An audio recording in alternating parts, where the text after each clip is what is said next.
about 4:03 p.m. Roll call, Madam Clerk. Councilman Fletcher? Here. Councilwoman Bailey? Here. Councilman Roth? Here. Councilwoman Avila? Here. Vice Mayor Guzman? Here. Mayor Losner? Here. All right, we are here for purposes of the discussion on the latest information we have. This is car number 3743 for the redevelopment of the old City Hall site. Mr. Manager, take it away. Thank you, Mayor. At the November 1st, 2022 special call meeting, Council directed staff and Related Urban to come back with the development and ground lease agreements, which would include the following key items.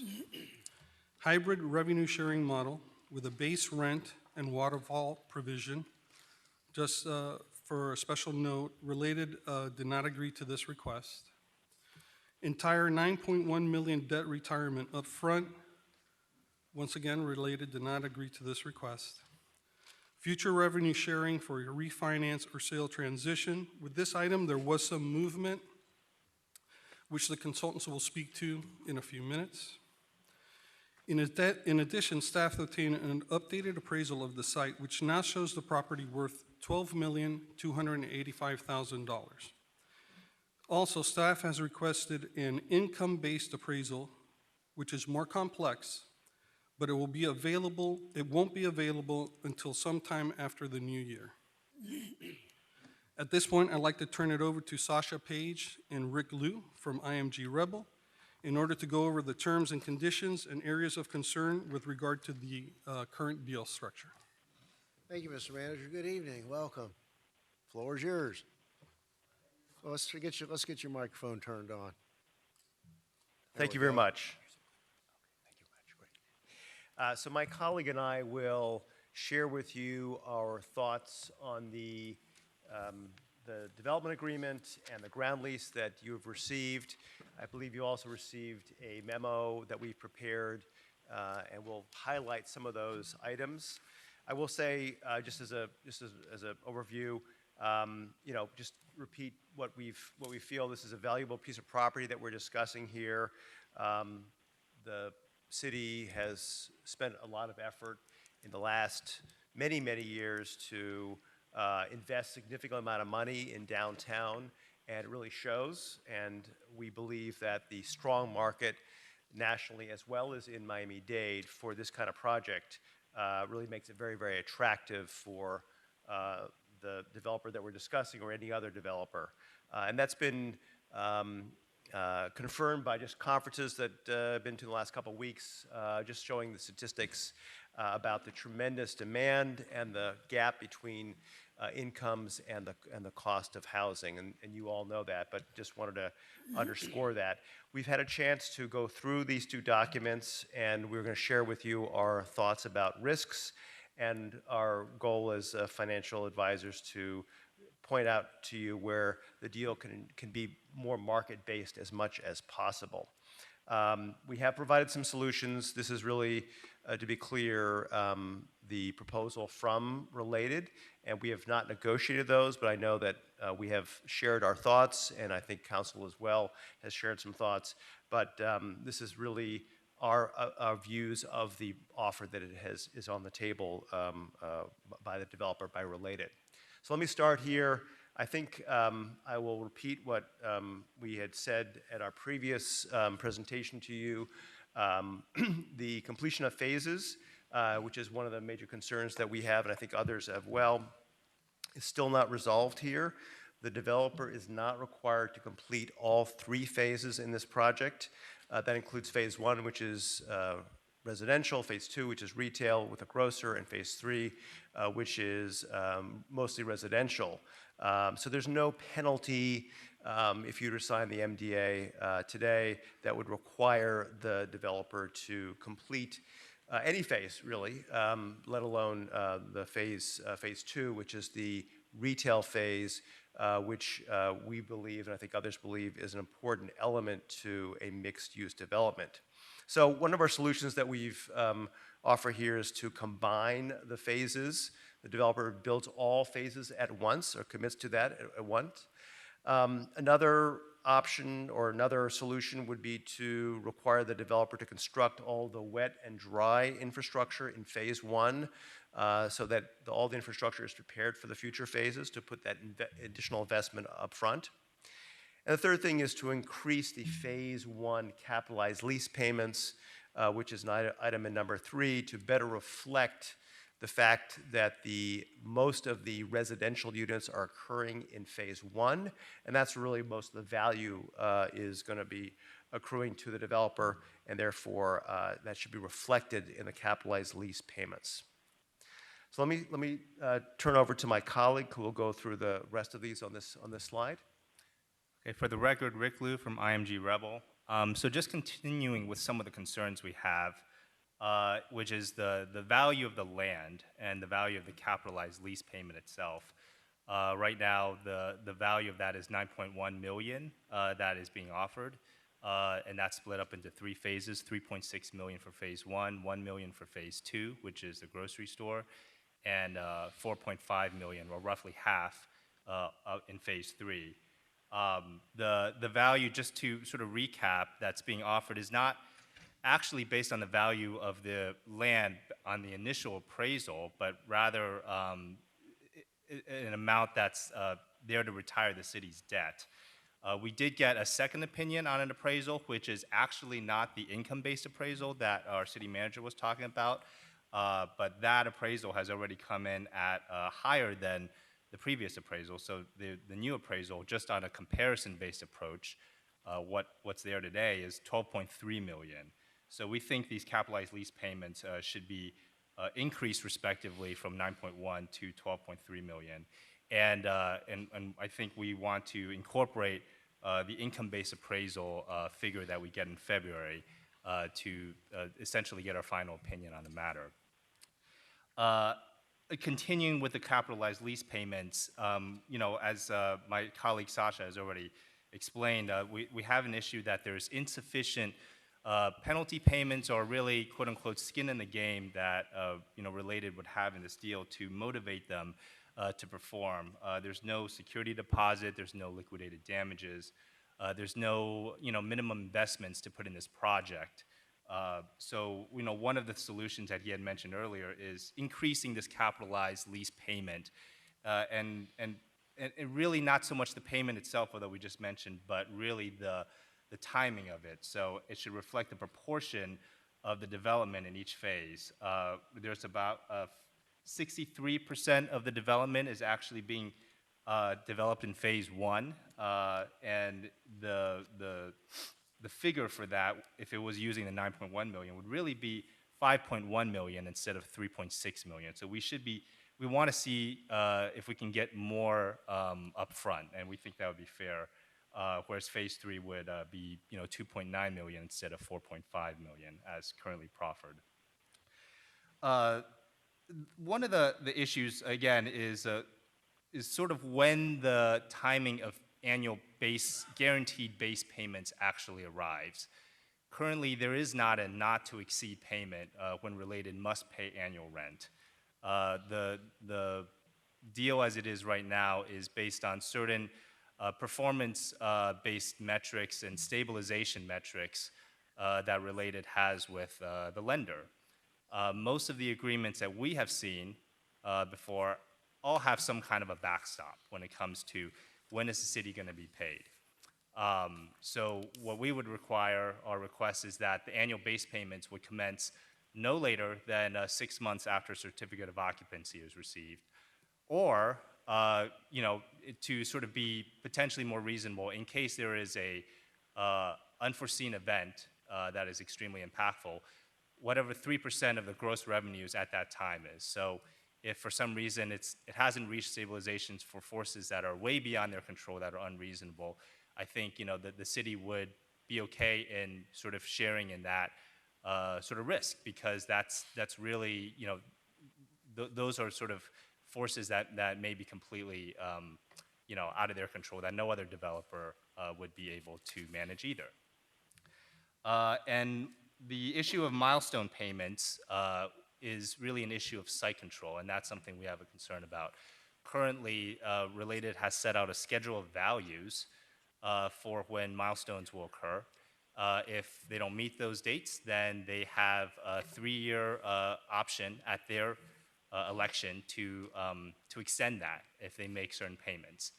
And we think it's more in the interest, I think, for the city to make that time frame shorter from 3 years really to 1 or 2 years in case, really I think just to make sure that we're getting the best value and make sure that the partner is working kind of in earnest to, solve whatever issues might be plaguing them. Okay, going on to the next slide.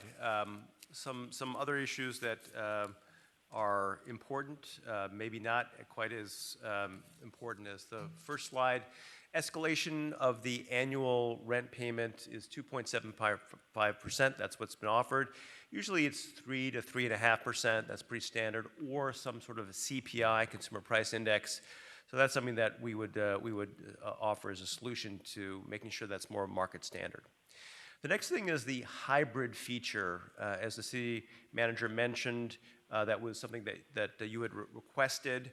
And the idea there is that the city take advantage of future value in the property. The ground lease payments really cover the current value of the property, but should this project be successful, it's appropriate that the city should take advantage of that in the future. So there's 2 options here that we suggest. There's many of them, but we're sort of giving two that we believe are reasonable. One is that the developer pays gross revenue share of 1% after paying leasehold mortgage debt. So net of the leasehold mortgage debt plus the annual rent payments. Or option 2 is the developer pays 3% gross revenue share or the proposed rent payment. So either or. And I think these 2 options are fair, and as we've said before, these reflect similar types of terms in other mixed-use deals, both in Miami-Dade as well as elsewhere. The next item is in the event that the developer sells the property or sells the leasehold interest or refinances. In those cases, usually the developer benefits. There's a net benefit to that. And in the case of refinancing, we're suggesting simply that the delta between what the old interest, the old principal was and the new principal minus customary fees, a percentage of that is what the city should receive, 10 to 20%. Or in a similar way, if they sell their leasehold interest, the net amount of benefit to the developer, a percentage of that, between 10 and 20%, should be paid to the city. That is in contrast to the current definition of how that would work, which is that the city may not be paid, the city is only paid once before the developer, after the developer receives its 8 to 12% return, the mechanics of which are not defined. In these kinds of net payments, we are very, very cautious. It's very, very difficult to audit the developer. In a sense, what we'd have to do is get into their books because we want to make sure that there's not any other dividends that have been paid over time. And I don't think the city wants to do that. That's expensive. You have to hire an outside auditor. And I don't believe the developer would like that either. They should run their business as it is, and the city should be paid basically on a very clear way from the net proceeds. The last slide mentioned a couple things that are important here in terms of the legals or the terms here. The force majeure, as we've seen from a business standpoint, there's a big out in this clause here. We don't have to get into this in detail, but the force majeure events are very clearly defined in the first section of this language. But then there's language that says, or an event of a similar nature. And again, from a business perspective, this appears to be a very big out, if you will, for the developer to leave the deal. And we think that the language above is very, very clear. That's very, very common. And so therefore, that's a solution to the fact that this definition is unclear. Also, there's also a term called termination for infeasibility. This is a very broad definition, also a way for the developer simply to walk away from the project from any of the phases that they would like without any kind of justification. There's not a third-party education or some sort of penalty that they may pay. We point this out. This is something that you may or may not want to consider, but it is another way for the developer to walk away from the project. I think lastly, grocer, it's not absolutely clear in the language that a grocer is required in phase 2 of the project, which is our understanding of that, and we have some language that that we suggest that in phase 2 that the language includes that phase 2 includes a national grocer or a regional grocer. National grocer being one of the top 5 ones, 5 chains, or regional grocer an operator, well, a grocer that's worked in at least 3 states. So I think that concludes our thoughts. I mean, these are our primarily our financial and our market-based observations. We understand that this is a mixed-use project that the city wants to embark onto, and it seems like a very worthy approach. You know, the effort there and the looks of it from a planning standpoint make a lot of sense. You have a great transitway that's being built. It's connected to the downtown. So there's a lot of merit in this project. So I want to make clear that from a financial standpoint, we have some concerns, but we see this as a meritorious project. You also have a developer that you know and has experience in real estate development in this part of Florida. So let me stop my comments there, and happy to either answer any questions that you may have or continue the process. Perhaps this concludes the consultant's presentation. Some of our questions may be answered when the related group has its opportunity to address the issues that have been raised here and makes further presentation. So unless someone has a really pressing question at this point, we're okay to go ahead and hear from the related group.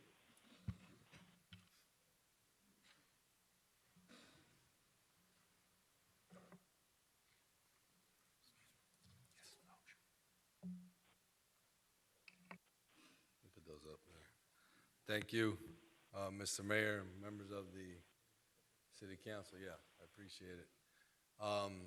Before I actually get into my formal presentation, I want to make sure that I give a special thanks to your legal team, Mr. Pearl and Maria, his partner, who worked tirelessly through the Thanksgiving holidays, through some personal tragedies, to adhere to the deadline that this council set on November 1st to have documents for December 8th, which we were ready to have. So thank you, Matt, personally. You know, you worked really hard with our attorneys to make sure that the council has 2 legal documents that you requested.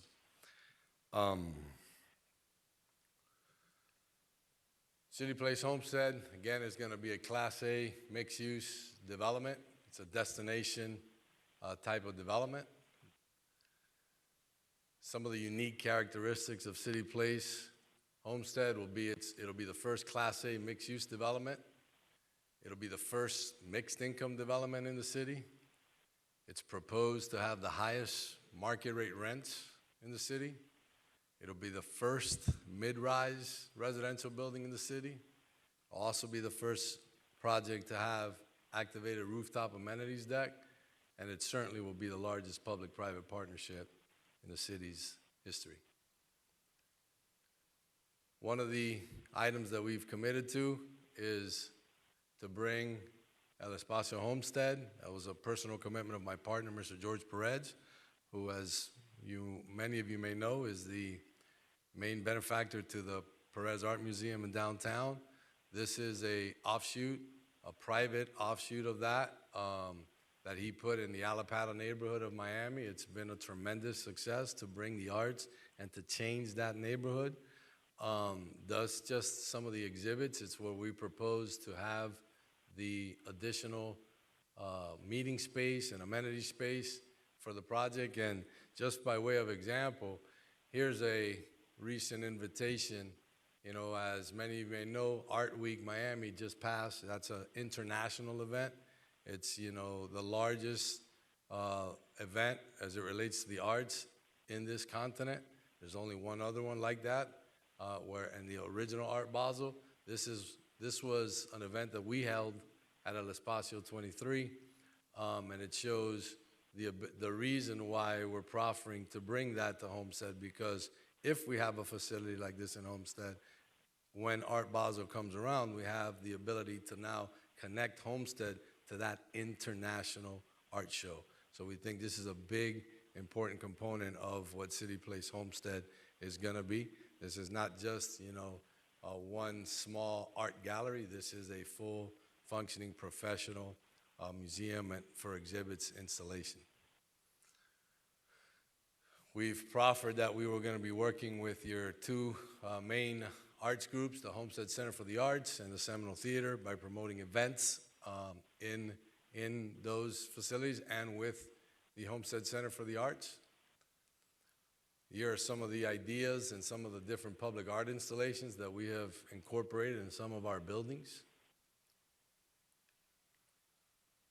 All of our projects, as many of you had an opportunity to see, are going to have, you know, are built to a certain standard where our amenities are all resort-style amenities. Our finishes are all luxury finishes. And our common areas and amenities are designed by some of the best designers in the world.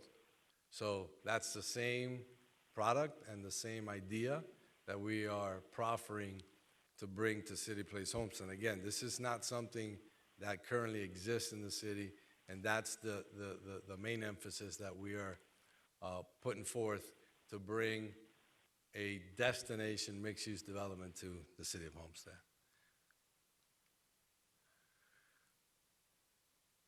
We've proposed this as a public-private partnership. As you all know, we solicited this over a year and a half ago.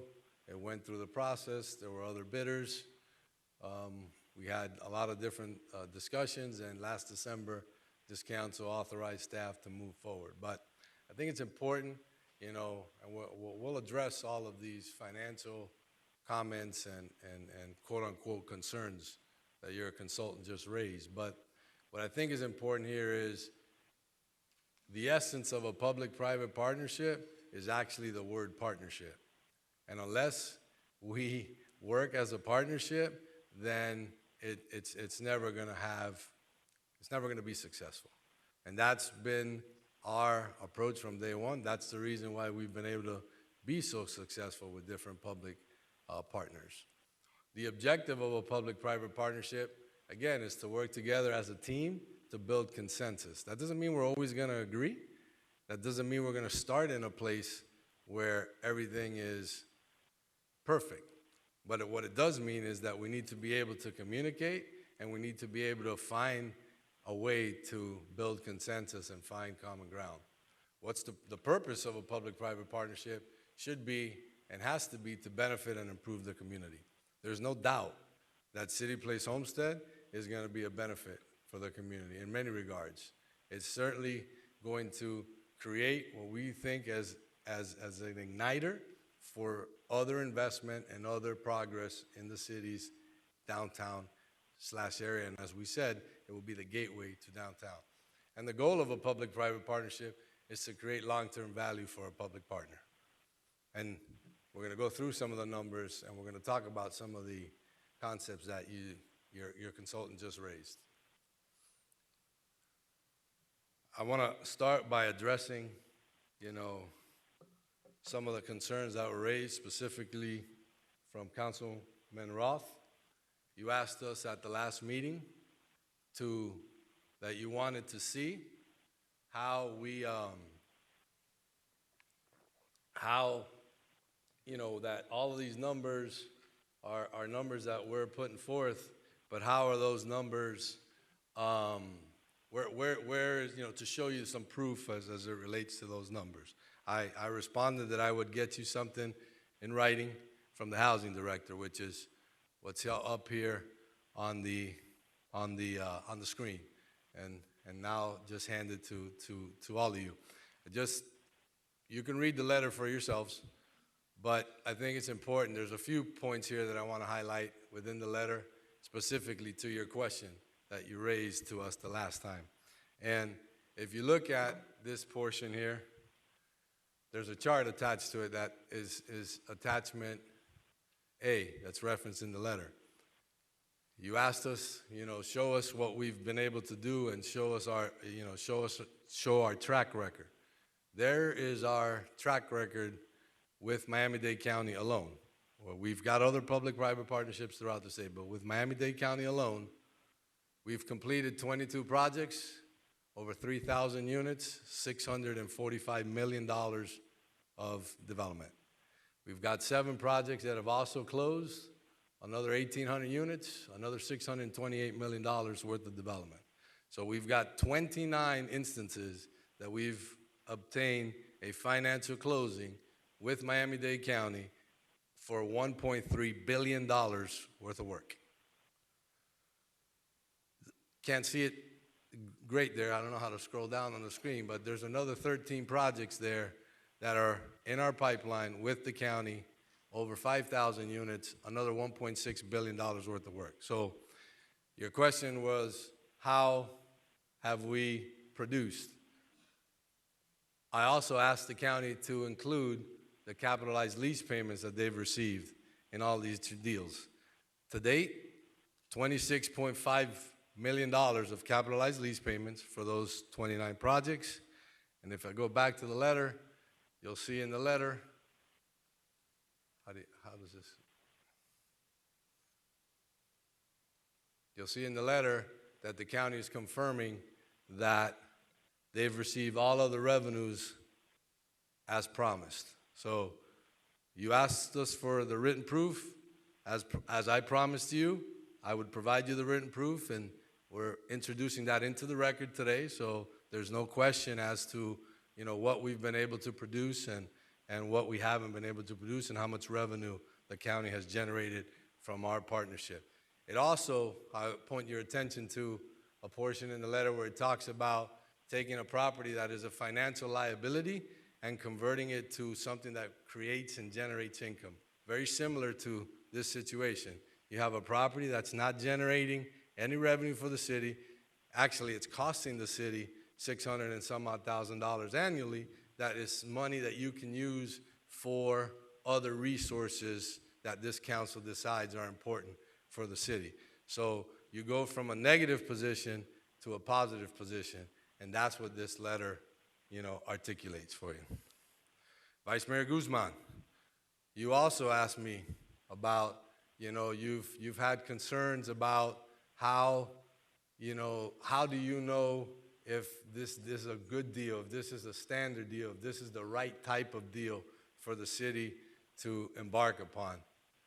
Also in there, the county is confirming the typical deal structure that we've had on these 29 projects is exactly the deal structure that we're proffering to the city of Homestead.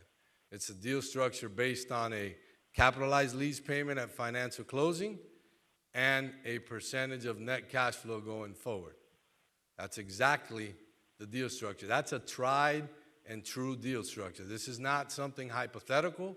This is not something for an academic exercise. This is something that has been done, again, 29 times.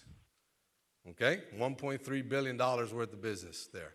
Now, it also, I want to call your attention to the portion of the deal, the Gallery at West Brickell. That's our most recent transaction. That's $190 million transaction.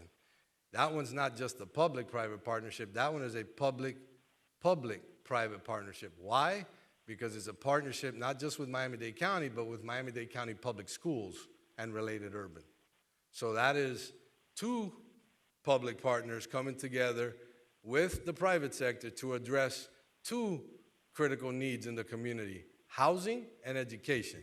So Related Urban, again, is the pioneer in bringing those issues to the forefront and being able to close a transaction that is the largest transaction in the history of Miami-Dade County as a public-private deal, but it's also the largest transaction for J.P. Morgan Chase in the entire United States outside of New York City.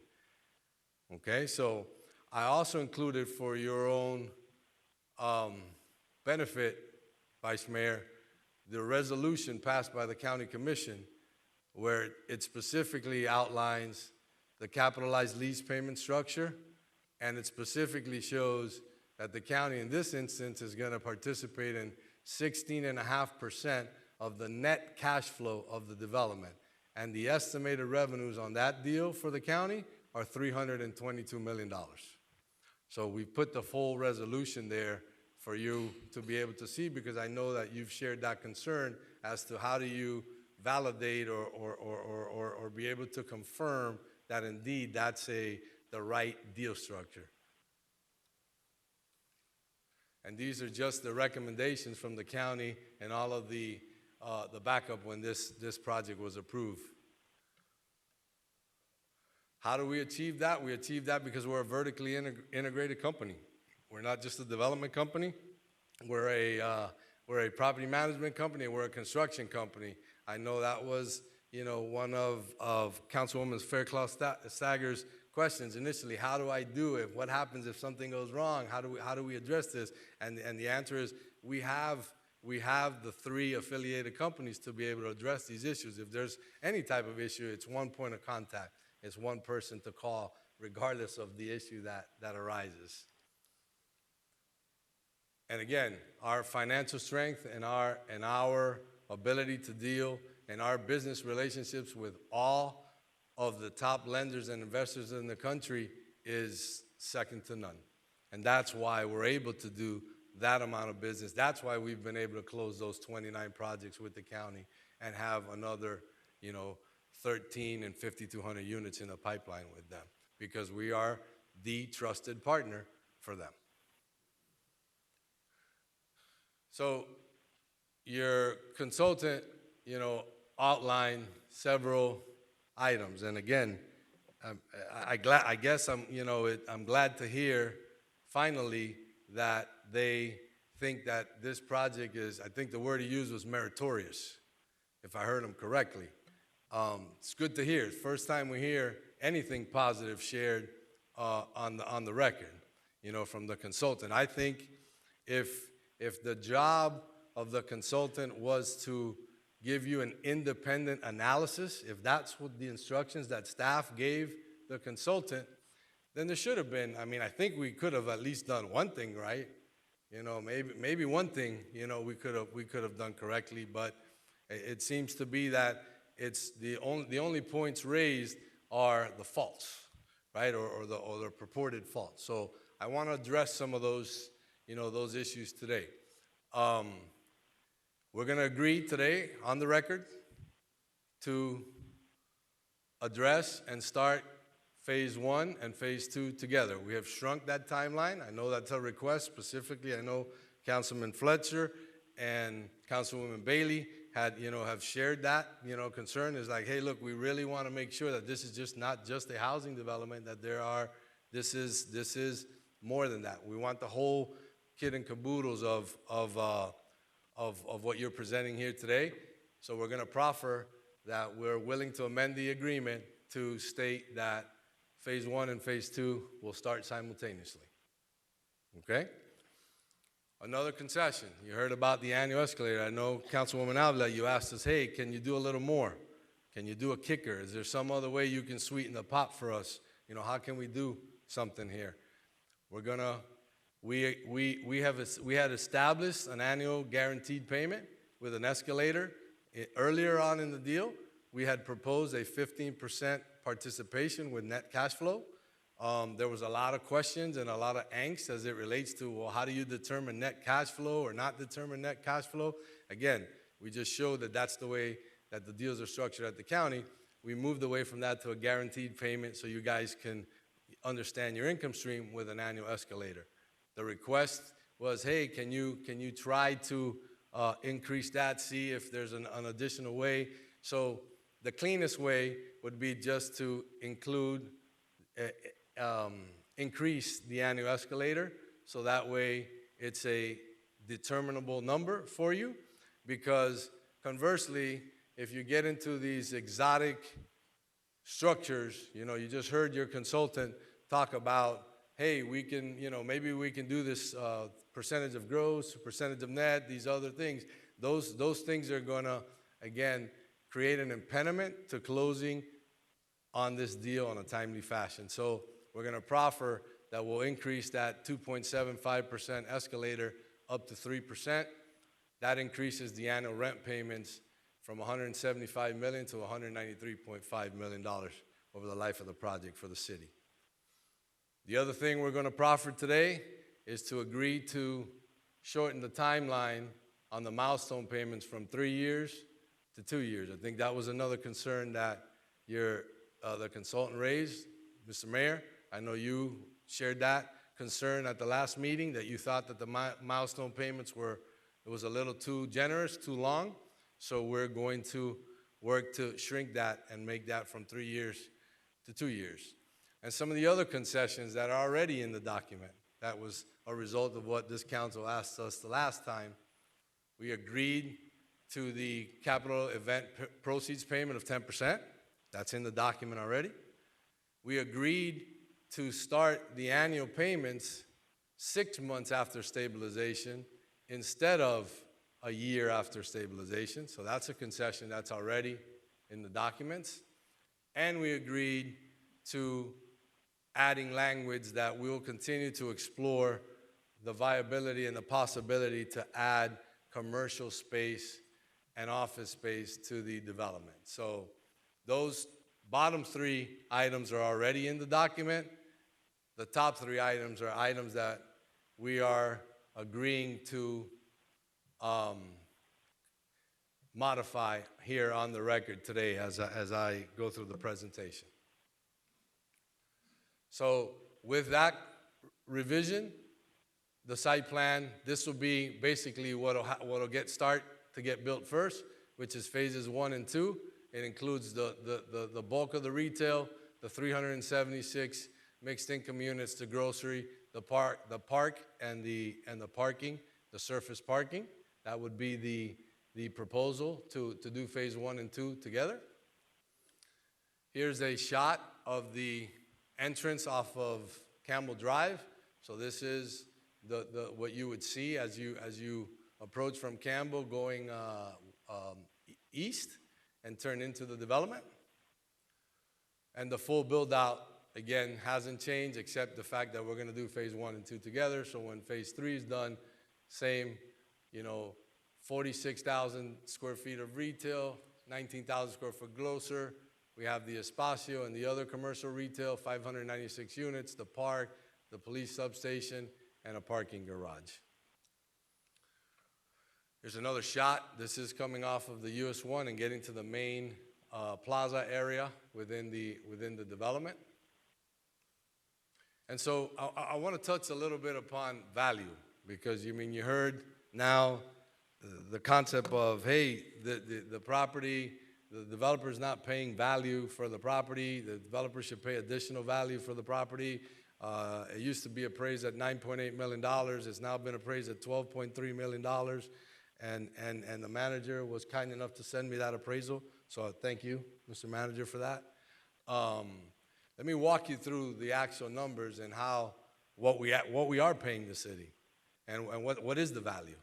So capitalized lease payment, $3.6 million for phase 1, $400,000 to settle the lawsuit the city has for those TDRs, and total annual rent payments over 95 years with the 3% escalator with the higher amount that I just proffered will give the city $103,854,000, right? So total of cash payments is $107,854,000. It's just the sum of those top 3 numbers. However, if you're gonna determine value, you can apply a net present value. What is the income stream? We did that. The net present value of those rent payments discounted at 5% is $8.391. So if you take the capitalized lease payment and the net present value of that income stream over the 95 years, the present value of what we're paying the city is $12,391,000. That's for phase one. That's for phase one. We applied the same analysis for each phase. Phase two is $1 million. The annual rent payments are 12.9. Total payments 13.9. Net present value of those payments are $1 million. So the present value is $2,048,000. Same concept for phase three, $4.5 million of capitalized lease payment at closing, $67.2 million of annual payments, total payments 71.7, discounted present value 5.4, present value of payments $9.9 million. There is no magic to this. This is the way all financial calculations are done, industry standard. You're going to take an income stream because obviously $1 today is worth a little bit more, right? So we applied the same standard just to do a test on value because we have this concept of, hey, the developer's not paying proper value for the property. So what is the value analysis? You add what I just went through with the present value of payments for all three phases, we're actually paying you $24.3 million. So even with your higher appraised value, we're twice that. We're paying you twice that amount of money. So the notion that we're not paying proper compensation is a fallacy. Total benefits to the city, again, the actual cash to be received from the 95 years of when all three phases are built out with the 3% escalator, $193.5 million. And the total cost of building this project, almost $230 million. So the aggregate benefit between economic development and payments is $422.25 million.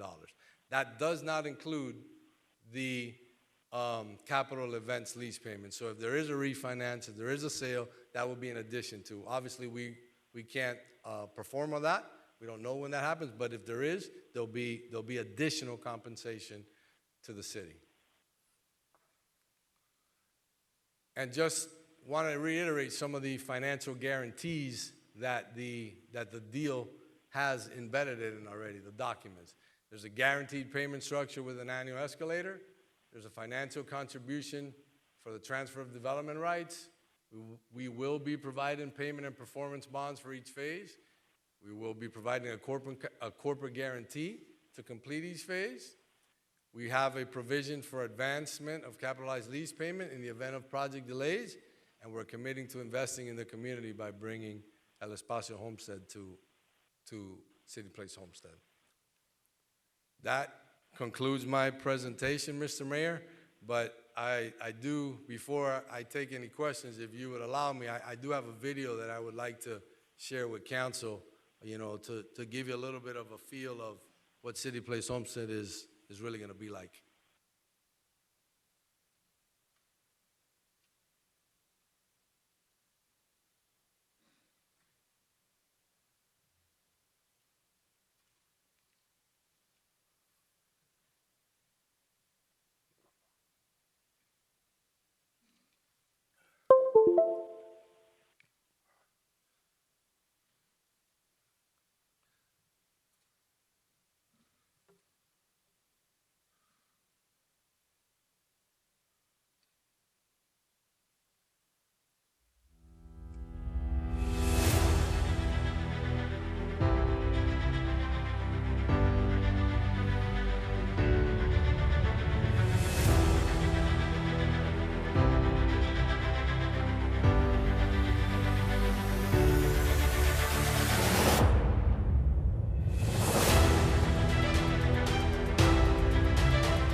Thank you. Thank you, Mr. Milo. Council, who would like to kick it off? Yep. Sure, Councilman. I just have a couple of questions preliminarily. Thank you, Mayor. First off, I appreciate the tone and tenor of both of these presentations, very refreshing. Hope we can continue that moving forward. I just have a question for staff first. On our consultant's presentation, they had a chart with recommendations. Can we put up those recommendations so that I can take a picture? Because I want to reconcile the recommends and the concessions to kind of see where we are. Perfect. Let me just take a picture of that. One second.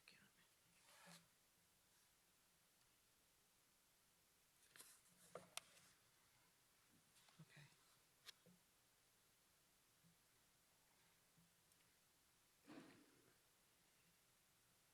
I think that was the last one, right? Okay, that was the last one. Okay, so I need to kind of reconcile that for a minute. But my question to you, Mr. Milo, in your financial benefit analysis at the end, you had a really big number, over 422 million over 95 years. Can you break that down for me so that I can understand what those numbers will look like in my lifetime? So it'd be good if we can go back to, can you pop me? Yeah. Let me, yeah. One up. Well, this, we go there. Can I control it now? Okay. So this number, Councilwoman, is a compilation of the top number, the 193.5 million, is actually the annual rent payments with the additional 3% annual escalator. That's what the 3 phases would pay to the city. That's the 193.5, okay? The 228.6 below it is the actual total cost of the 3 phases when they're built out. So that's the economic development impact. So if you add them together, that's how you come up with the 422.2. But what I wanted to get a clearer understanding of, like the direct payments to the city, I saw year 1, well, phase 1 and 2, I saw it by phases. Have you gotten a little bit granular with that? Like the first 5 years, this is what the city will be paid. This is the 10 years, 15 years. Yeah. As opposed to the So 95 years. It's a big number. Phase 1 is, it starts at $200,000 in the first year after, the first 6 months after stabilization, and then it grows at 3%. The phase 2 is $25,000 after, again, stabilization, and phase 3 is actually, I want to say it's $125,000, but I'm going to confirm for you right now. Huh? It is $129,500 in the first year, and then it grows 3% annually. So you don't have clean numbers for first 5 years, the first 3 years, first 10 years, first 15 years? I can probably do the math for you quick because I have all 95 years here. So Yeah, can you break it down for me? yeah. So I mean, you don't, if you can do it on the fly now, good, but I just want it broken down and where I'll be in 95 years.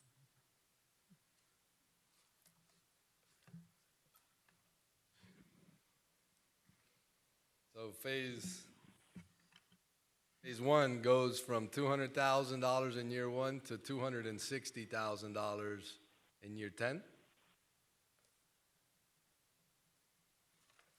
And then from 11 to 20, it goes from 268 to 350 annually.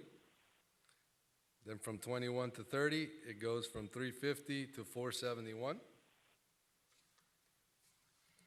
From 31 to 40, it goes from 485 to 633.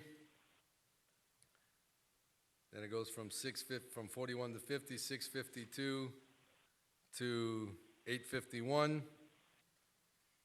The next 10 years, it goes from 876 to 1,144,000.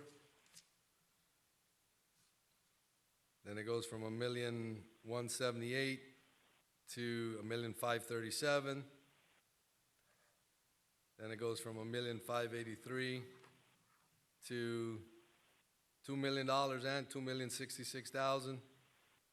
And then it goes from $2,128,000, and it ends at $3.2 million annually. So when you sum all that up, you know, I gave you 10-year increments. That's how you get to the $103,854,000, which is what I have on the screen there now. That's phase one. Okay. Thank you. And my last question for now is, thank you for providing this information from the county. It's a great frame of reference for me, and I'm sure my colleagues. You referenced that, I guess you've worked on these projects and you crafted deals that were in alignment or relative to industry standards. So is it your testimony or presentation that what you have proffered to the city is in alignment to industry standards? Absolutely. And all the deals that you've worked on, for sake of Miami-Dade County, specifically in Miami-Dade County, were structured and commensurate to how this deal was structured? Definitely. That's why I made it a point to have the county certify that in writing, to put it on the record that, again, this is not, you know, Related Urban or Albert Milo coming up with some idea. No, this is a tried and true way to be successful in doing public-private partnerships, because it is industry standard. Okay. What I'm trying to make sure is that I'm looking at this balance. That's why I asked for our consultants to provide us balance. And I completely agree with the consultant in that this is a meritorious project, regardless of which developer's name is on it. The project itself is meritorious. I just wanted to make sure and understand that what is being presented to us is not lofty goals, something that we would like to see, but is it in alignment to industry standards? So I guess we'll talk a little bit more about that tonight, but I need to reconcile these pictures I just took, so I'll release the floor back to you, Mayor. And Councilwoman, if I may, Mayor, this is the first time we've seen this letter, so we haven't had a chance to vet it. This is the letter from the county. And in terms of the dollar amounts Mr. Milos was talking about, that would be after the project would reach stabilization. So there is a number of years there between once the rental payments would start for the That's city. correct. It's based on 95 years, even though the lease is 99. Okay. So I'm it's just pointing that out. yes, absolutely. Regarding industry standards, I would defer to the consultants on that. And in that regard, if I might, I know some of the consultants had a concern as to the potential time frame to meet stabilization and a risk that stabilization may never be met. That is a very strictly defined term. And just for sake of discussion, what was presented to us estimates that the best case scenario of receiving that first year of the cash flow payment of $200,000 would be June of '28. So that's what, 4.5, 5 years from now. So while that cash flow is there, it's not immediate. But I would ask to talk about the concerns as to stabilization, and I would ask Mr. Milo, I guess that you've heard and you've read those concerns, and we need to know why that you're unable to make those adjustments. So first to the Rebel team. Yes, Mr. Mayor, I think that as I think we've outlined, we have concerns about the stabilization. It's a very high bar. It's 95%, and also a coverage ratio of at least 1.2% for the first phase and 1.25% for the phase 3. There's a concern that may not be paid, or it could be delayed 2, 3, 4 years. If the actual occupancy is 90%, which is pretty high, and in the past, occupancy in Miami-Dade County is between 90 and 95%, then there's no payment to the city. While it is a concept that does exist for certain lenders, it's especially more relevant for affordable housing. There are many, many banks which will lend to less than a 95% and with different ratios. And you think about it, stabilization this is the rent that's being offered in the marketplace. And if you have a very high rent, then there's a chance that you may not be able to occupy all the units. So it's really it's a business decision of the developer to decide to find the right rent to meet the marketplace. And a very experienced developer can figure that out. The other issue is the amount of the loan. Maybe you don't maximize the size of the loan. Maybe you have a smaller loan and put more equity into the project. And therefore, you can overcome the coverage ratio issue. So this is very much a business decision. And we think that it's appropriate that a highly experienced developer that's very well capitalized can take those kinds of risks. Can I? Sure. Yeah. So I'm willing to bring and put on the record and you know, the fact that it is industry standard, and I'll share with you how our deals are structured and why that's not a actual risk. We provide forward commitments in all of our deals. And what does that mean? It means that we have a commitment in hand. Usually, I would say 80% of our deals have a forward commitment with Freddie Mac's multifamily lending arm, and that forward commitment is already guaranteeing a takeout loan for that construction loan.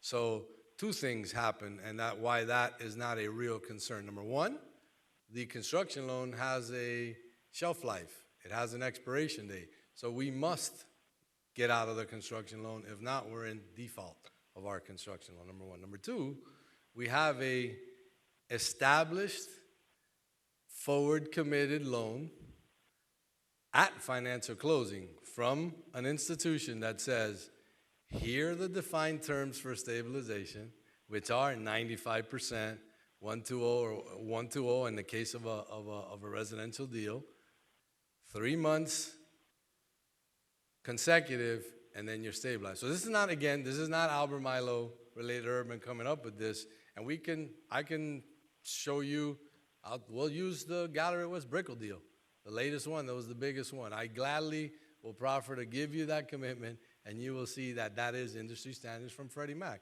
You know, so there are no institutional lenders that we know of that will provide a permanent loan below 95%.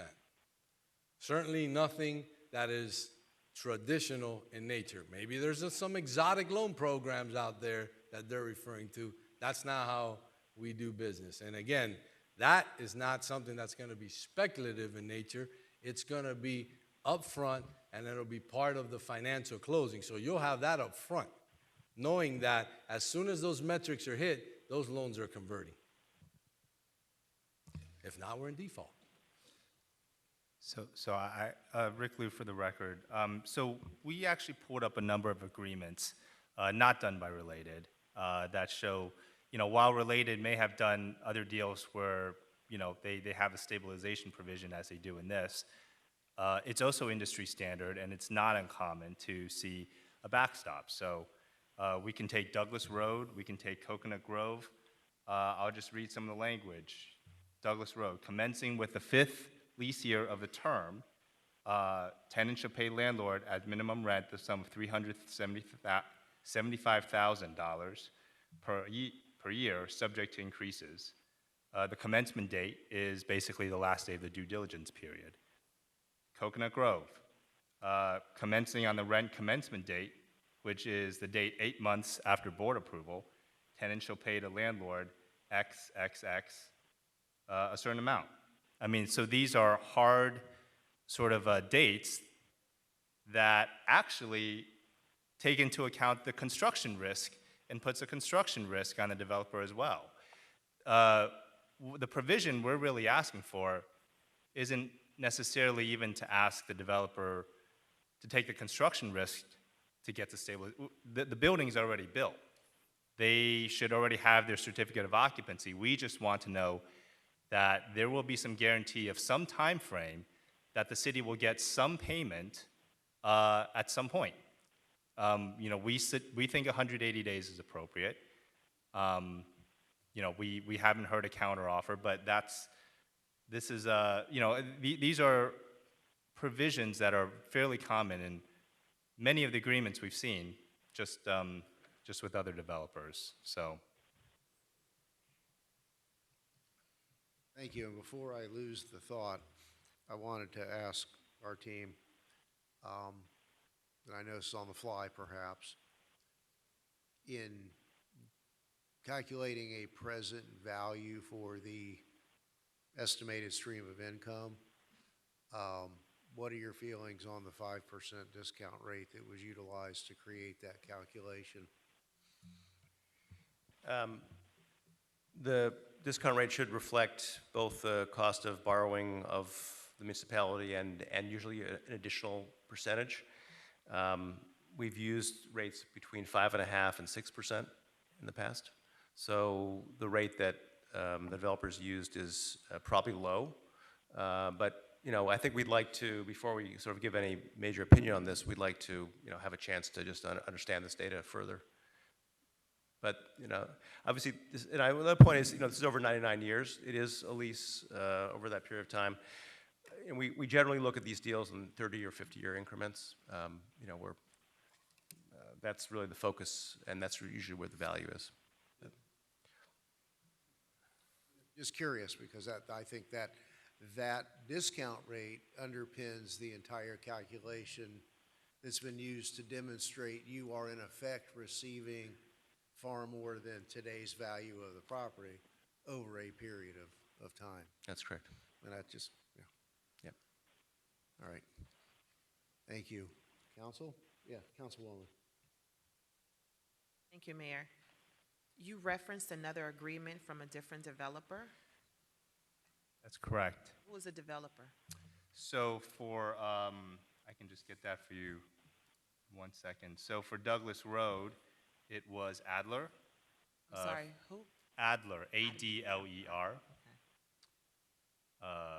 For Coconut Grove, it was a developer called Grass River. For Solomia, it's a developer called Turnberry.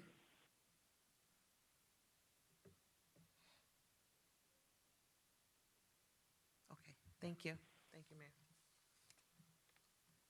Council? Mayor Guzman. Thank you, Mr. Mayor. Mr. Milo, thank you for that presentation. I also want to thank our consultants for the hard work they put in analyzing this development agreement. I would like you to know to begin that I think your project, the way it's presented and how it looks, I think it's amazing. And I would love to see that project come to fruition. However, there are some parts of the agreement that I think need to be addressed. And initially, when you start off, we want to make sure that we have things in writing because, like you said, we are partners, but we've got to make things very clear so that we don't leave any loose ends and we say, oh, I thought that you were going to do a certain thing. So everything's got to be very detailed in writing in today's world. Therefore, you showed us a track record of 22 projects that you've done in the county. And they've all been successful, and you gave us a spreadsheet showing that. Seeing that helps me, it gives me confidence in what urban related does. So if we can place some of the inconsistencies that we've got from our consultants and put them into this agreement, then I think we're making the right consensus and we're giving the right concessions to move forward. So first off, I think having the value needs to be number one. So if the property is appraised at $12 million, I think that's what the ground lease should be based on. Because I don't think, as a person sitting here representing the city, I have seen other deals in the past go very bad. So while I'm here, I don't want any of that to happen, and I want to make sure that we do this right and we get it right this time so that there are no inconsistencies in the future. Therefore, I've got some questions for you, Mr. Milo, just to see what your position would be on these few questions. And I'll go through my questions first and then you can respond. Would the developer be willing to agree to the new appraised value of 12 plus million? Number one. would the developer be willing to put language in the development agreement to show that they are going to complete phases within a certain amount of time, and if not, there will be some penalties? Number two, would the developer consider reallocating the capitalized lease payments to phase one so that the city can realize its value early on in the project? Would the developer consider to begin paying annualized lease payments 6 months of acquiring their CO? And would the developer be willing to pay the city 20% of net proceeds if they decide to refinance? Those are some of the questions that I had for you. So, as it relates to your appraised value, I think, again, we're actually paying you twice the appraised value based upon the way that this deal is structured. You can't just focus on the capitalized lease payment, because if that was the case, then this would be a different discussion. If we were having a discussion as to whether we would want to purchase your property in fee simple, then maybe that would be a little bit of a different discussion where you say, hey, listen, you want to purchase my property, I just got it appraised for $12.2 million. I don't want to sell it to you for less than my appraisal, right? But you're not really selling me your property, right? You're leasing it to me. Correct. So you have to value it in the context of the upfront payment that I'm giving you in the capitalized lease payment and the annual payments. And that's why I did that net present value calculation. That's how I'm paying you both of those items. Once I pay you those things, then we come up with a value that's actually twice as high as your appraisal. So you can't, you know, again, if it's the will of this council to sell me the property and you say, hey, will you guys give us a check for $12.2 million and build City Place Homestead, and you go on your merry way, then we don't need a ground lease. Right. So when I looked at ground leases with the airport, and I know that those are two completely different types of deals, but the deal structure with the airport would be, the ground lease would be based on the actual appraised value, and over a certain number of years, they would reappraise the property, and the payments would adjust accordingly, and then there was a percentage paid on an annual basis. So I'm trying to keep it extremely simple, the same way I've seen them done at the airport, which is also Miami-Dade County. Yeah, but it's not, no one at the airport is acquiring property. Ground leases, same thing we're talking about here. Yeah, no. At the airport, the county is the operator. You might have a lease agreement to be a vendor within the airport. That's a little different than being a developer and investing and taking the construction risk of $230 million to build the project first, that's never been built in the city, and then give you a participation revenue. So it's really, I'm not sure that that's a apples to apples comparison, right? It's not really real estate in the airport. Like Okay, this. so your answer to question number one is, no, you're not willing to start a ground lease at $12 million because you're analyzing or you're explaining that you're paying double because of the future value. No, I'm actually paying you $193 million over the life of the project. But I am willing, if it is the will of this council, to do a value transaction as a fee simple deal. If that's the question, then the answer to that is yes. But I don't think that's the will of this council, because I don't think you want to part with the property in exchange for a check for $12.2 million. Okay, thank you for that answer. Now let's move on to question number two. There are no penalties and there are no hard stop dates for construction. I think that's not correct. I think there are dates associated in the agreement, and there are milestone dates that have to be met. If not, we have to pay an extension fee. And mind you, the most important date on that schedule is something that is not in the developer's control. You know, what everyone's failing to realize, including your consultants, and those deals that he mentions on the Metro Rail station of Douglas Road and 27th, are that those are zoned RTZ by Miami-Dade County. So those developers are walking into a deal that has entitlements in place. That's not the case of this property. We have to rezone the property. We have to go to the state of Florida, do a large-scale amendment in order for us to build anything, in order for you to be able to approve my site plan. So that is a step that has to happen for us to then do construction drawings, to come to the city, get a permit, and then close. So the first component of this development and the success of being able to get phase one in the ground is not in Related Urban's direct control. A lot of it is in the city of Homestead's control and some of it in the state of Florida. So I'll ask this to our consultants. Part of what you responded to us with says the developer is not obligated to complete any phase, including phase one, or pay any penalties to the city should they choose to terminate this agreement. It says it in black and white here. Is that the case that we are looking at right now? That is correct, and with the milestones that they have laid out, they have no penalties. Once they hit the financial close milestone for phase one, they basically can walk away, or they can pay $667,000 a year and hold it for 3 years, the entire site, not just phase one. And by the third year, then that would be an event of default, or they can terminate. But they're under no obligation to pay anything other than that for a period of roughly 5 years. So that's where we can make some changes to the agreement. I'm not sure your consultant heard the concessions then. Because I think I conceded to go from 3 years to 2 years. 2 years. And I think I conceded to do phase one and phase two at the same time. Okay. Okay. Question number 3 was, can we make some stronger payments at the beginning, phase one and phase two, instead of the way it was spread out between the 3 phases?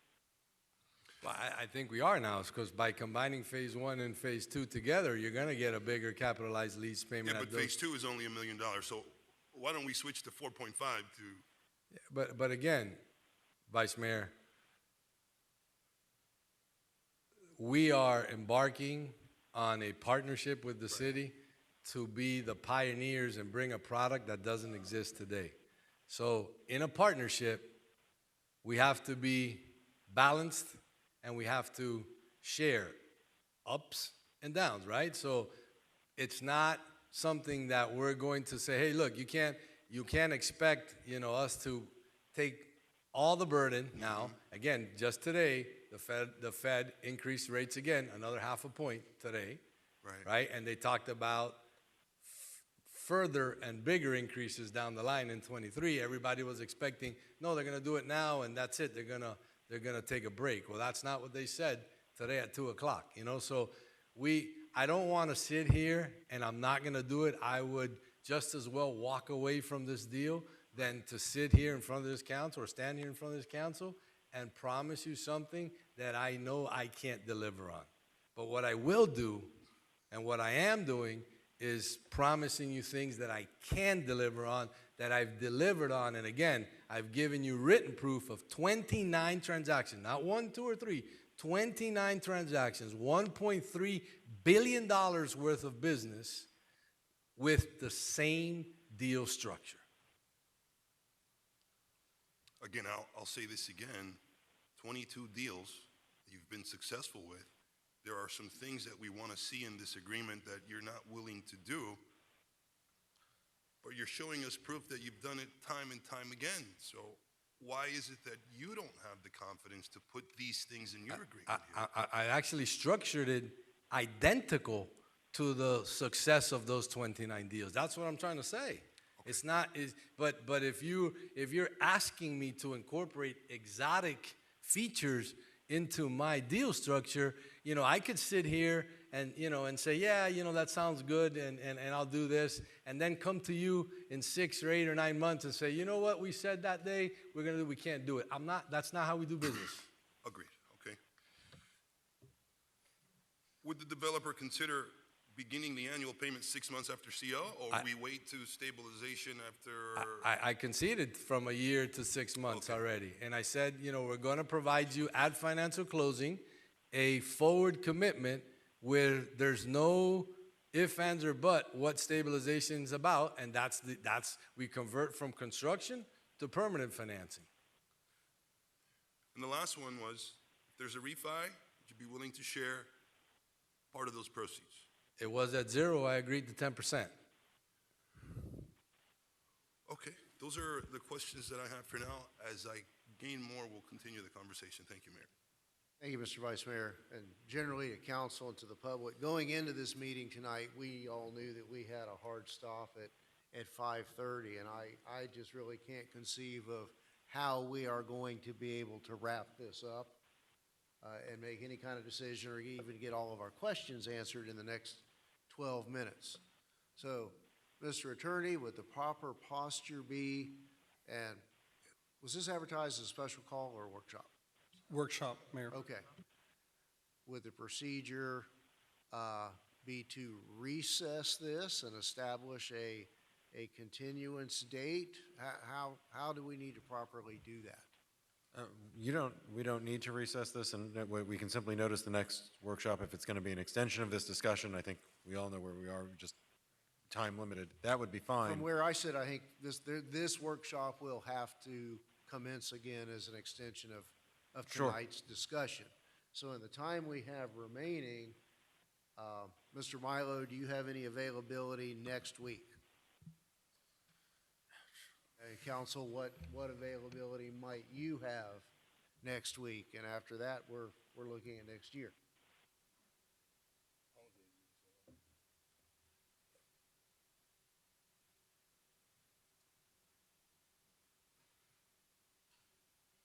If there are any other questions that council has that maybe I didn't address, go ahead and give them their 5 minutes.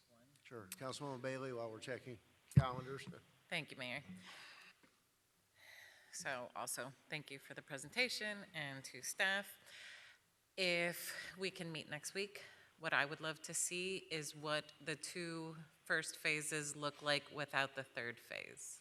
If you can go back a couple slides. I am curious to how that roundabout would look without the 3rd phase. My goal is that if this goes forth, that it looks like a completed project and that there's enough coverage, that it doesn't just look like a continued construction site for as long as phase 3 takes too. It would, because the only, the parking area would have to be built to finish it, which is, what you're seeing there. So that would be grass? It would be grass wall? The little white piece where that would just be sodded. Let's just say the little piece there of white there by the circle. And then same with the parking, the new parking spaces, that would be, or no, that would, That would be built. That would be built. That would be the phase 1, phase 2 parking. Yeah. 3 would see a garage. Right.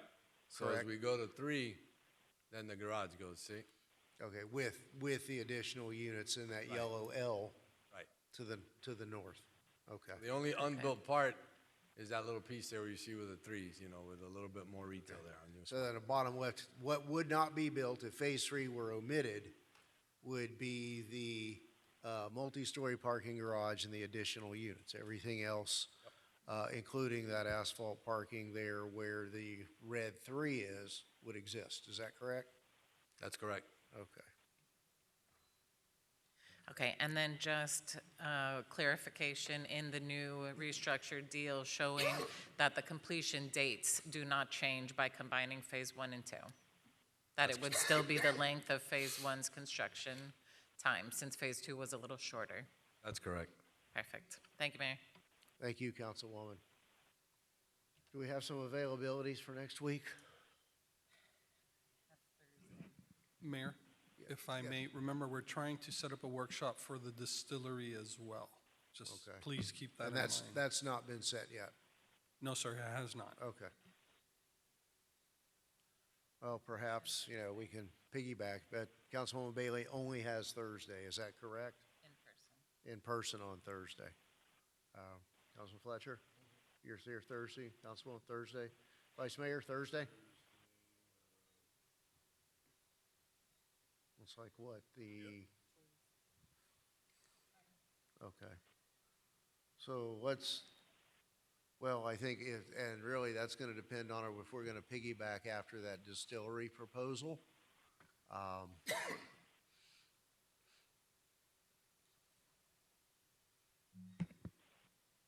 That was a question to me? Okay, so we're talking Thursday and perhaps having both presentations? Okay.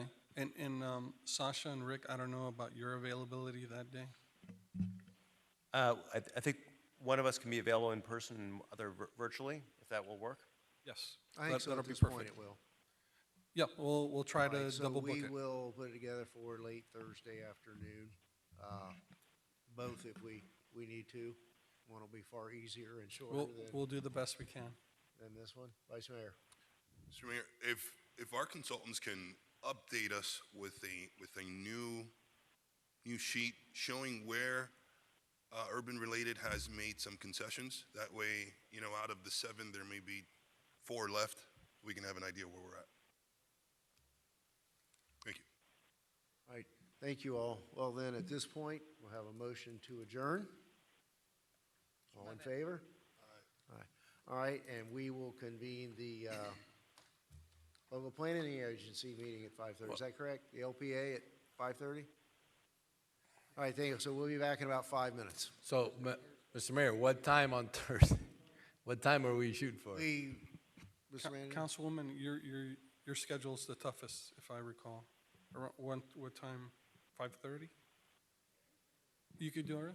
Okay, Okay, so it'll be prior we'll to, check with your sometime prior to admins. 5:30, between 4 and 5:30 at some you point. got it. All right, we'll narrow it down well in advance. So between 4 and Yeah, 5:30, we'll okay. properly Thank you. notice it. All right, thank you all. We'll be back shortly.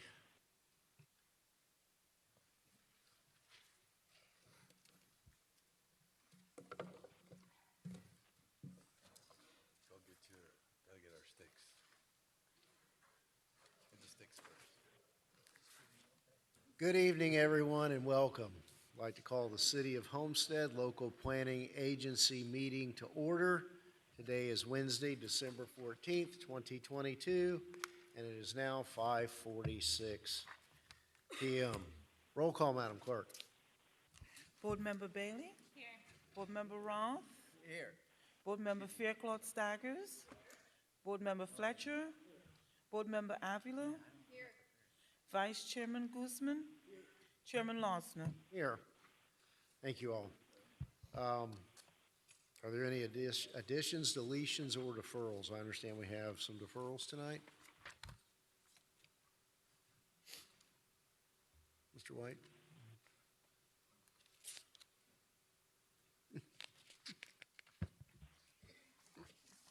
We were going to defer tabs 2, 3, and 6, and they have to do with Machado Groves at the request of the applicant. So we're requesting deferral for those tabs. We have a motion to defer items, tab numbers 2, 3, and 6, all regarding the Machado Groves applications. Moved by Councilman Fletcher. Yes, Just to a time and date certain, which the next regular LPA is January 24th? 25th.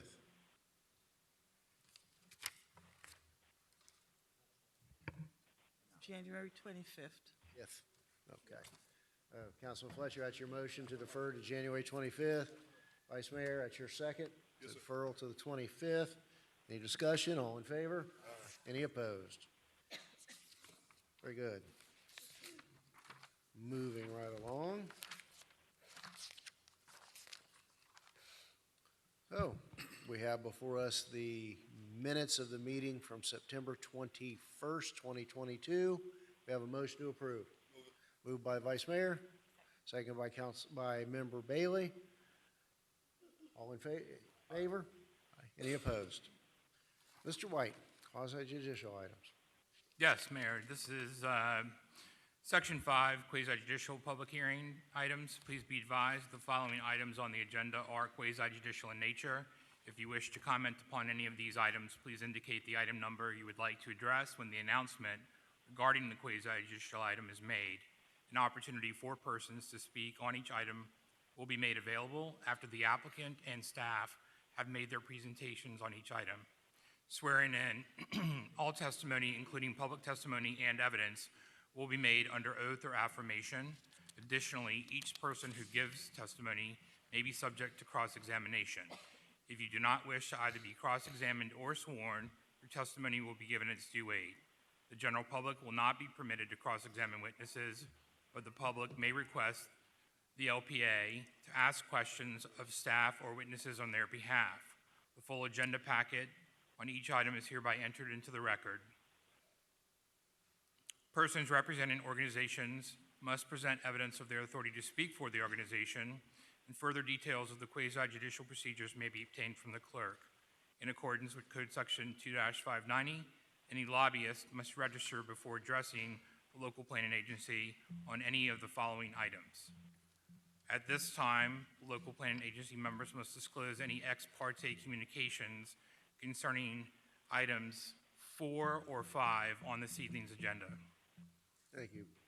Board members, any disclosures? Councilman Roth. All right. Board Member Avila?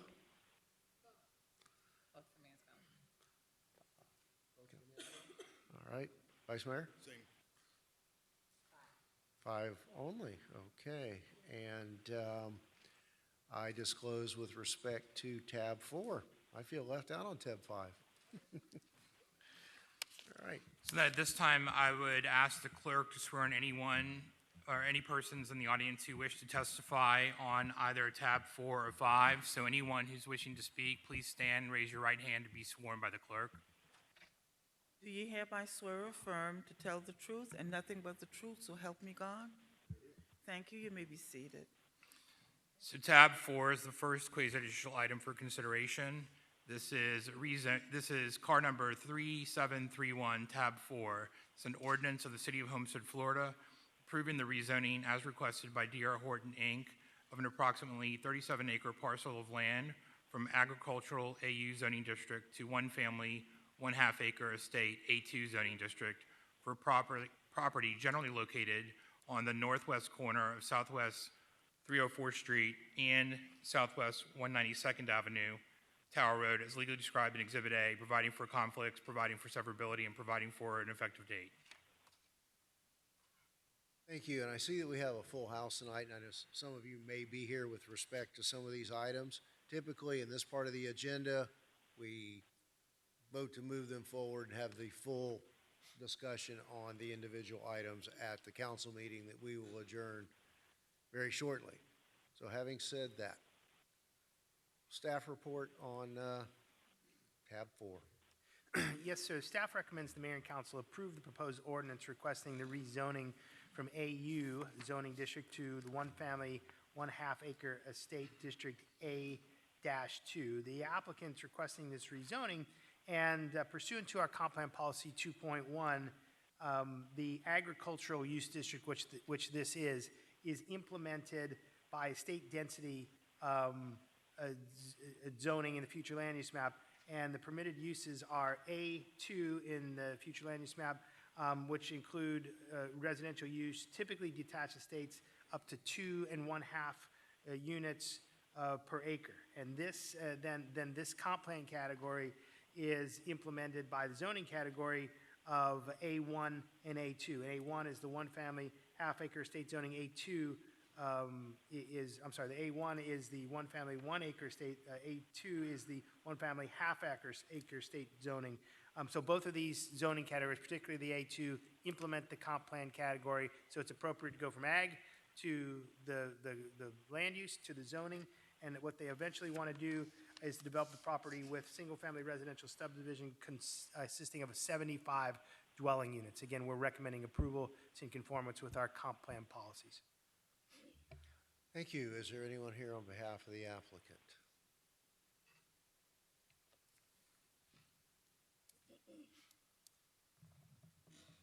Son of Holland Knight with offices at 701 Brickell Avenue. I understand that it's the council's will typically to move it over to the regular council, so I'll refrain my Just wanted you to enter your appearance. Thank you. All right. Now, just so that we know, by show of hands, is there anyone here to speak in opposition to this matter? There's one back here. Just one? Okay. Thank you. Yes, Vice Mayor. Let the record reflect that the address that we've got on our documents here are incorrect. I think there's a typo. It should have been 304 Street instead of 340th Street. So I just wanted that to be on the record. Thank you. Thank you. All right, do we have a motion to move this item forward? Moved by Board Member Roth, second by Board Member Fletcher. Any further discussion? Just to be Vice Mayor? clear, what we are voting on here is a zoning change. And that's Yes. all. Yes, sir. We're rezoning from agricultural use to one family, to the A2 district, the one and a half, one family, one half acre estate district. That's correct. Okay. Thank you. All right, if there's nothing further then, I'll ask for a roll call vote. Pass that motion Board to Member second. Roth? Yes. Board Member Fletcher? Yes. Board Member Avila? Yes. Board Member Fairclough-Staggers? Board Member Bailey? Yes. Vice Chairman Guzman? Yes. Chairman Losner? No. The motion carries. Thank you. Tab 5, Mr. White. Yes, tab 5 is card number 3730. This is an ordinance of the City of Homestead, Florida, approving an amendment to the previously approved Portofino Plaza Planned Unit Development, PUD Master Development Plan, as requested by 2250 Northeast 8th Street LLC to permit medical office use for the property generally located at 2250 Northeast 8th Street, Homestead, Florida, as legally described in Exhibit A, providing for conflict, severability, and providing for an effective date. Thank you. Mr. Gassant, are you here on behalf of this? Okay, thank you. Just go ahead and just identify yourself for the record. And Good evening, Mayor, council members. Alex Arias, 701 Brickell Avenue. Thank you. And let's just, is there anyone here in opposition? Anyone here in opposition to this item? Okay, I see one hand up later. All right, do we have a motion to move this item forward? Moved by Board Member Bailey, seconded by Board Member Fletcher. Is there any further discussion? Roll call, Madam Clerk. Board Member Fletcher? Board Member Roth? Yes. Board Member Fairclough-Staggers? Board Member Bailey? Yes. Board Member Avila? Yes. Vice Chairman Guzman? Yes. Chairman Losner?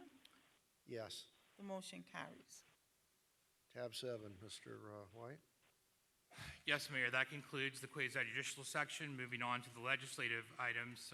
Tab 7 is an ordinance of the City of Homestead, Florida, amending the City Code of Ordinances by amending Chapter 23, Signs and Advertising, Article 3, Signs, modifying regulations related to off-premise advertising, providing for conflicts, providing for severability, and providing for an effective date.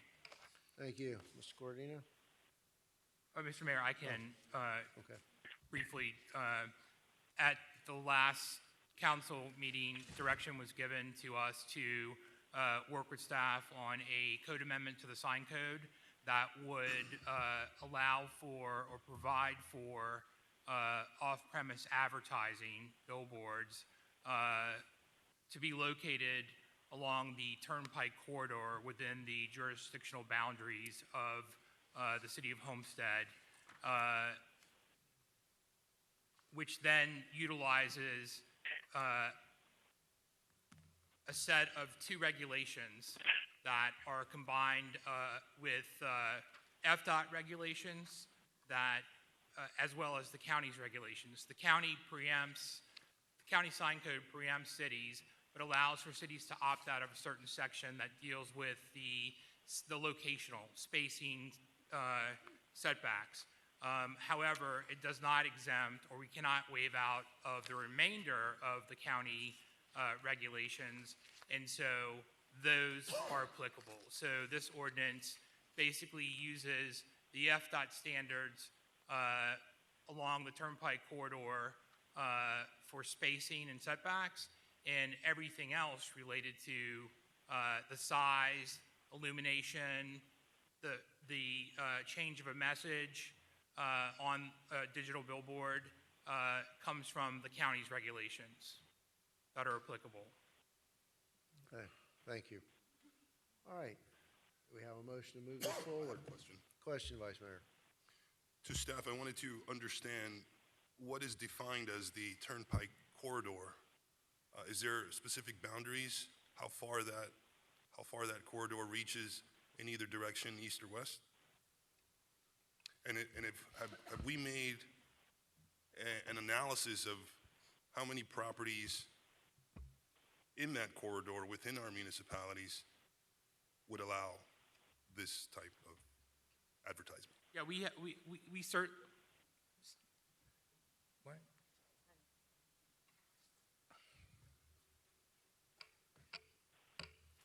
There's been some initial GIS mapping that indicates based on, oh, and I should also mention that under the county's code and FDOT, only properties that are zoned commercial or industrial are allowed, permitted to have a billboard.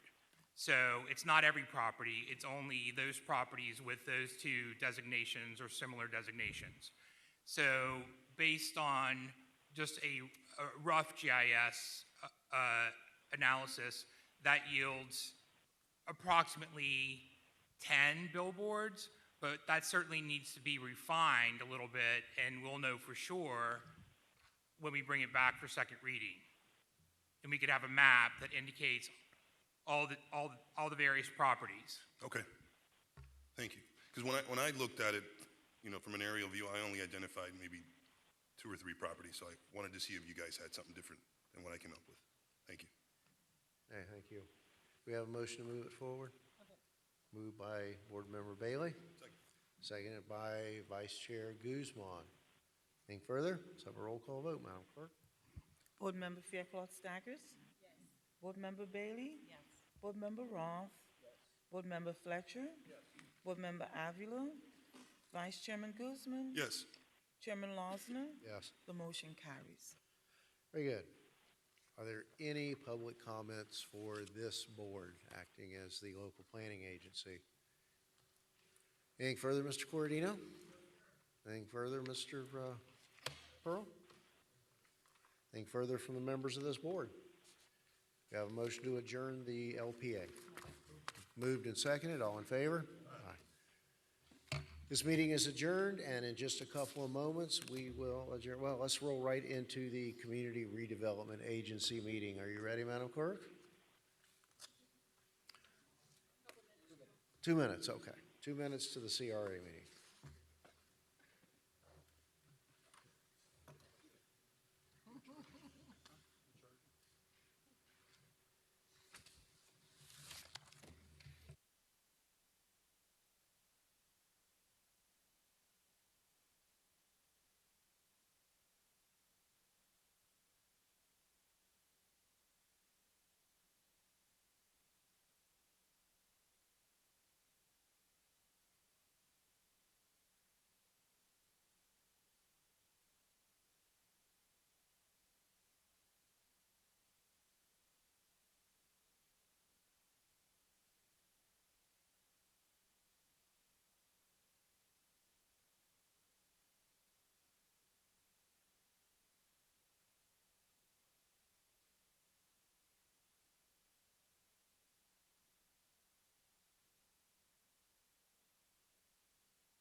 All right, let's call the City of Homestead Community Redevelopment Agency meeting to order.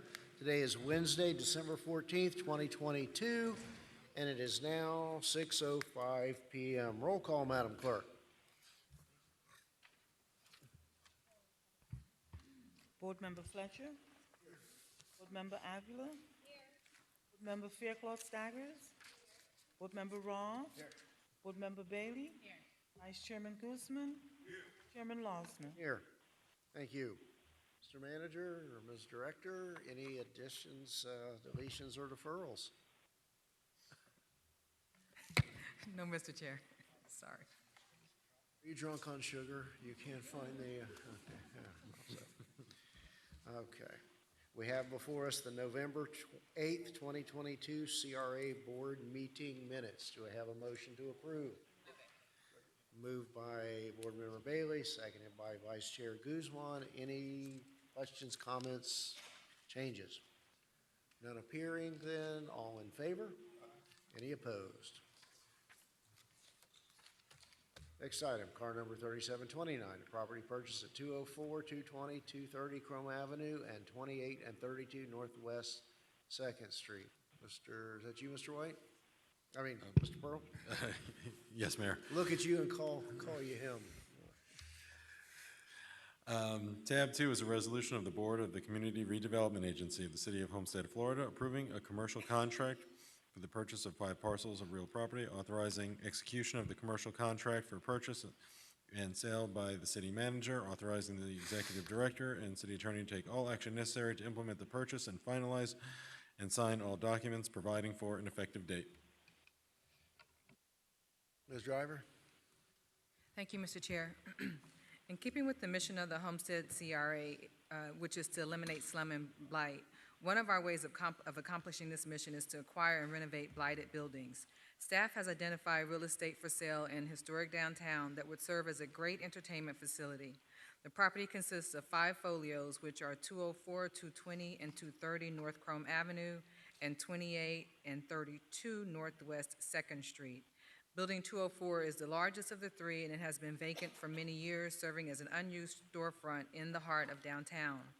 On July 20th, 2022, the CRA Board authorized the Executive Director to submit a request to Miami-Dade County for authorization to borrow $3.9 to $6.5 million from a private source to acquire real estate to support this mission.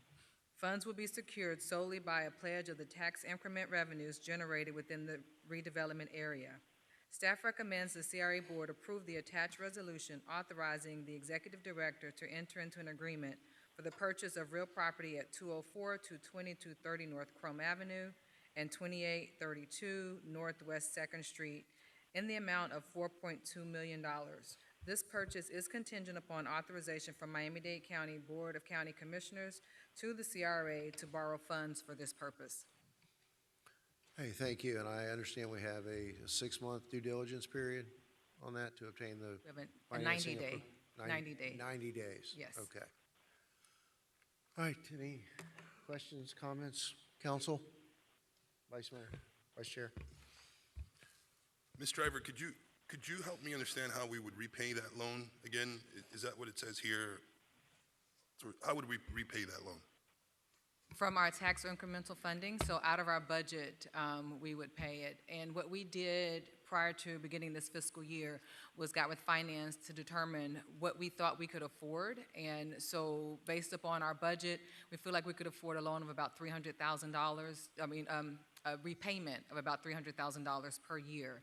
So finance went out and shopped around for us, and then that's how we came up with the figure of 3.9 up to no more than 6.5, that we could probably get something within our affordability at that time. And what was the term of the loan? We haven't gotten it yet. Oh. So this is the process. Once, if you all approve this, then finance will begin trying to identify the loan for us. And that will come back to you all for approval, the terms and conditions of it. Thank you. Can finance speak on, maybe in general, what the normal terms of the loan would be? Are they a 20-year, 30-year loan? Can you hear me? Oh, he's on, there he is. Yes. Mayor and council, I'm sorry. Yeah, we're looking at a 20-year, and probably it's going to be a bank loan due to the amount of the loan. So this would probably be best as a bank loan as opposed to going out for bonds. If it was a much bigger volume, then we'd probably go out for bonds, but being the amount that we're looking at, it would probably be a bank loan. Okay. Thank you. That makes the payment structure safe in my eyes, so thank you, Mr. Driver. Thank you, Vice Chair. So let me ask you this. During this 90-day due diligence period, is it your agency's intention to go out and shop this around to potential users for, I know we've talked about a Sistrunk type food hall situation. Would we go out to the market and determine whether or not there's any interest as part of our due diligence, or are we just going to close on it and build it and they will come? That would be nice if we could guarantee that we build it and they would come. But no, the plan is to shop around.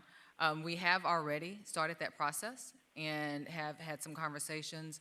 And I believe that we are scheduling visits, at least looking to schedule visits for you all to go to a particular place that we've looked at. And we think that would work well here in the city of Homestead. Thank you. And you probably are aware that 6 of the 7 of us had a sunshine meeting a week or 10 days ago with the manager and talked about other potential properties that perhaps we should look at determining whether or not they're available at a reasonable price. Is there any update on that? Yeah, we reached out to Richard Glass to go ahead and make the initial contacts. Have we heard anything else from Richard at this time? Actually, just correction, I did it myself instead of Richard. So I have not been able to get in touch with the owners of the 2 identified properties. So we are still trying to get in touch with someone that could answer questions and begin the negotiation process with us. All right, appreciate that, because I guess my point is that well enough in advance before the due diligence period expires, we still have the opportunity to bail out of this potential contract with no penalty. I'd like to know where we are on discussions, potential with those either or both of those 2 sites, so that we can make some decision as to which would be a priority if one or both of the others become available. Understood, Mayor. Understood. And there's 2 triggers here as well. Remember, we had to get the county authorization to be able to do the loan. So, but we'll definitely come back to you all and bring you up to date. And there's also the loan itself. If we're going to move forward with it, we'll come back to council. So absolutely, we'll keep you informed before we do anything else. Okay? And just is my takeaway correct in that if we were to close this transaction and sign for a loan to spend $300,000 a year out of CRA monies, does that pretty much exhaust our borrowing? All our eggs are going to be in one basket in this building? My understanding, yes. If we go for the $300,000, yes. That would be it. Okay. Thank you.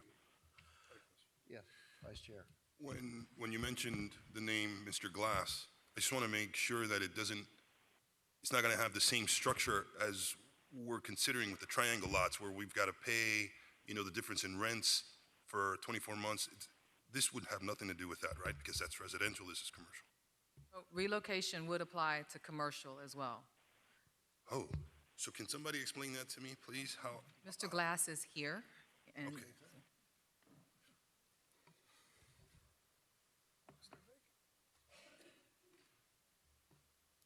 Good evening again. Richard Glass, Glassline Acquisition.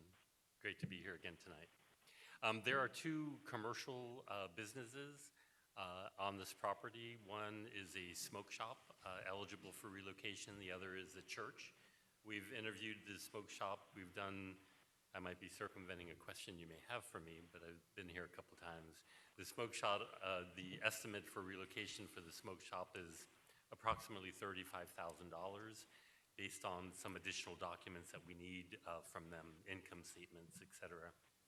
The church, we have not been able to interview. The pastor has been on missionary missions redundantly said, and is now, as we understand it, coming back into the country again. So we have no idea what's in that particular unit. And by the way, good evening, sorry, Chair and Board. Answer your question, Yeah. Vice Chair?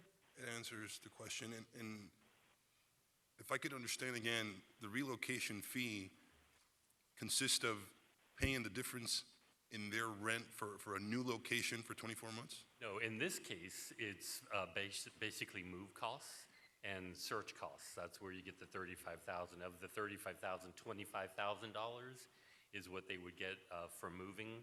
Another part of it is a commercial mover. We get 2 estimates for the commercial move. The tenant, him or herself, could actually move themselves based on that estimate, and then $2,500 maximum in search costs that they could apply for. They have to prove it up, so that's the maximum that they could get in that. So depending on what the church has in its building will determine what those costs will be. Yes, now, we had a conversation today, is it folding tables, folding chairs? Is it pews like we know in a church? But being a storefront, we think it's more mobile than something that's affixed to the real estate So itself. that's our maximum exposure, those numbers you threw out. For the spoke shop, for the church, I would estimate about the same amount. It's a little bit larger of a building, so the commercial move, In the wrong business. There's also some abandoned property there that we'll take care of with the seller signing some forms in another portion of the building. Those funds come out of the CRA budget. Is that correct? That's part of the So I was CRA. ready to say, Richard, if we're not using federal funds, we don't have to do the relocation process. Is No, that you correct? are not obligated to do that. So if we strictly use CRA money, we don't have to do the, Correct. Okay. What you just said is if we're not using federal funds, we don't have to do the relocation process. right. So if we decide that it is not our intent to use any federal funds for purchase, for renovation, for anything related to this building, then we don't have to go through the relocation process. So if it's strictly CRA funds, we don't have to do a relocation. So then I would assume that's what we're going to do. Well, I'm Vice sorry, Mayor, stepped all over there's you. ARPA funds as well, right? So there might be a potential, depending on who we're bringing down and what we're going to do, we may be using ARPA funds. So that would trigger Mr. Glass here. Right, and there are formal leases for those 2 tenants, so, that's in the mix too. Okay, thank you, Mr. Glass. Thank you. Councilwoman. Yes, thank you, Mayor. I just wanted to say for the record, we have had multiple conversations about what we want our downtown to look like. And I know this council is committed to putting all of our energy efforts into realizing a revitalized downtown. We have to get really serious about doing that. And with that, I support moving forward with entering an agreement in order to purchase this property, because if we're going to be Destination Homestead, as we say, we have to control our destiny. And we can't control our destiny if we're not in the driver's seat, if we don't own these properties. So if there is an opportunity for us to purchase these properties and then have a collective and clear vision on what we want to go into those properties, I think we have to move forward with that. I've never been a proponent of build it and let them come and sit and wait for somebody to come. If we have a clear and collective vision, we need to go out and find who we want and define who we want to operate there. So I think this is a step in the right direction in order to see a revitalized downtown. So I support this agenda item tonight, Mayor. Thank you. No further? Councilman Roth. Thank you, Mayor. So our intentions are to purchase and then release and become a landlord. Is that the idea for this? I'm sorry, to say again? Purchase the property and then become a landlord and lease the property out. Is that our plan? Yes, that Okay, is our plan. so- And we'll negotiate with, the terms and what it all looks like will depend upon the partner that we get for the space. Okay, and so the two tenants that are in place now, they have actual leases, is that correct? That is correct. And what is our obligation to honor those? Legal is currently reviewing the leases and will provide us with guidance on, what the obligation is, how do we move Because forward. if we don't have to do a relocation package, they can ask us for anything to buy them out of their lease. So do we have the leases in possession, so we know the terms? Yes, we do have the leases. And when do they expire? 4 and 5 years from now, I believe. Yes. The church expires, the church has 4 more years, I'm sorry, 5 years, and the smoke shop has 4. And what is the combined lease amount? The church, sorry, my glasses on. The church currently pays $5,626 per month, and that goes up about 1% every year. And then the smoke shop is at $3,210 per month, and they also have an annual increase. So, and then once we close, effectively, we start to collect rent, and we are in the position of landlord at that point. Correct. All right, so I'd kind of like to know what happens to those folks and do the best we can to keep them there if we have to. If not, give them the best possible exiting plan you guys can come up with, because it sounds like they just started there and they're new to the city of Homestead, and here comes the big boy. Sorry, you have to leave now. It doesn't look good. So I know it's progress, and I'm all for the progress. I just want to make sure that the people that are in place now are treated fairly. Of course. Thank you, Mayor. Thank you. Mayor. So I was thinking something similar. First of all, of course, very exciting properties that we could do some great things with. I love the idea of Cirque Soleil to be a starting point for new businesses to be able to grow, and I see this as a great opportunity for that as well. And I really don't see how there's no way of keeping the church and the smoke shop to continue with their leases and offer them a piece of that. With the church, it might be a little more difficult, but I would definitely suggest the same thing, is that it doesn't feel like they're being pushed out. If this is the whole point of this, is for us to create some new businesses and to do the very best we can for them not to move. Thank you, Mayor. Thank you.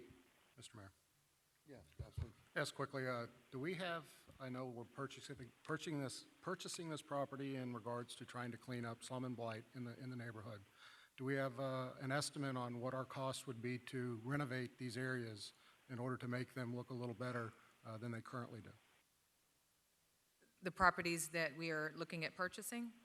At this time, no, because we don't have a vision yet as to what's going to go in there. Well, we have an idea what we want, but we just don't know what will eventually take place in there. So that would require us knowing a build out. So it could be upwards of $1 million, maybe more. But at this time, I really don't have a concrete figure to give to you as an estimate. I appreciate that, and the funding will come from where when we start to rebuild these locations. We need to look at that long term to see where we're going to get that funding from.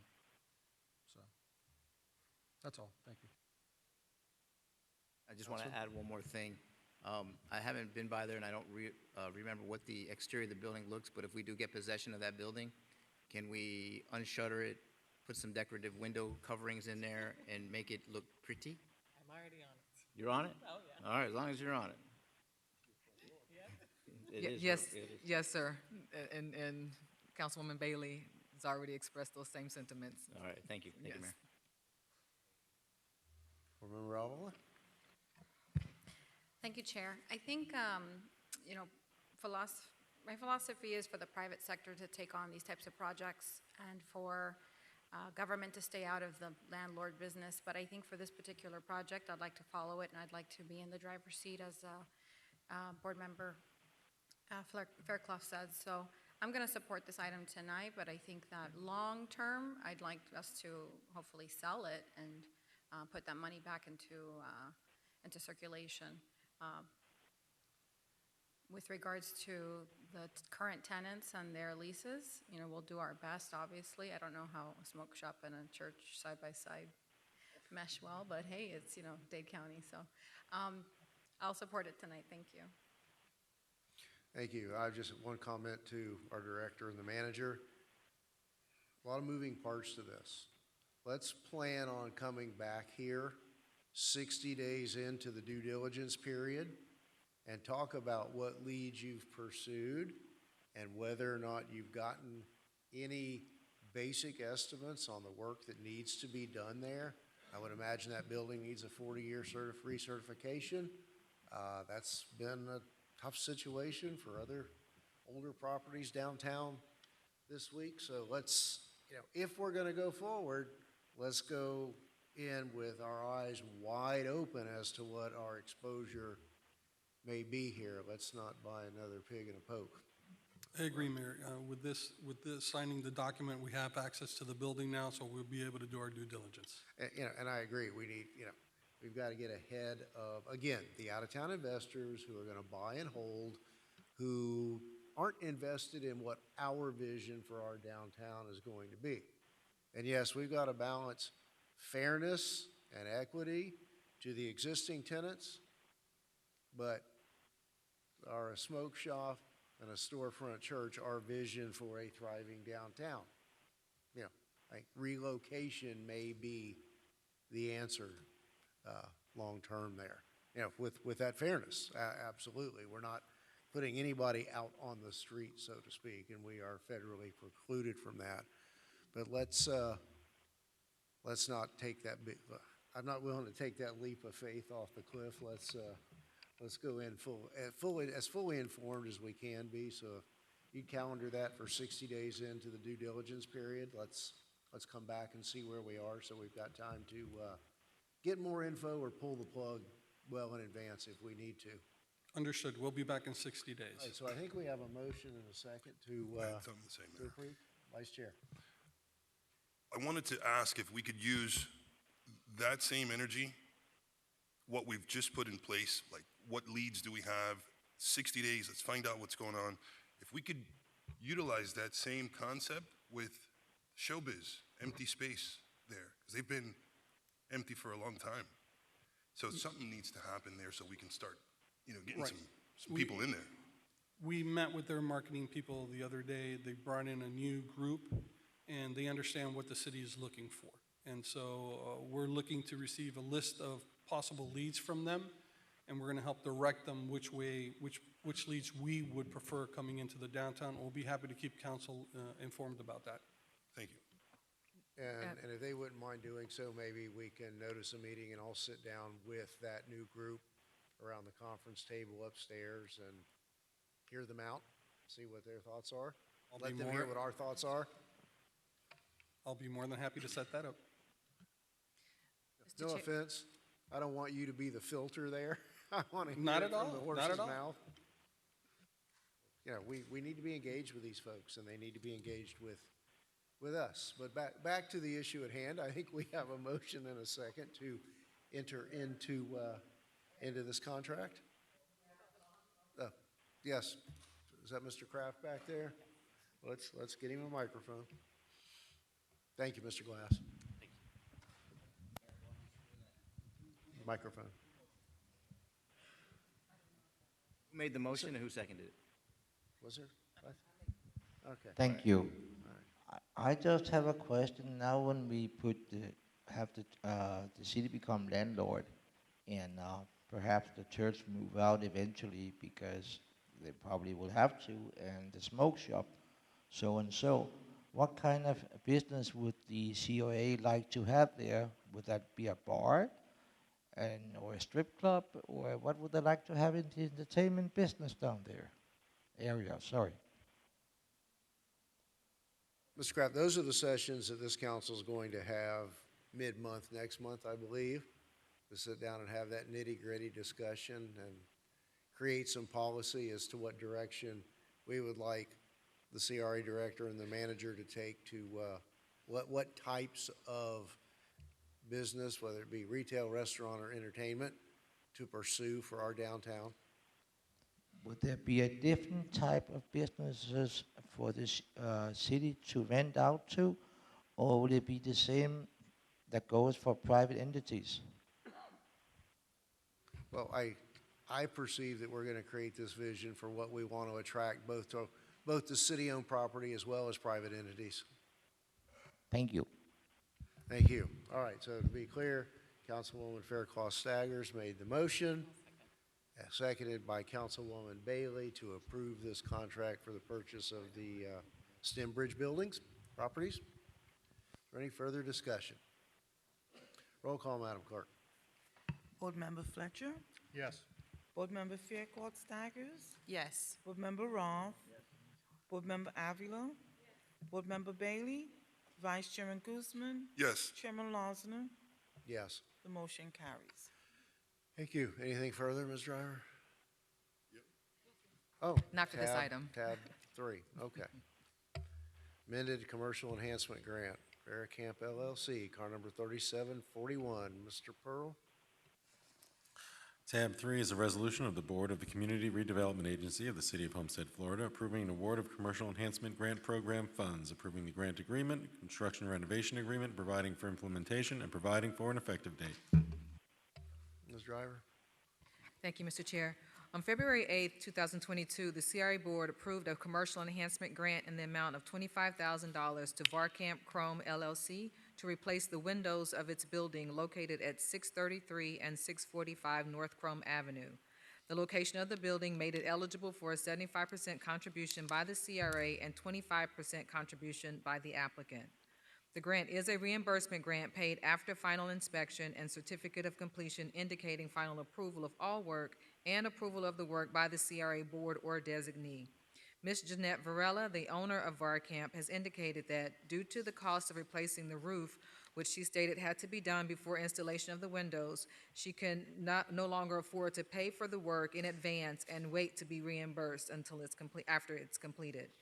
The offer to be reimbursed on a rolling basis was made, however, that was not acceptable because it was too labor-intensive. Staff recommends the CRA consider approving the attached resolution amending the original grant and changing it to a tri-party agreement between the CRA, Vericamp, and GNR Impact Windows and Doors. This would allow for the CRA to pay the contractor directly for the services, and Vericamp would still be responsible for its 25% contribution. And I would like to add that Ms. Varela did get additional quotes, and GNR was the lowest bidder for this job. Okay. Mr. Manager, anything further? No, Mayor. No, Mr. Chairman. Attorney? And this is not something that's not been done in the past, correct? We have done tri-party agreements previously, not at this stage after the grant was approved, but we have done them before approving the grant application. Good. All right, do we have a motion to approve? Moved by Board Member Bailey. Seconded by the Vice Chair. Further discussion, questions, comments? Board Member Fletcher. Thank you very much, Mr. Mayor. Just a quick question. We don't want to set precedents by doing this. I think we need to make sure we're very clear that this is a case-by-case basis, that we're moving forward in this type of agreements in the future. So, Well, that was my question. This is not uncharted territory for the CRA. right, but There's- again, yeah. case by case, it's coming back to the board for any type of approval. Sure. Thank you. If I may, Mr. Chair, that's how the other two that we've done, they were case by case, and when they applied for the grant, they let us know at that time and showed us proof that they weren't able to afford to, take care of the repairs ahead. So we are trying to look at these case by case. Okay, thank you. So we have a motion and a second for approval. If there's nothing further, roll call, Madam Clerk. Board Member Bailey? Yes. Board Member Roth? Yes. Board Member Faircloth Staggers? Yes. Board Member Avila? Yes. Board Member Fletcher? Yes. Vice Chairman Guzman? Yes. Chairman Losner? Yes. The motion carries. All right, thank you. Anything further, Ms. Driver? No, sir. Any further public comments? Motion to adjourn? Second, all in favor? Aye. All right. So give us 2 minutes and we will adjourn the feature attraction. Good evening, everyone, and welcome to the City of Homestead Regular City Council Meeting. Today is still December 14th, 2022.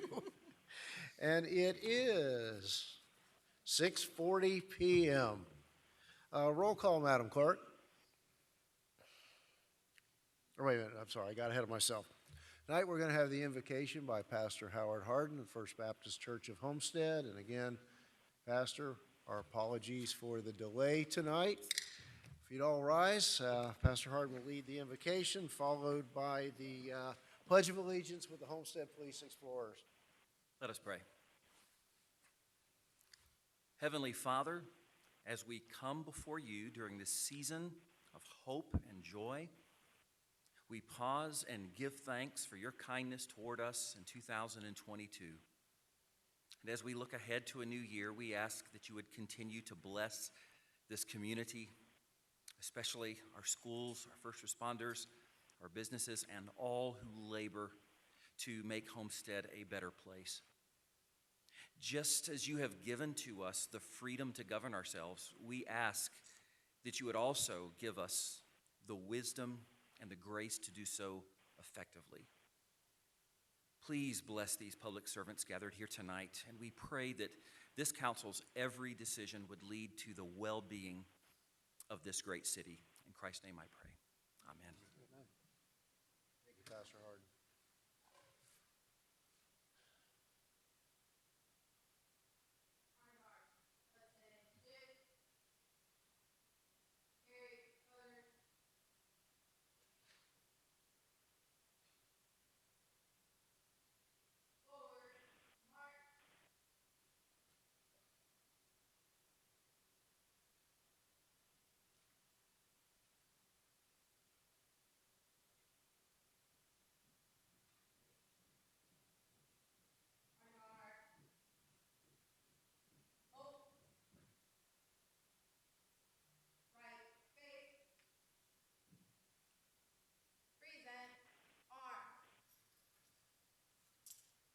Please join with me. I pledge allegiance to the flag of the United States of America and to the republic for which it stands, one nation, under God, indivisible, with liberty and justice for all.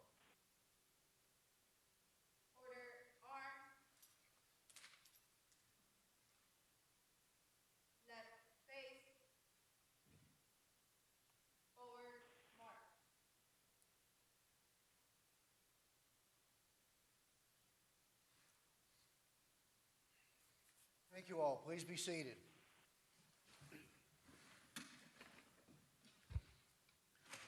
Roll call, Madam Clerk. Councilwoman Fairclough Staggers. Here. Councilman Fletcher. Here. Councilwoman Avila. Councilwoman Bailey. Councilman Roth. Here. Vice Mayor Guzman. Here. Mayor Losner. Here.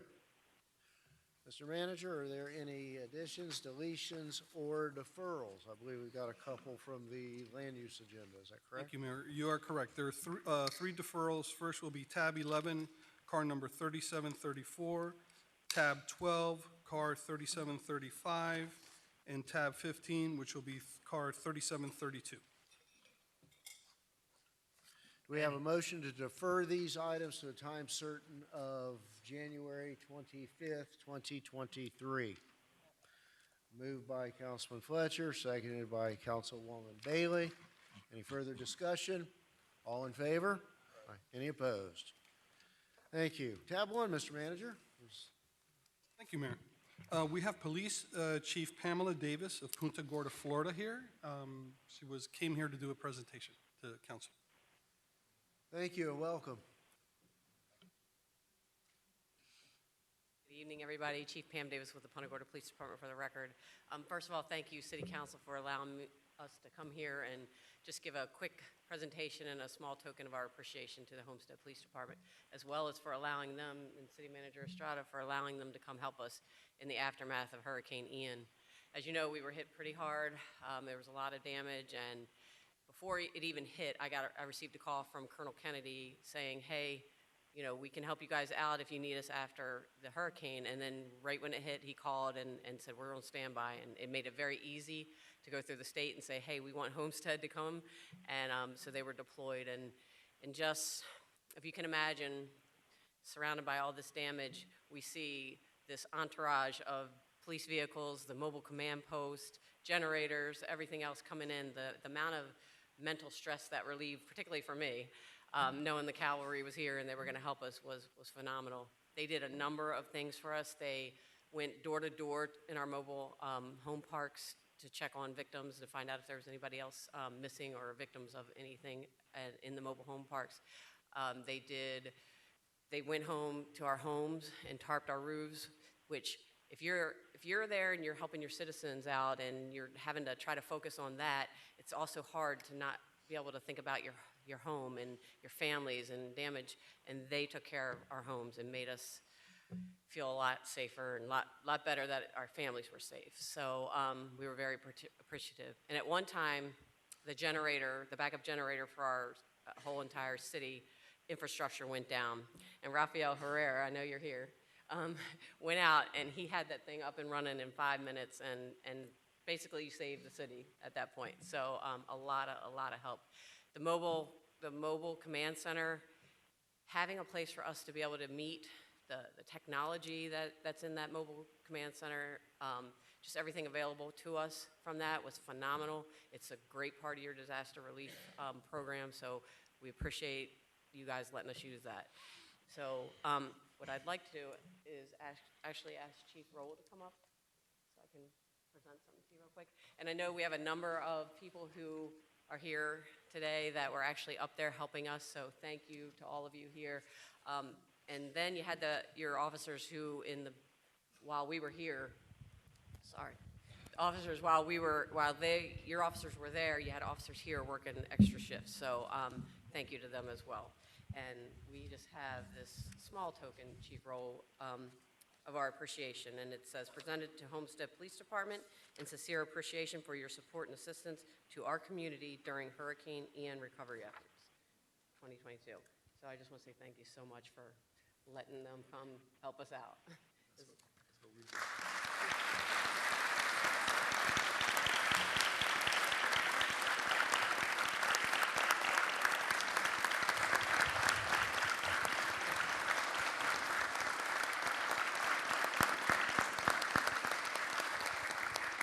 You know, first of all, I want to thank Chief Davis and her command staff for coming down to recognize our police officers, and also to thank the mayor and council and the city manager for allowing us to go and assist.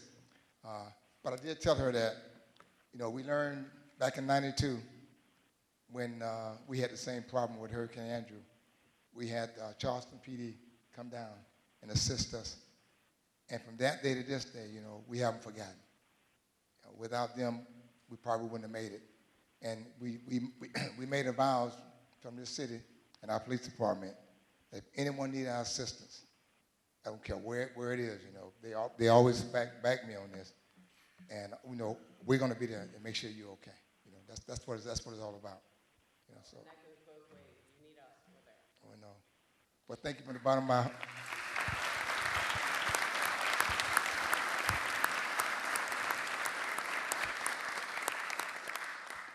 Thank you again, Chief Davis, and I think the police officers are here tonight that responded. Would you raise your hands in the back? Would you all come up front?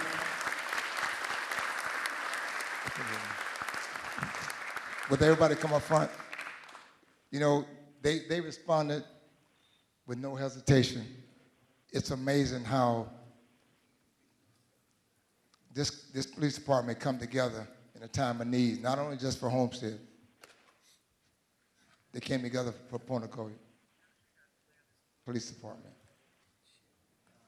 Yeah, I don't know how we're going to take a photo, but yeah, come around the back here. Oh, we're working that out.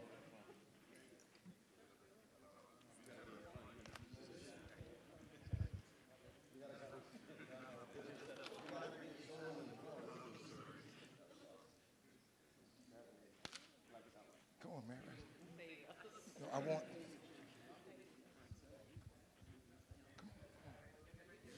No, I want Major Clark to just because, you know, this guy's unbelievable. I want him to say a few words about what happened when y'all was up there and how we got everybody together and some of the things that we did as the police department to help out Chief Davis and Portland Police Department.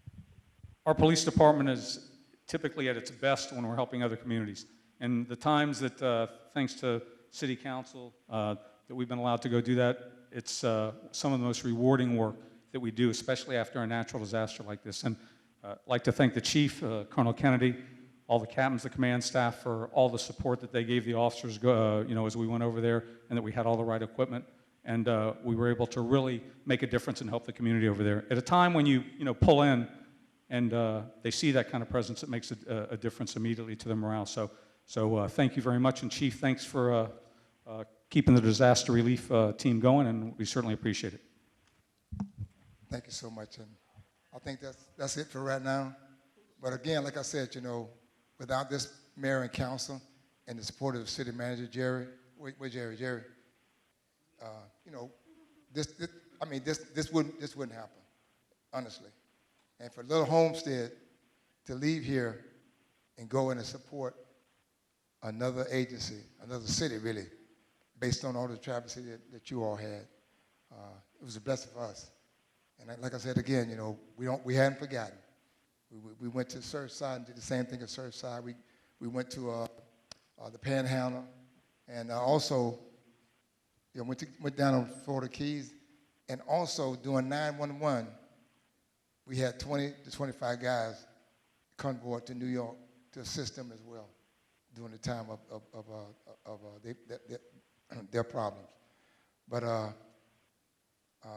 I can't thank these guys and girls enough. Nobody was complaining and worried about, how long we're going to take and how long we're going to be there. They just got there and said, hey, what do you all need? We're self-sufficient. We have our own food. We got our own gas. Everything, and Chief Davis mentioned that to me earlier today. But that's how we roll. We don't want to come to you all to help you out and bring you problems. We want to relieve the problems that you all are having. Well, thank you so much. And that's what it's all about, though. But thanks again. I appreciate it. All right.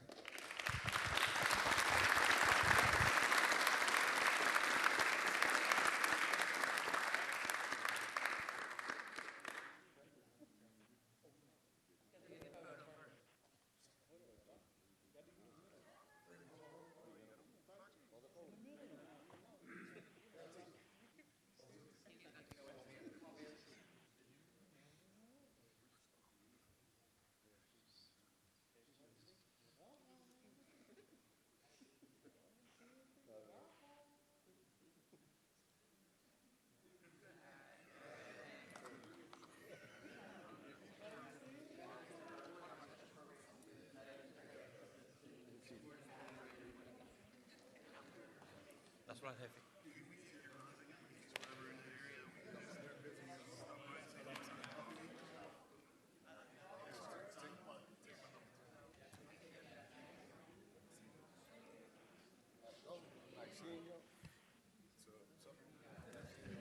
Mayor, if I may, while we still have people here, I have it. I got a mic right here. I just want to say, Chief Davis.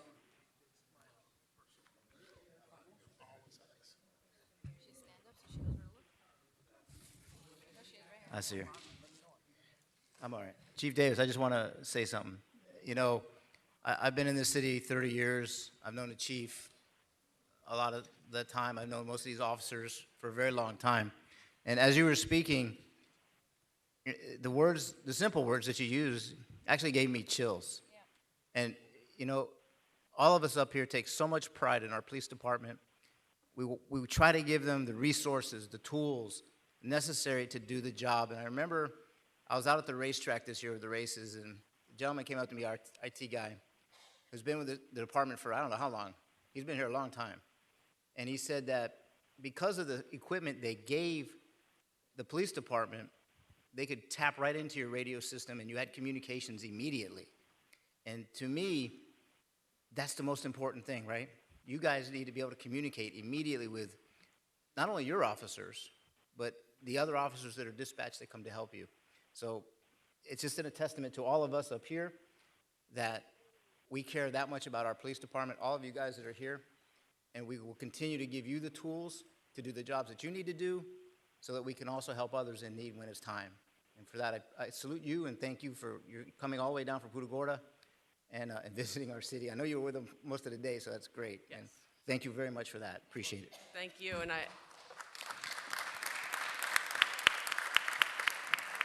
just to piggyback on that, the resources that they had that they were able to share with us, they were able to say, okay, what carrier right now is the best in the area, and they were able to do that with their phones. Being able to get into our radio right away. Having a city council that supports their police department, I have one in Punta Gorda as well. Our city council is very supportive. It means the world to the department, and it's going to be the best for your citizens as well, because you are bringing those resources that they need to do their job to help your citizens. So thank you guys again for letting us be here, and thank you in person. Thank you. Appreciate And it. by the way, Raphael is off the table. Oh, no, I was going to take him with me. Is he here? He already left, right? See, he knows better. Get out of here before while he can. But thank you all very much. Thank you.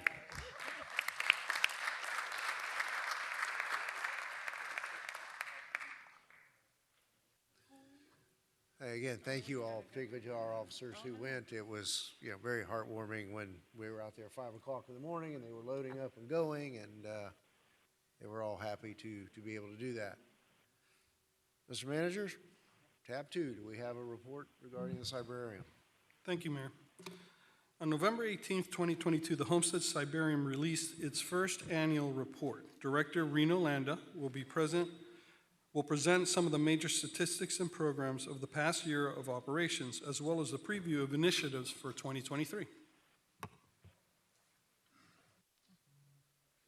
Good evening, Mayor and Council. Like the City Manager just introduced, my name is Reno Landa. I am the Director of the Homestead CYBRARIUM, operated by Library Systems and Services. I'm very excited to present a very abbreviated version of our report. I encourage, if you haven't already, which I'm sure you already have, please visit our website at cybrarium.org/2022 to see the actual full report, and I encourage anybody else that's watching or here tonight to visit, because the real goal of the report is for you to see what we've done throughout the year of fiscal year 2022. And really, what we're going to see tonight is not going to show that. The report on the website will. It is the first fully online report for any library operated by Library Systems and Services. And it's really meant to capture what we see every day at the CYBRARIUM, which is our community and how they're using our spaces and our services. So today I'm really just going to give you the highlights and give you the opportunity to ask me some more questions about what we've been doing so far, almost at year 2 since we've opened, coming up in March. And this was our first full year of the CYBRARIUM. So first off, just to get an idea of who is actually visiting the CYBRARIUM, we had almost 80,000 visitors to the CYBRARIUM during fiscal year 2022, which means around 6,600 visitors per month, or around 220 people per day.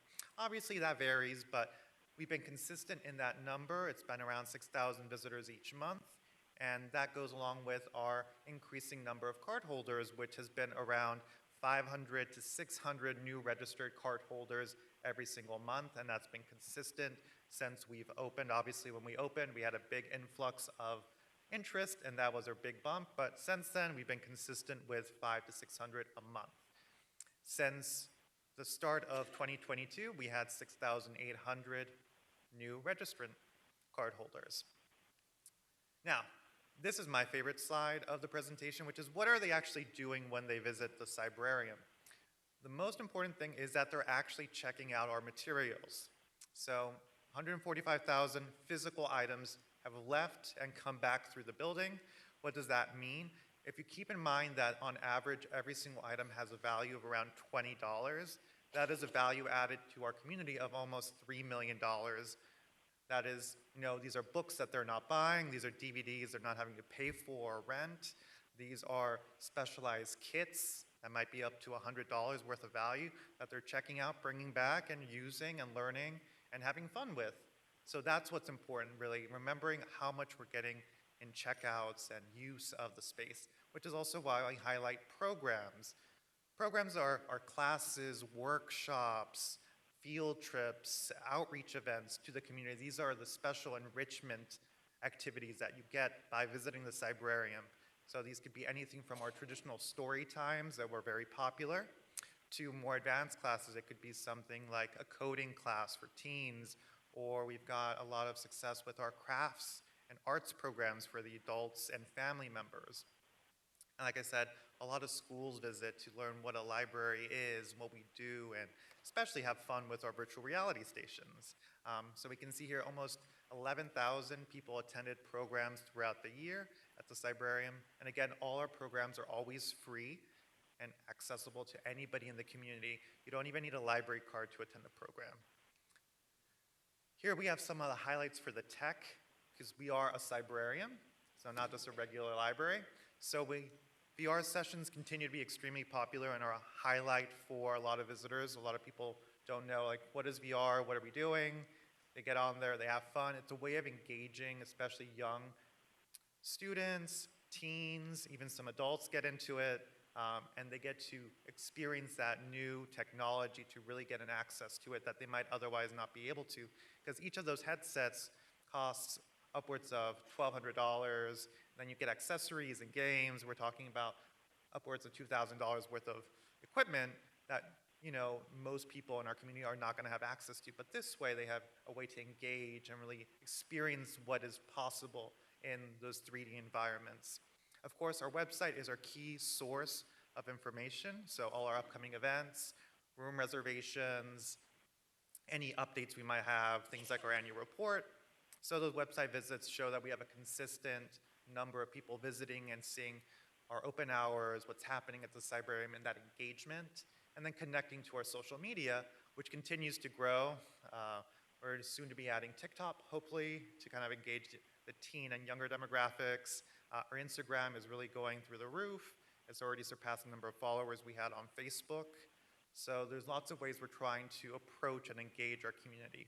And of course, computer and wireless sessions, it's always important to remember that not everybody has internet at home. And so they come to the CYBRARIUM, their public library, to connect to that Wi-Fi, to do those job applications, to do those Zoom interviews, to do their homework. So that's why we highlight that section in our report. Looking forward, because I do want us to look forward to what's happening now in fiscal year 2023. 2022 was about connecting with our community, hearing what they want from us, and giving that to them. 2023 is about us going out into community more and really enforcing our engagement and community outreach. So that's what I've charged our staff with for this coming year. To go along with that, 2022 we saw a lot of focus with families and young children.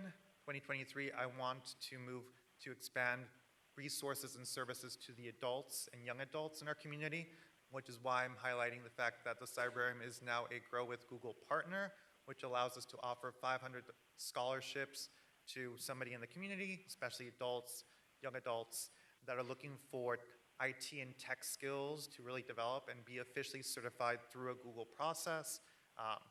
So you can see up there, we've got e-commerce, IT support, data analytics, some high-in-demand fields that will be able to really put some of our people in our community on track to really get into that field and develop those skills. I'm also happy to announce that as soon as the renovation is done, we will have a new recording studio in place to really have our teens and adults have a way to be creative and also help with entrepreneurship and development of, you know, they can do voiceover work for websites, they can do podcasts, they can do their own videos. That's the goal of the recording studio, and the 2 multimedia editing stations will be debuting in the spring.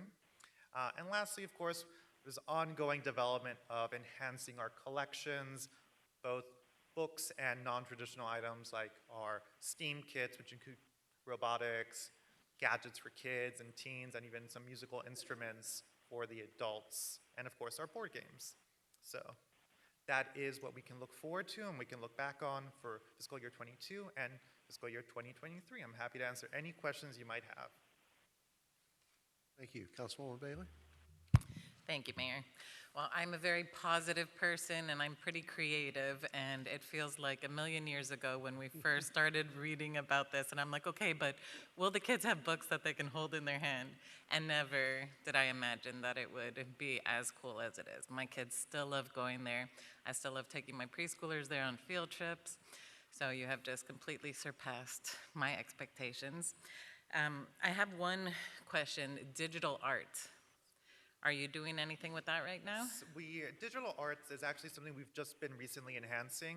We just purchased, it was 20 drawing tablets, so you can connect to a computer and draw using those tablets, and we're working with a nonprofit partner to teach classes starting, well, we started in November, but we're doing more during winter break this year and then into January and February of next year to get the basics of digital art, digital animation instilled in them. And we also have several of those exact same tablets ready for circulation, so that way they can take the lessons they learn in our programs and take those home, and if they have a computer at home, connect and use it that way. With Illustrator or Photoshop, that type of? The level that we're using right now, at least for the programs, is a little bit below that. It's more introductory to really get school age and middle school engaged and used to using that technology is more introductory. So we're using software called Sketchbook and some other free software called OpenTunes for animation. But the multimedia editing stations we'll be installing will have the full Adobe Creative Suite, which includes Illustrator and Photoshop. So that way, my goal is always to have a path for every age. So even if you start off as a 2-year-old, you can keep coming back to the CYBRARIUM year after year and get something every single year that'll enhance that stage of life. So for example, if they come to a program and they're in middle school, they can then learn by taking the tablet home and then continue that by learning the skills in Adobe Illustrator or Photoshop at our multimedia editing stations and eventually continue that into a career. That's the goal. Oh, wonderful. No, I've gotten a couple inquiries on that, and I thought, I know who is probably going to do something soon. A question for staff. I've had also a few people reach out regarding our calendar. Is there a way that we could maybe organize things with some of our partners, obviously CYBRARIUM, to have a city calendar where you could go on our website and see what's happening for the month? Yeah, so we have the city calendar that has our city events, and we also have a sub-calendar for Parks and Recreation. We can certainly add a calendar for the CYBRARIUM as well so that you can get that all in a one-stop shop. And I'll add, our calendar system, because we have one that serves through our website, does allow for RSS feeds that might be able to feed in directly to a calendar system run by the city. So that way we have double the access and discoverability for our programs. Wonderful. Keep up the great work. Thank you, Mayor.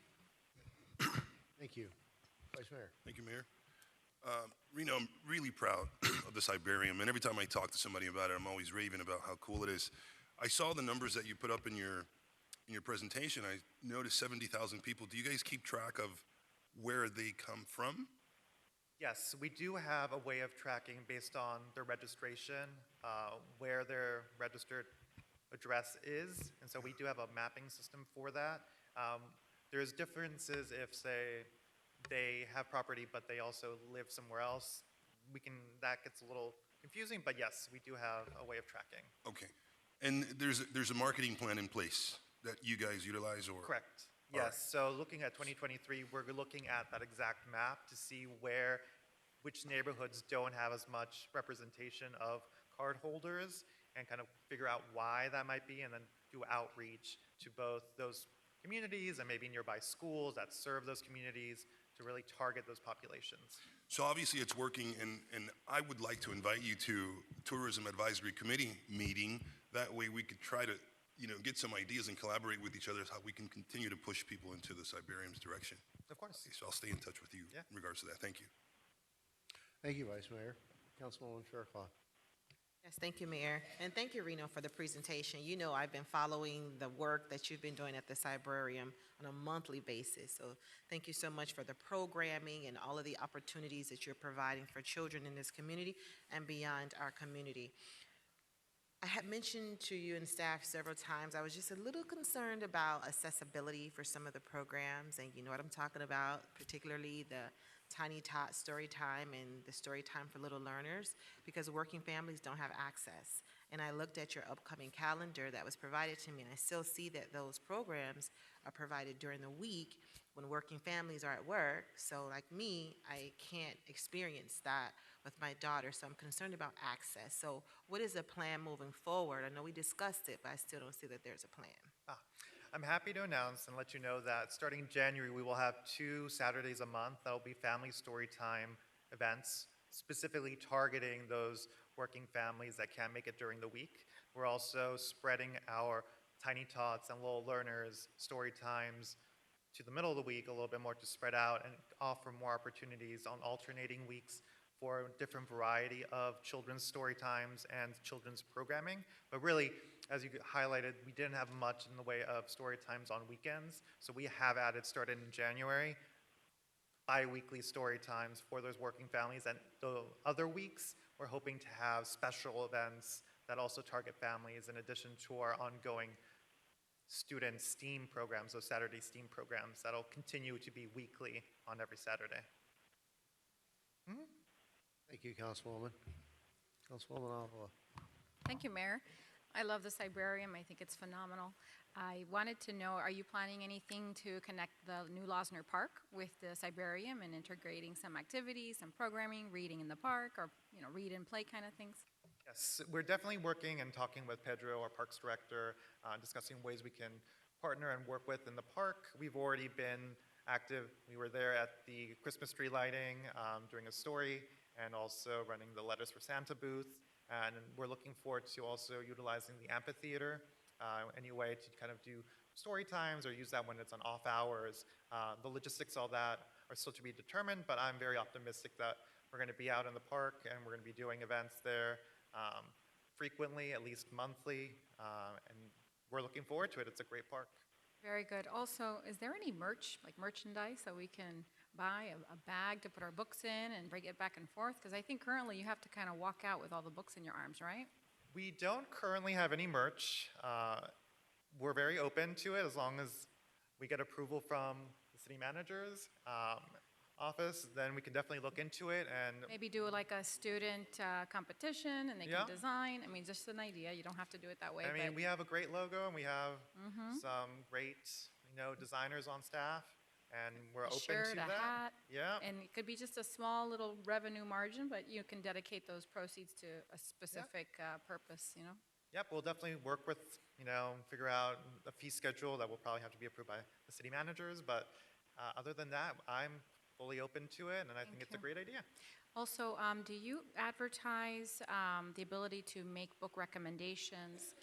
There was, I recall one time being there and I had asked, how could somebody, recommend more books or a type of genre of books? And you had to go through the website and submit, but have you received book recommendations, and how are you trying to engage more with them? Right. We do receive ongoing book recommendations. The majority do come through our website form or through our info@CYBRARIUM email. But beyond that, we also have started using kiosks that were donated by the city. And that we can definitely implement to add an easier, more streamlined version of a recommended book. That won't take too much time to implement, and I think definitely very doable. Anything we can do to make it easier for our patrons to engage and really make the collection something that's reflective of their needs is something that I'm all for, and LSNS is all for, and that's really what being a public library is about, is finding collections that work for the community that we serve. Thank you, and I do want to thank the staff for always making themselves available to our events in the community and bringing books to these pop-up events that we have in the in the residences, the residential areas of our community. So thank you for doing that and supporting it. Of course. Thank you. Real quick, I'm wondering if any statistics are available for you to compare your number of checkouts to the number of checkouts for the last calendar year of operation at the old library to see how we compare.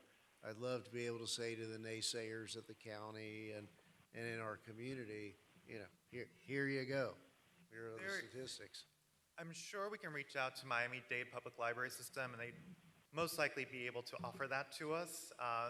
Probably very interesting. Yes. Publicly available information is published by the state library, but that's always a couple years behind because it takes them a little bit to compile that, and they tend to aggregate it, so they'll say Miami-Dade Public Library System did this, but not necessarily what the old Homestead branch had or what the Naranja branch has. But we can definitely reach out to our contacts to see what we're at. I mean, certainly by any measure, almost 145,000 checkouts in a calendar year is pretty significant. Yes. Yes, for our we're- community in that size facility. So, Yes, 'cause imagine- If we could get that, that would just be fun to know. Yes, yes, I can definitely look for that and share it with the council and the city manager. Good, thank you. And sorry, one more thing. I did have a request from a small little girl in my house to have a birthday party at the CYBRARIUM. So if your kids are asking to have a birthday party at the library, I mean, that's got to say something. I know we don't offer that right now, but I would like to find a way in the future where we can maybe have a small size group be able to use one of the rooms and do a little, where you can rent the room for a festive occasion. So thank you. Of course, we can definitely look into that. Yes, we get a lot of interesting requests that aren't necessarily common to a library, but I, of course, believe that's because we're a CYBRARIUM and not necessarily a traditional public library. Oh, and sorry, one more thing. Wasn't the goal, not the goal, but one of the ideas was to be able to license this brand or this CYBRARIUM concept and have it go around? Any feedback on that? So, yes, that's correct. I know that we've spoken with Todd, the director of LSNS, and there has been some interest from other communities. There haven't been any licensings yet, but we're hopeful that the CYBRARIUM idea will spread. And certainly with these kinds of statistics, that would garner a lot of attention and viability in the minds of others. Thank you. Appreciate it. And thank you for having me. Thank you. All right, we now have item 5, the consent agenda. We have a motion to approve the consent agenda. No. A motion to approve consent agenda by Councilwoman Bailey, seconded by Vice Mayor Guzman. Any public comment? Any questions from council? All in favor? Aye. Any opposed? Mr. White. Yes, Mayor. Moving on to the quasi-judicial section of your agenda. Please be advised the following items on the agenda are quasi-judicial in nature. If you wish to comment upon any of these items, please indicate the item number you would like to address when the announcement regarding the quasi-judicial item is made. An opportunity for persons to speak on each item will be made available after the applicant and staff have made their presentations on each item. Swearing in, all testimony, including public testimony and evidence, will be made under oath or affirmation. Additionally, each person who gives testimony may be subject to cross-examination. If you do not wish to either be cross-examined or sworn, your testimony will be given its due weight. The general public will not be permitted to cross-examine witnesses, but the public may request the council to ask questions of staff or witnesses on their behalf. The full agenda packet on each item is hereby entered into the record. Persons representing organizations must present evidence of their authority to speak for the organization. Further details of the quasi-judicial procedures may be obtained from the clerk. In accordance with Code Section 2-590, any lobbyist must register before addressing the council on any of the following items. That would be tab 13 and tab 14. At this time, council members must disclose any ex parte communications on those items. Council? Ms. Fletcher? 13 and 14, Vice Mayor. 10 through 15. Okay. 13, 14. Okay. And Councilwoman Avila.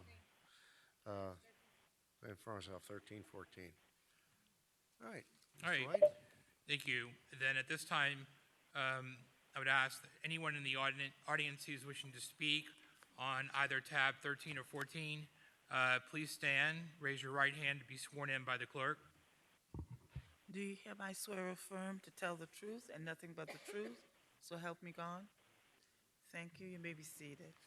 And I'm sorry, just for clarification, that should have been tabs 10, 13, and 14.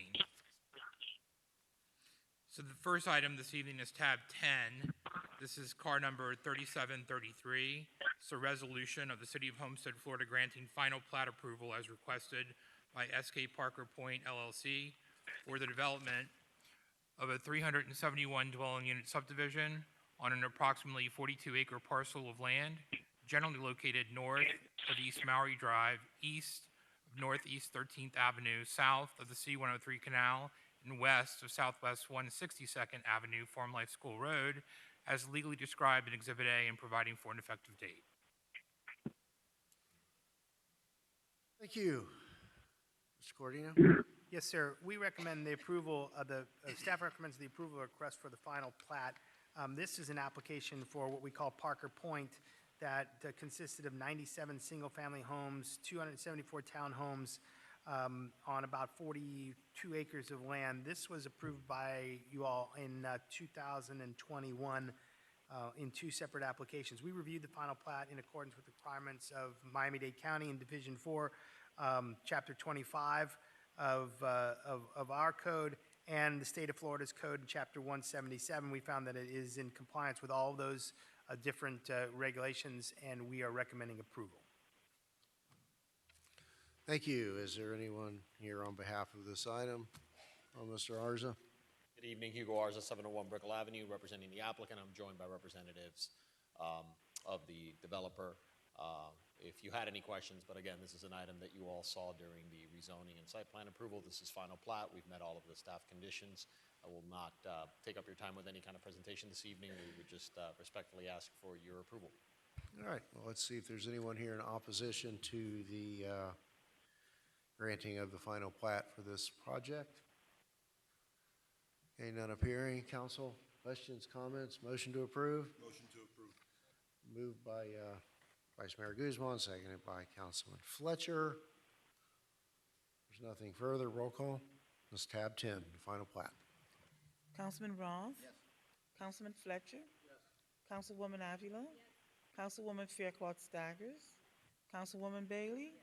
Vice Mayor Guzman? Yes. Mayor Losner? No. The motion carries. Okay, next item is tab 13, car number 3731, public hearing 2021-54. It's a rezoning from AU agriculture to one family, 1/2 acre estate district. Yes, Mayor, this is the first reading of an ordinance of the City of Homestead, Florida, approving the rezoning as requested by D.R. Horton, Inc.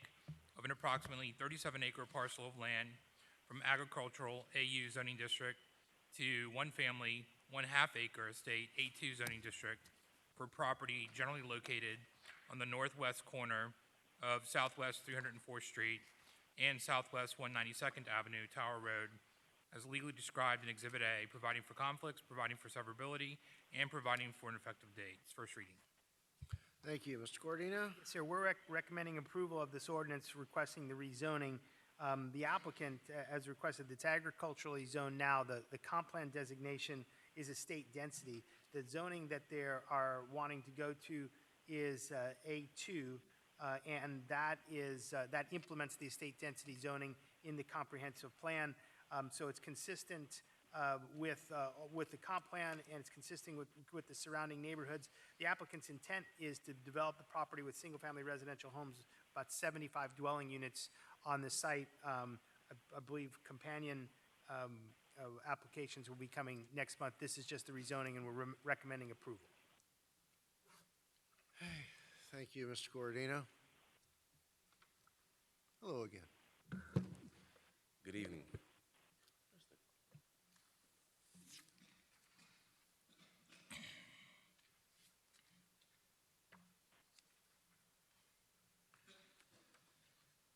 Good evening.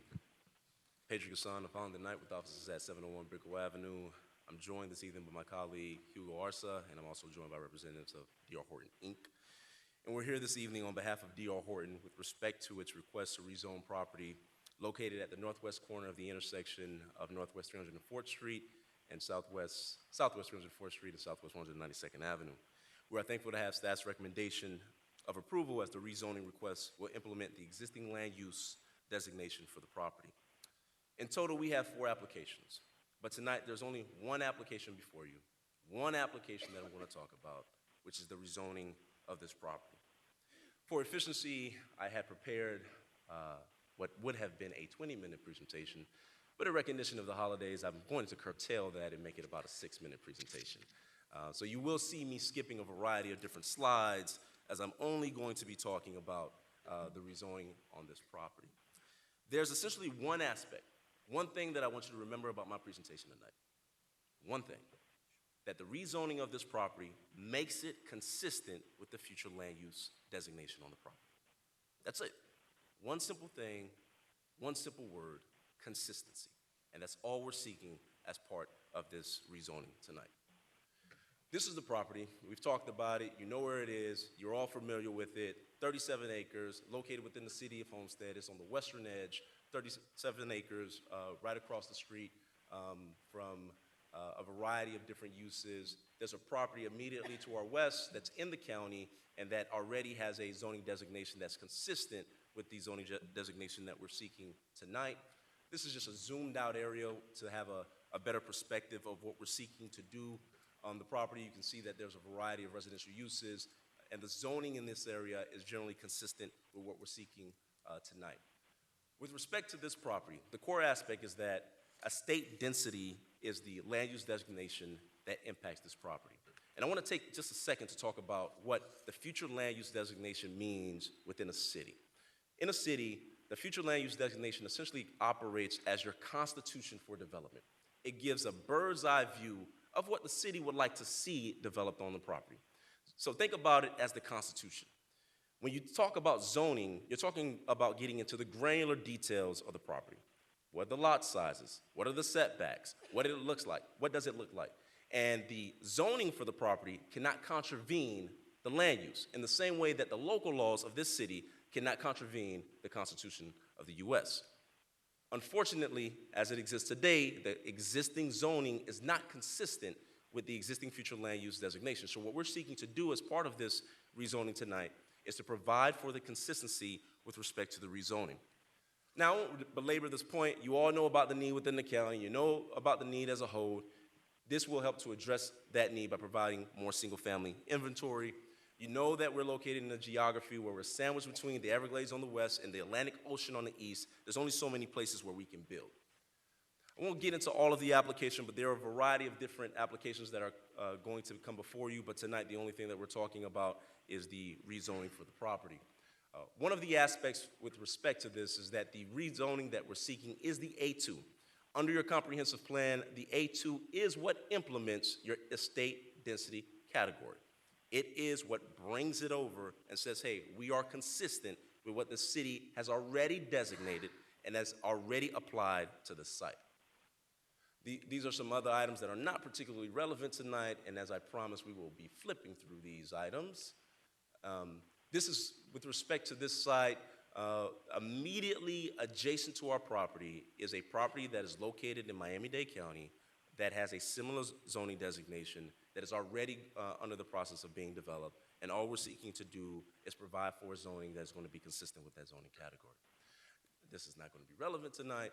We have a proffered declaration of restrictions whereby we're going to limit the development of the site to 75 dwelling units. That's about 2.05 dwelling units an acre, which is consistent with the 2.5 dwelling units an acre that is provided under the future land use designation. One of the points that I always like to make is that as part of the conceptual plan that we're providing is that we're going to be planting over 700 trees and over 6,000 shrubs. And then I just want to quickly go through some of our models. This is the Bellister model. We have 4 models. All of them are estate homes, all single story, and they're pretty large. They all comply with your setbacks. They all comply with the variety of different zoning requirements. There's an issue that will come up at the second reading, but I'm just going to talk about these items today. The Bellister model is over 4,000 square feet, and these are the 4 different models that we have: the classic, the coastal, the contemporary, and the modern. We have 4 different models for each of the models that we are providing, 4 different architectural expressions that we are providing. This is the Camden. This is about 3,600 square feet, and you have the 4 different architectural expressions. We have the Destin, which is over 3,000 square feet, and we have the Fraser, which is over 3,600 square feet. So these are just some of the conceptual models that we're playing with respect to the site, and I think these are some of the issues that we will get into at the next hearing. One of the benefits that's going to occur from the property is that as it exists today, the property only pays about $11,000 in total for ad valorem taxes, and there are a variety of reasons for that I won't go into.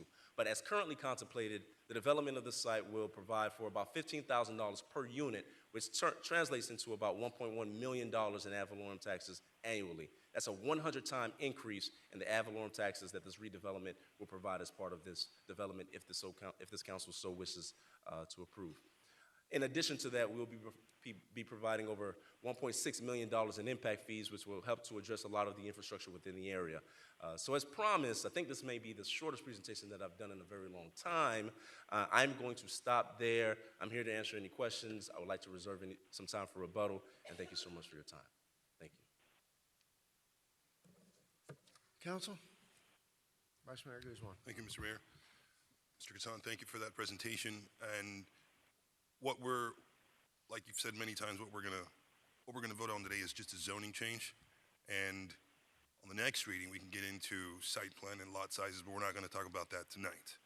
So zoning change to make it consistent with the future land use map, I'm gonna support that tonight. Thank you. Thank you, Vice Mayor. Councilwoman Bailey? Thank you, Mayor. Even though I disclosed that we had discussions, it was only a really brief conversation this morning with Mr. Arza, so I never saw the full presentation. I'm sure, like most of us up here, we love the farming feel of our community, and we haven't had an ag to residential item for a while now. So what I asked staff to do is to try and coordinate something with the county where we can reach out to some of our farming families, anybody who is still owning land, to see what are those county initiatives that could help them. Because I know they're being offered something that they can't refuse, but if there are any opportunities or anything out there that would help them continue that generational thing for their children, then I think it's our due diligence to make sure that they have all of that information.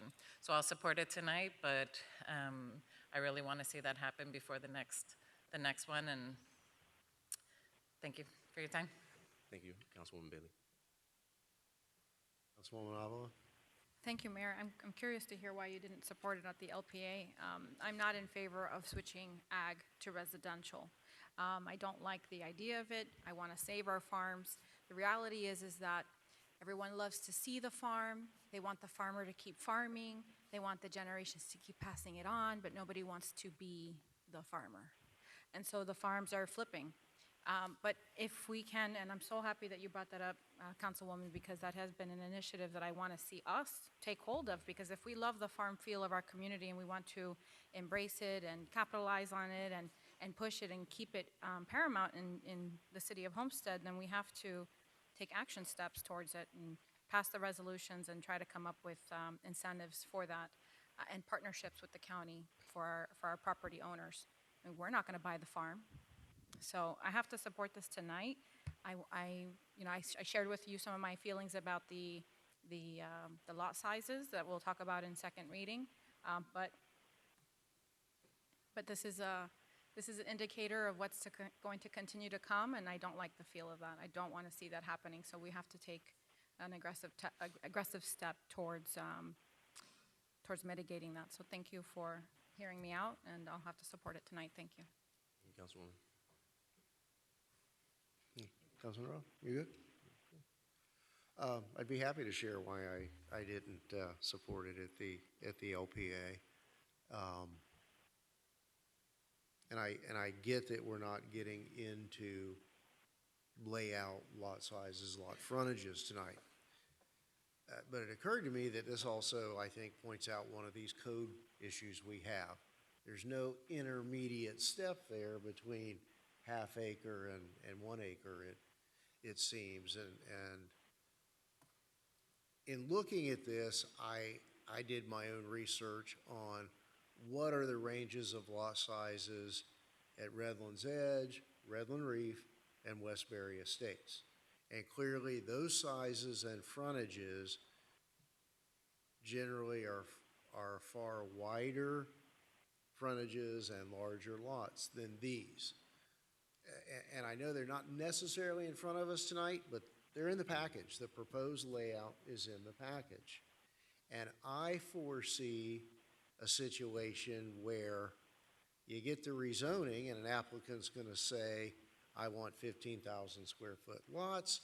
the zoning allows that, and we get into a big issue when perhaps we don't approve the minimum, or I guess the minimum size is the maximum number of units.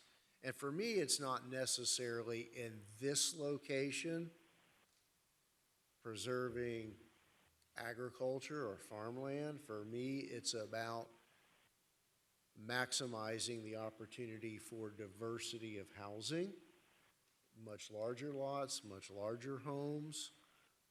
But my findings were, if I didn't say this, is that these proposed lots, I really find, and Mr. Gassant used the word tonight, consistent, that the lots that we know are coming behind this application, I don't find to be consistent in width and overall size with the surrounding area in the city of Homestead. And let's not fall for the shiny object distraction, the red herring of this property next door that was just rezoned at the county to EUM. Those of us in the know all know that that property was under the ownership of the family that owns this property, and there was a scrivener's error when this property was annexed into the city of Homestead, and it was always the intention that the acreage that they went and got more advantageous zoning on was intended to be part of our annexation. The owner disclosed that to me many years ago. They didn't realize that there had been that omission, and certainly now it's not in the sellers and buyers' best interest to go fix that, and that might not even be repairable. So, you know, if they were coming in tonight and proffering in connection with this rezoning that the lots shall not be less than this wide or this size, maybe I could go along with it if that was more compatible with the surrounding lots, but we don't have that. So I'm not willing, on behalf of those neighborhoods in the Northwest that I represented when I was vice mayor and councilman, to do anything that will engender anything less in terms of lot sizes that are in the surrounding areas within the city of Homestead. And the neighborhoods to the south, they are not a fair comparison. They've always been in the county, whole different caliber of development. Those homes are probably close to 50 years old now. Not a fair comparison. So that's why, without some other guardrails in place, I can't support anything that's going to tend to create these rights for these smaller lots in this location. I think we ought to be doing a lot bigger. You know, East Side is a product, Mid-Homestead is a product. This is our, look, we all know that next month we're gonna have before us the final build out of East Homestead. Last chance. It's all gonna be mostly townhouses. I don't know that that's my vision. So let's turn to the west. What is our vision for the far northwest, West Homestead? It needs to be special. It needs to be unique. It needs to respect open spaces and the flavor of that transitional zone to the Redlands. So that's why I cannot support this as presented.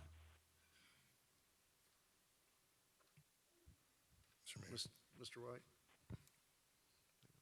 Mr. Mayor, while you all are in discussions, I would just like to add this for you all to consider. So the applicant is right with respect to the consistency between the zoning and the future land use category. I understand the concern of preserving agricultural property, but that ship's already sailed.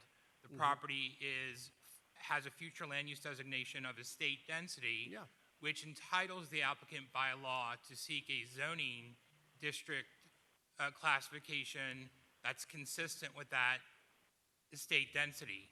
Now, that could either be A1, which is a 1 acre zoning, or 0.5 half acre zoning. This is first reading. Second reading, and I want to be careful, you all are not making any predetermined decisions or being biased in any decision on quasi-judicial applications that may come before you should this be approved as presented on first reading. Because there is a site plan, there is a variance request for a reduction in the lot sizes, and a tentative plat. So a couple of things to take into consideration there. But there are two categories that the applicant is entitled to. You all, as the quasi-judicial judges in this, can decide whether or not this zoning is more compatible or the other zoning category is more compatible. Just a little food for thought. And the zoning category you just mentioned are A1 or .5, which A1 would be 43,560 or 21,780. Well, it would be a 1 acre, 42. 43,560? Yeah.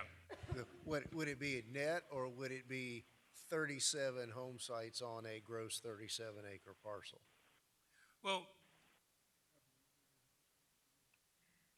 you Big all difference when you decided, put in well, right, this is the issue. You all had decided basically that that we changed the calculation of density in the code from gross to net. The comp plan always has density that says up to.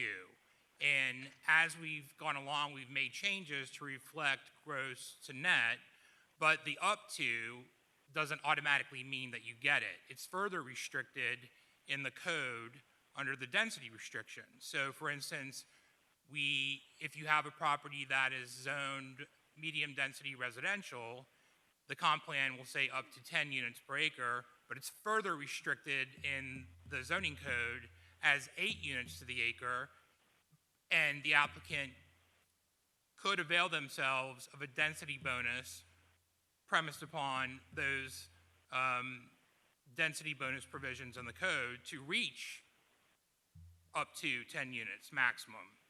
In this particular case, when you look at the comp plan, it says 2.5 gross up to.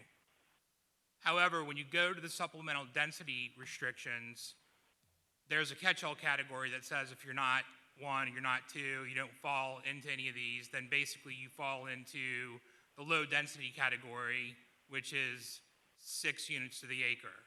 Well, that obviously is in conflict with the zoning code and the comp plan, so you have to look to the comp plan and the actual zoning district to make a determination on that density. So it's not as clear, but clearly there's an inconsistency.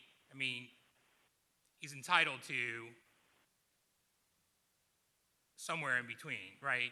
I mean, it's not 6 units, something less than 6 units, which is 2.5, up to 2.5 in that realm.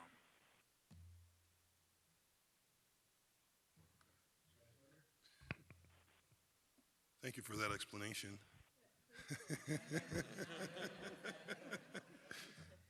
To make this a bit more simple, if we approve a zoning change tonight, we're approving half-acre lot sizes, which is, if you're going to put a number to it, 21,780.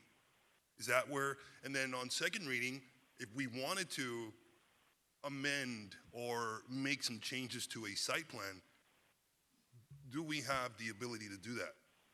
So once you rezone this property and you approve it on second reading, then it will be entitled to that density. Now, the proffered declaration I can't speak to because that's all contingent on whether or not you all decide to grant a variance request. And if But that's not before us today. But that's not before you. But that's the concurrent applications that have been filed with this. So this is first reading. If it gets approved this evening, it'll come back to you on second reading, along with applications for a variance, a site plan, and a T-plat. And Mr. Gassant had mentioned that they have proffered a declaration of restricted covenants that would limit the density on the property to 72. 75 dwelling units. So the one thing I want to emphasize is that tonight, there is no final approval. I know the council knows this. There's no final approval. Even if you allow this to move forward to second reading by approving it tonight, there's no final approval. You can still bring it back up at second reading so that we can have a full-on discussion regarding the rezoning, the T-plat, the variance, the site plan, and then we can have a robust discussion about it. I think at this point, it's just, is the A2 half-acre estate category consistent with the A2 category that is nearby and the half-acre estates that are directly across the street in the city of Homestead? So that would be our perspective and our paradigm. Thank you. So, Mayor, to your point, you said you didn't want to support the item because there could potentially be room to reduce the lot sizes? Is that what I understood you said? I think that's a fair assessment. A2 is half acre. Okay? So 37 times, but that's based on gross rather than net, which is our new rule, right? You got 37 acres, that doesn't equate to 37 times 2 lots when you look at net. It's significantly less than 37 lots, and that would be something that'll come before us in a separate application. But we don't, I guess the point is let's say, EUM says you can't have lots any less than 15,000, but you can go from 15,000 up. So here, they would have the ability to do more. But what I think we need to watch in the future is the frontage and the actual lot size rather than the total property size. So, Mr. Gassan, if we approve this tonight, then I would assume we would have conversations regarding what the T-plat and what the lot sizes are going to be towards the next meeting. I fully anticipate a robust conversation occurring regarding lot size, the site plan, the variance. I fully anticipate that. With that, I make a motion to approve. And I'll second that because we also have to talk about architectural design. I'd like to see more. One of those last models is totally inappropriate in my view. That's like, A lot of room for improvement. Yeah, lots of room. I understand this is what I call mechanized development, but this is our last shot, but for another 100 acres to the west to have anything special and different. And when you come in and get this, whether it's your client or one of your client's competitors, well, the city allowed them to do that. What's our incentive to ask for anything better?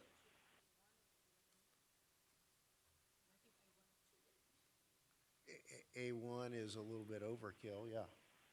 There's nothing between 0.5 and 1, which would be dealt with a site plan if they got 0.5. Yeah, it would have to be fixed at T-plat if we have the fortitude to do that. Okay, so we have a motion and a second to approve. What's it? Yeah, we'll get to that. All right. Is there anyone here who would like to speak on this application, either for or against? Come on down, give us your name and address for the record, and we have a 3-minute time limit. Thank you for hanging in there with us tonight. I'm trying. Good evening, everyone. My name is Vanessa McDonough. My address is 32320 Southwest 199th Avenue. And I'm actually quite relieved to hear some of your concerns because I share a lot of those. I don't live in the city of Homestead. I live just south of it, and this particular area is in my commute every day.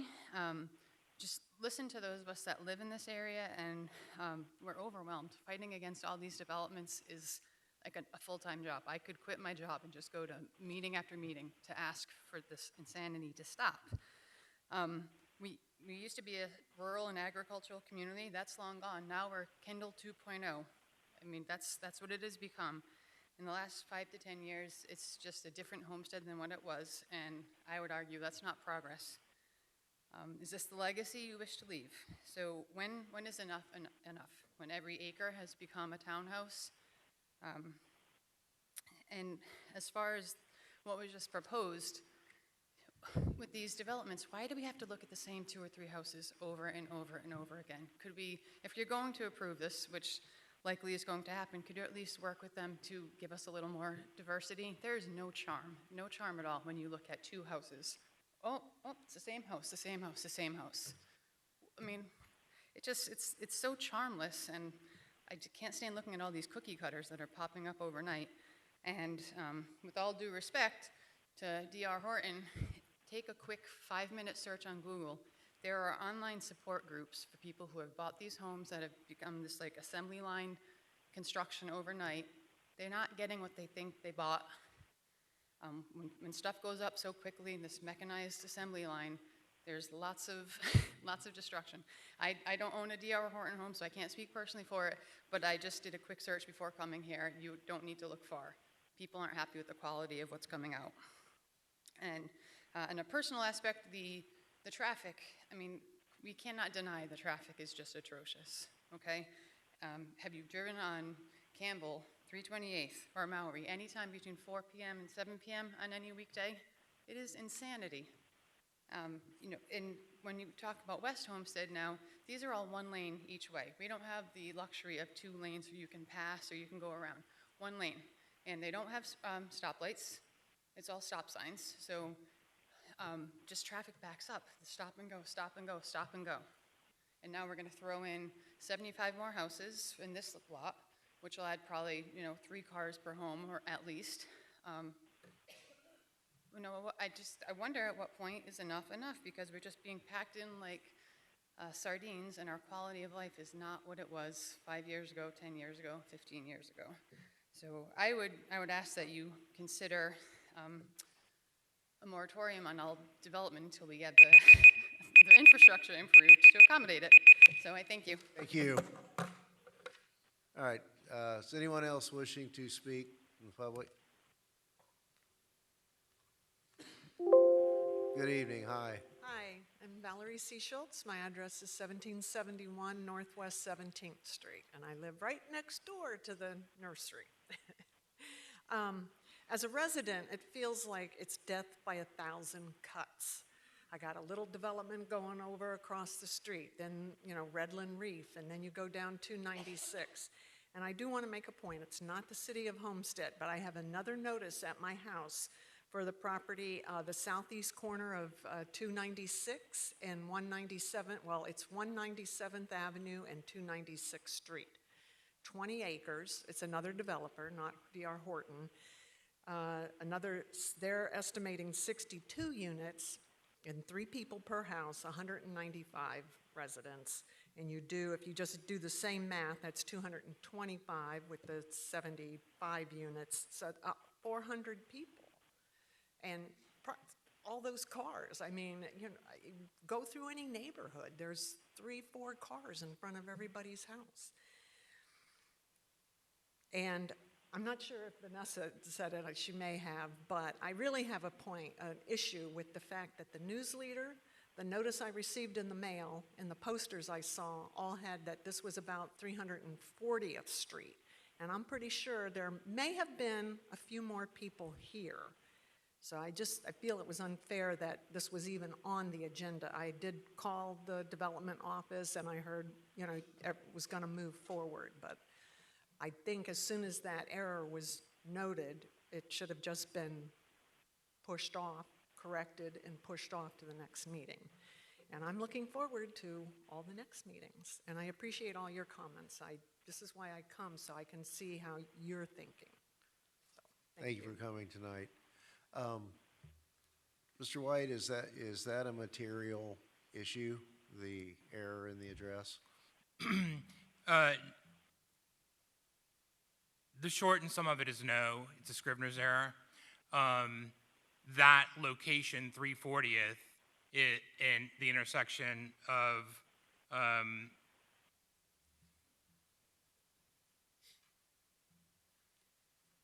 in the intersection of Tower Road, that's in the Redlands. Right. On the notice, there was a location map, which is the correct property, the correct folio number, and the legal description is all in the packet. So actually,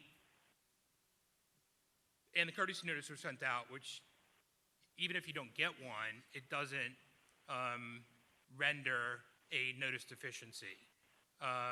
Staff is normally always goes above and beyond the statutory requirements for a applicant-driven rezoning request. So this will all be renoticed and with the proper address and can be cured on second reading.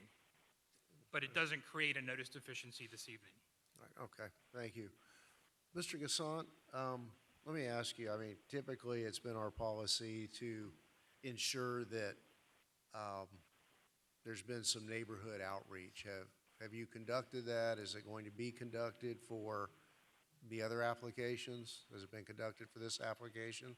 Absolutely. So one of the things that I would do is I will personally speak to the two residents who have come up here, and prior to the second reading, we will go out and talk to the neighborhood residents to the extent that we can obtain contact information for them so that we can talk to them about any of their concerns. With respect to just the rebuttal aspect, I think the only thing that I wanted to really focus on is that it's clear to me that this council has made it unequivocal that they want to see a different type of architectural expression for, for the single-family homes that we're proposing. My client is here. They have heard you, and we make it a point to try our best to address those concerns and those comments. So I fully anticipate that as part of the robust conversation that we will be having, we will be addressing those issues as part of that as well.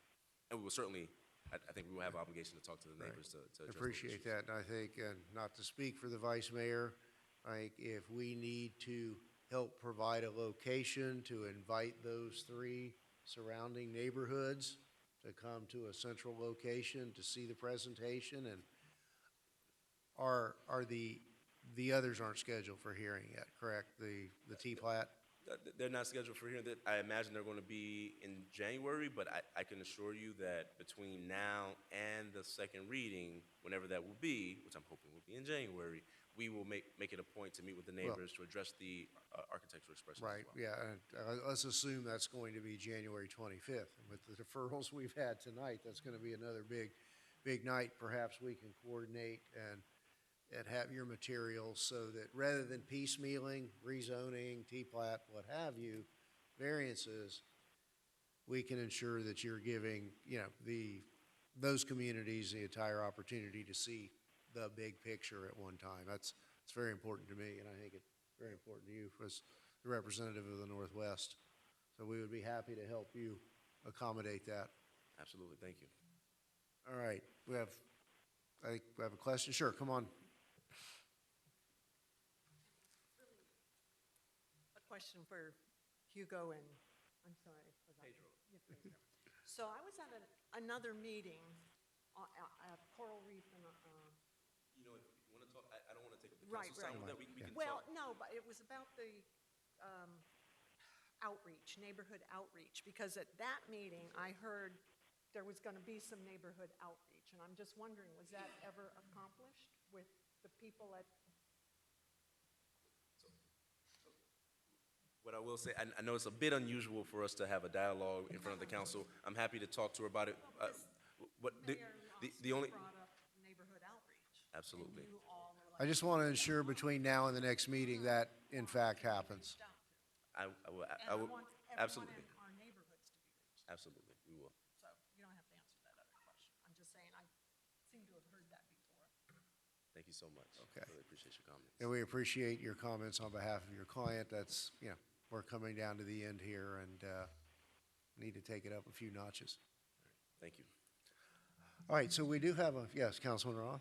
Yeah, just a couple comments. I mean, I'm pained by the conversation when it comes to those properties that abut county properties, right? We have some, as I was doing research today, and I was like, how did that get to be 13,000 square feet next to a 21,000 square foot lot? And then boom, it dawned on me, it's in the county, and its backyard is up against that neighbor's backyard. So the perception is that some of the homes that are there are actually inside the city of Homestead, and they're not. And the other thing that happens is when they get postal mail, it says they're in Homestead, but those lots are 13, 12, 14,000 square feet. So we kind of have two battles, and maybe we should reach out to the county and to whichever commissioners in that area and ask them to begin to think about the process of not decreasing the lot sizes, but keeping it consistent with what we have, so we don't have to face these types of issues with trying to be consistent with the county when we have a different standard. Our standard is, in that area, 21,780 square feet lot, half-acre lots. The other issue is we have to give them something. Is that correct, James? We can't just say no to everything. Right, they're entitled to one of those two zoning districts Right. So, by law. right. So if you are not inclined to say yes or think that A2 is appropriate, then the only alternative is the 1 acre, A1. Right. Which may or may not be overkill based on what we visualize for that area. And as the mayor said, there's 100 acres potentially to the west, and I think there's another 80 acres to the north that area is going to see in the next several months, probably applications coming in for those properties as well. So we have to be extremely careful. And please, those that spoke tonight understand that regardless of what happens tonight, there's another stab at this, and I would assume and expect to see a lot more participation from the residents that live in the northwest section, and that we can come to an understanding that is going to be a win-win for both the neighborhood and the developer. And I think that's what we are striving for. I mean, legally, we could do the 1 acre, one lot, one home per acre, and potentially those lots wouldn't even be developed. The developer would have to figure out how to make that a marketable asset to them. And we'd also have to say to ourselves, is that what we want there? Because it's not always, to me, about the taxable revenues that we will collect off of that. I saw $15,000. Is that the estimate per home what they'll be paying? That's the estimate per home. It would be 1.1 million throughout the entire community for 75 homes. I mean, so these aren't inexpensive properties. If somebody can afford $15,000 a year in property taxes, which is about half of what the majority of the city pays per unit, and some are a lot less, that's something to also consider. These are large houses, 4,000 square feet, I think you said was one of them. But it always goes back to infrastructure as well, and we'll have an opportunity to talk to them more about street widening and making it more accessible. But when you start to widen streets, you take away that country urban feel. So we do have a challenging discussion in front of us. Progress comes. Some of us appreciate it, some of us don't. We'll see where it goes. But for tonight, just so everybody understands, this is not the end of the road for us. This is just one more thing we take to get to the next step, and then we get another bite of the apple. So with that, I'll rest. Thank you, Mayor. Thank you. Is there anything further from the public? We'll close the public hearing. We do have anything else? Yeah, Councilman Fletcher. Yes, thank you, Mr. Mayor. Yesterday, I had the fortune to be up in the city of Sunrise due to an unfortunate event, but here nor there. The planning that they had done prior to all of their construction was immensely and performed very well. You know, you have 6-lane highways through through most of their neighborhoods. We as a council are going to have some tough decisions here in the next couple of months because the next big one's going to be down in the southeast area of Homestead. And we know what they're looking for, and they're going to be looking for lot sizes that are a quarter of what we're seeing here. So I understand the pursuit of the A2 zoning request. Are we really going to lose 6,700 square feet a lot for infrastructure, roadway, utility right-of-way, that type of thing? I think your lot sizes are probably going to be a little larger than 15,000 square feet. But if you look at it, 75 units is just under 0.5 units per acre, or 0.5 units per acre. So for the purpose of tonight, absolutely, I think we need to move forward. But we do need to have that deep discussion and understand what overall the infrastructure requirements that are going to be required, and also to my colleagues' best interest, the architectural issues are definitely one of those things we need to discuss. Thank you. I have one more question, I'm sorry. Is that okay? Sure. Thank you. If we go with the A2 tonight, is there no way to go back to A1 if we decide to do that? I know it's not a final reading, but.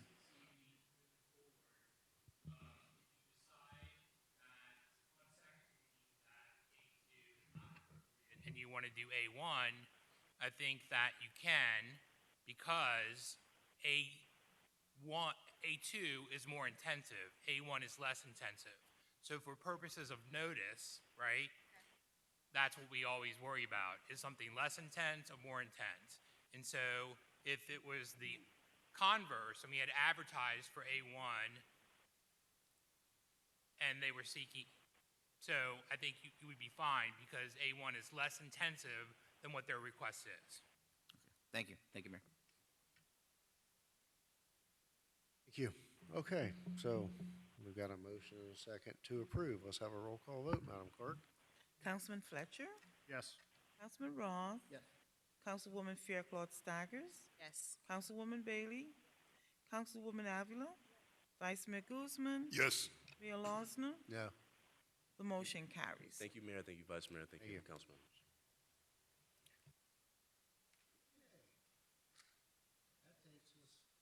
All right, that takes us to tab 14. Mr. White? Yes, Mayor. This is tab 14, car number 3730. This is the first reading of an ordinance of the City of Homestead, Florida, approving an amendment to the previously approved Portofino Plaza Planned Unit Development PUD Master Development Plan as requested by 2250 Northeast 8th Street LLC to permit medical office use for the property generally located at 2250 Northeast 8th Street, Homestead, Florida, as legally described in Exhibit A, providing for conflict, severability, and providing for an effective date. It's first reading.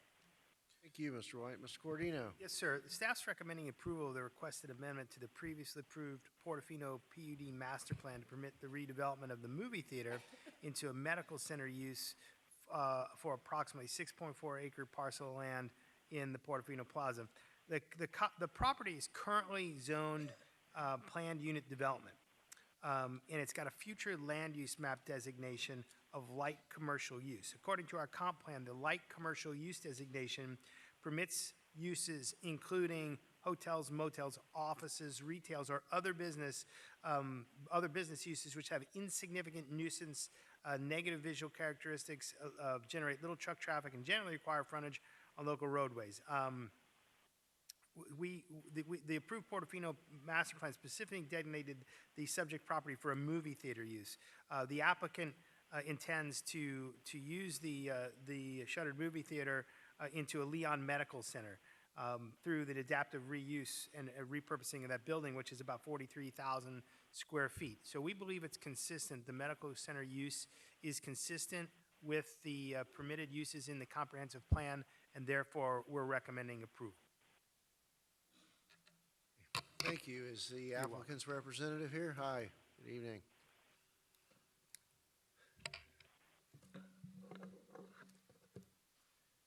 Good evening once again, Mayor, council members. Alex Arias, offices at 701 Brickell Avenue, representing the applicant, Leon Medical Centers. I'm joined this evening by my colleagues, Hugo Arza and Daniel Hanlon, as well as the founder of Leon Medical Centers, Benjamin Leon Jr., President and CEO Albert Maury, Benjamin Leon III, and other members of the company's executive team who are here to answer any questions you may have. We're grateful for the opportunity to be before you tonight and excited to be bringing forward this transformational project, as it truly has been a much anticipated and long-planned venture. I'm sure all of you are familiar with this particular 6.4-acre property located within the Portofino Plaza PUD, as it is the site of the former flagship cinema, a 14-screen movie theater that closed in the midst of the coronavirus pandemic. The property has been shuttered and vacant since 2020 and languished on the market about a year and a half before Leon Medical Centers purchased this property in December of last year. As such, the request before you tonight is to allow for a simple modification of the PUD master plan for this particular parcel from a movie theater use to a medical office use. Leon Medical Centers is contemplating the full adaptive reuse of the shuttered movie theater building and its transformation into a state-of-the-art medical center. At second reading, the site plan modification application will be brought before you, along with this request at second reading, at which time I will provide you with additional detail with respect to the design program. We're grateful to have staff's favorable recommendation of the request before you tonight, and we certainly have worked hand in hand with them to get to this point. Firstly, however, I'd like to provide you with some background as to Leon Medical Centers, the company. I believe all of you received some informational electronic tablets delivered to you. These are the same tablets that Leon Medical Centers has provided to over 170,000 Medicare recipients throughout South Florida, providing introduction and an overview of who they are, what they do, and what they stand for. However, those of you who to date were able to take the site visits to one of the Leon Medical Centers were able to witness firsthand the incredible services that they provide to their patients and the real-world manifestation of their maxim, personal attention at all times. Founded in 1996 by Benjamin Leon Jr., Leon Medical Centers has established itself as one of Miami-Dade County's leading healthcare providers, serving Medicare patients aged 65 and over. Today, Leon Medical Centers has 7 world-class centers throughout Miami-Dade County, with nearly 3,000 healthcare professionals serving more than 42,000 Medicare recipients. This proposed project would serve as their 8th center and represents their next-generation facility and a much-anticipated entry into the city of Homestead. Now, with respect to this proposed clinic, this proposal will truly entail the modification of the existing structure on the property for a 49,000 square foot center. The only additional elements that will be provided are 3 beautifully designed covered canopies for all the designated drop-off areas: the pickup area, the drop-off, and the urgent care entrance. They're all geared towards patient comfort. With respect to parking and traffic, there will be no detrimental impact or changes to the location of common parking areas throughout the Portofino Plaza PUD, as the medical center use actually represents a reduction in required parking from the movie theater use. Overall, there's a significant overabundance of parking throughout the PUD, as 540 spaces are required and 712 spaces are being provided. This item was conclusively established by both an independent parking study conducted by the applicant, as well as the city's applicable parking requirements. This ample parking is further bolstered by the fact that 50% of patients that come to Leon Medical Center usually arrive by mass transit buses, thereby even further reducing the demand on the parking spaces within the PUD. Now, throughout the years, the term medical center itself has been diluted and distorted in a sense by other service providers who outsource specialties and operate out of small retail shops. What truly separates Leon from the rest is the fact that it is a medical center in every sense of the word. Within this proposed facility, they will have the full gamut of services that their patients have come to expect at other locations. That includes primary care physicians, lab services, MRI, CT scan diagnostics, pharmacy, urgent care, as well as specialties such as cardiology, gynecology, oncology, urology, dental, and optical, all within one building. The proposed concept will also encompass their signature cafe and a healthy living center complete with modern gym and caring fitness specialists, as well as wellness programs, classes, and seminars for patients, all centered towards improving the patient's physical and mental well-being. Here you can see that much attention has also been paid to the architectural elements of the project. The applicant has incorporated modern features and high-end materials that will enhance the as-built environment as well as the surrounding neighborhoods. And on the bottom picture there, you can see the proposed canopies that will be attached to the buildings.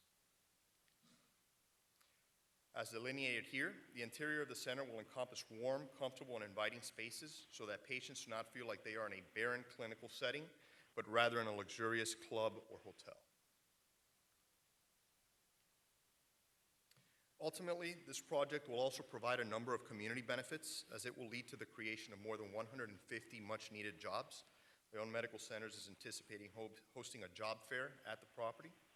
When stabilized, the center will also offer world-class medical services to an estimated 5,500 to 6,000 patients throughout the city of Homestead and the South Dade area, where there's a significant need and demand.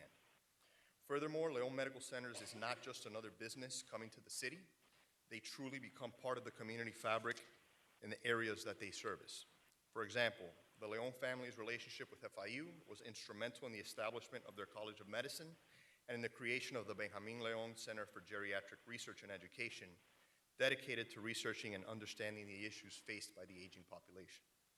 Their leadership and generosity also helped the establishment of the Benjamin Leon School of Nursing at Miami-Dade College, a nursing program with the most minority graduates in the nation, and one campus of which is located here in the city of Homestead.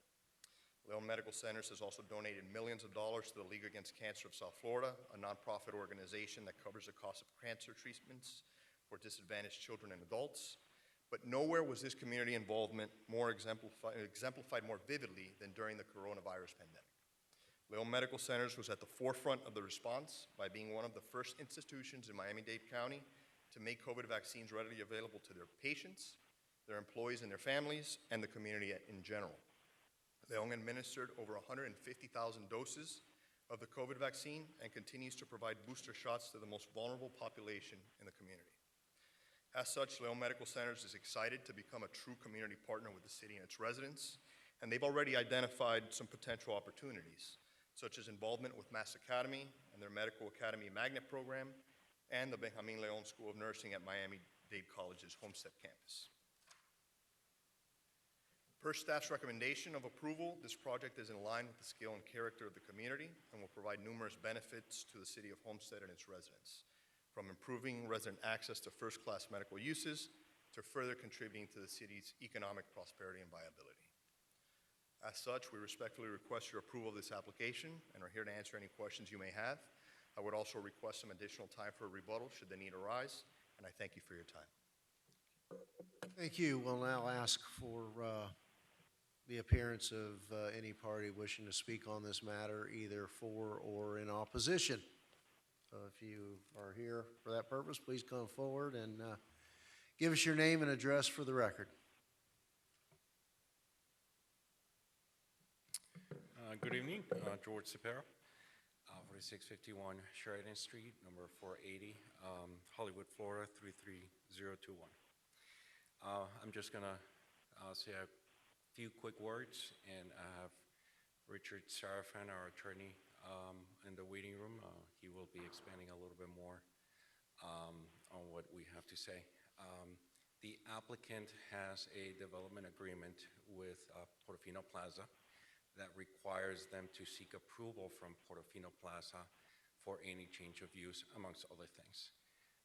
They sought this approval from Portofino Plaza, and Portofino Plaza issued comments and concerns to the applicant.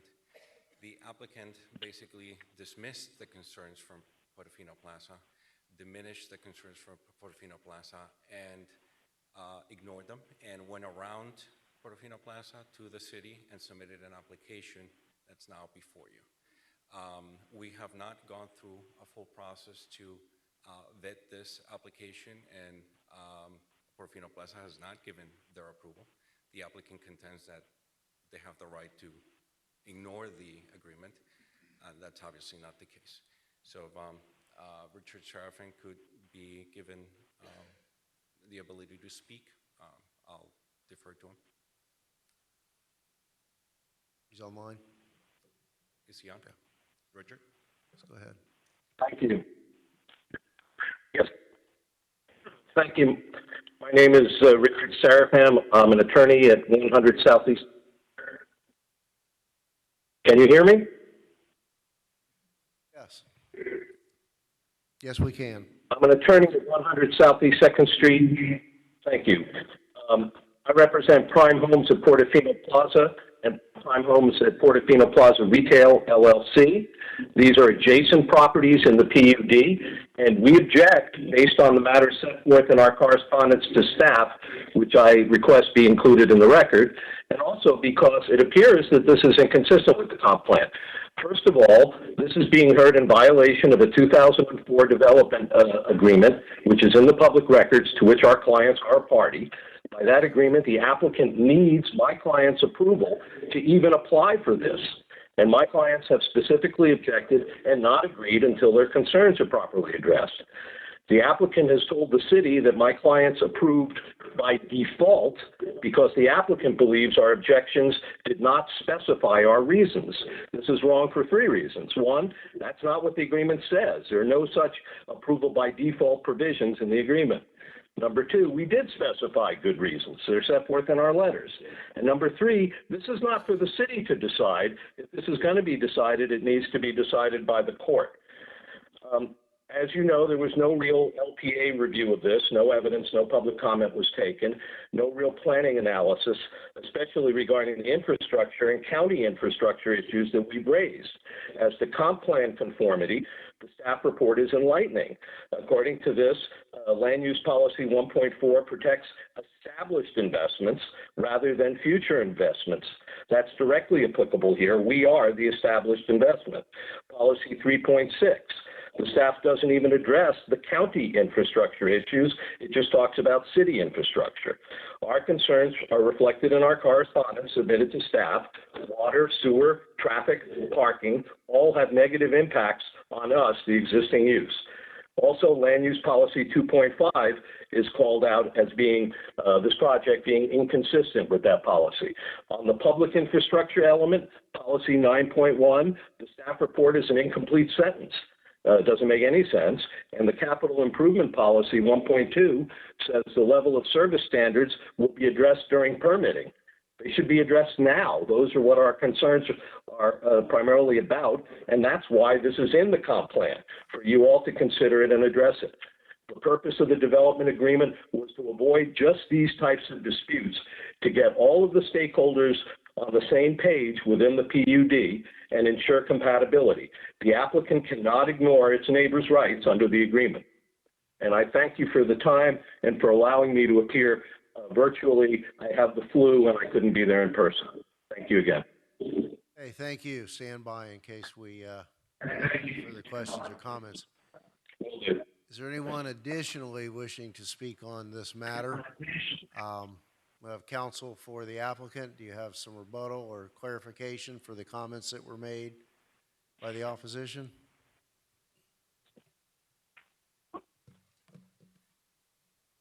Good evening, council members. Daniel Hanlon, also with Holland & Knight, offices at 701 Brickell Avenue. First, a couple points on rebuttal.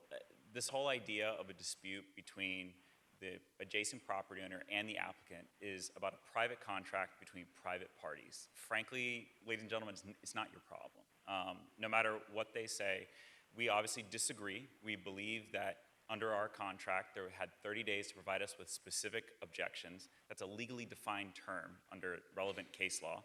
And they simply came back with parking, traffic, and noise. We said, okay, well, what is that based on? Do you have a study? Do you have something we can look at? They never provided us anything. These conversations have been going on for a year and a half now. As I'm sure your staff has seen, there's an independent parking study. Our parking comports with the city's municipal parking laws. And we explained all of this to your city attorney and said, you know, frankly, there's no claim of action that they could ever bring to the city. There's nothing that the law could challenge about what you all are asked to do here tonight. And, you know, because lawyers can and do sometimes just file frivolous lawsuits, your city attorney was, well, you know, just because there's nothing legal out there that they can assert doesn't mean that they can't assert anything.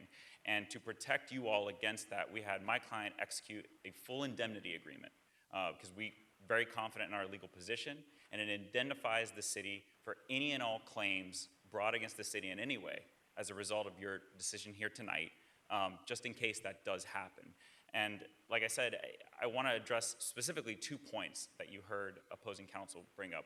One, there is a specific provision in the contract that says if you don't provide a specific objection within 30 days, it's deemed to be approved. Because again, the way that courts look at this, you can't just hold up a project or hold up the sale of land based on your personal preference.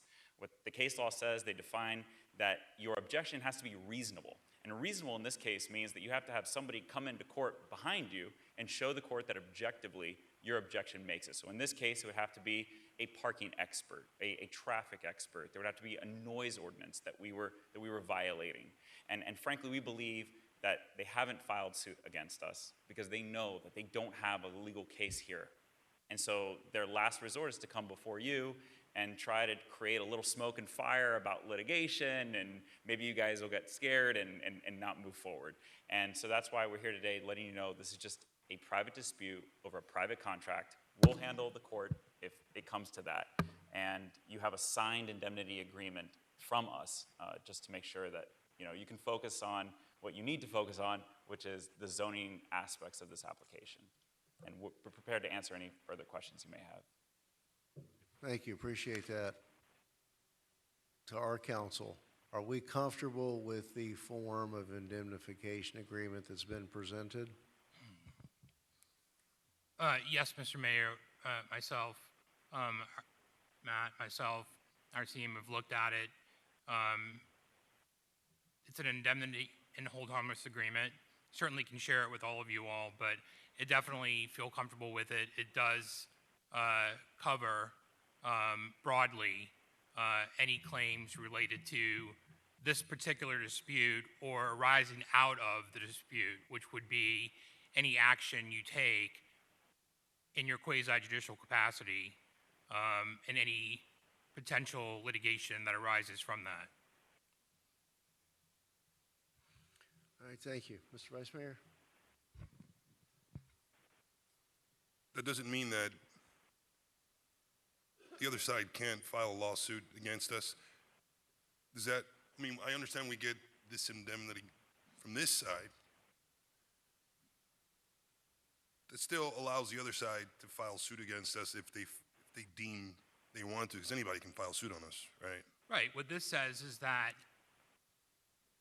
the applicant is going to be responsible for those litigation, defending that litigation and the cost associated with that litigation. And what I've heard tonight is our counsel feels that we are protected in whatever decision we make tonight if we decide to move forward with this discussion. That's what I've heard from our counsel, right? Okay.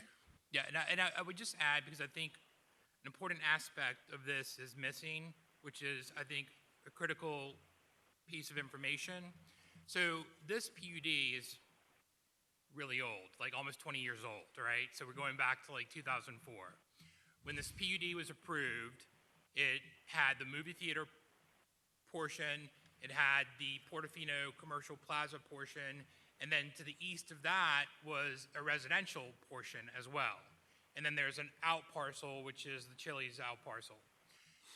So when that PUD was approved, and the subsequent site plan actions that were taken, there was not a condition, and we were not a party to, or did we even know of, two different agreements that were executed between the private parties.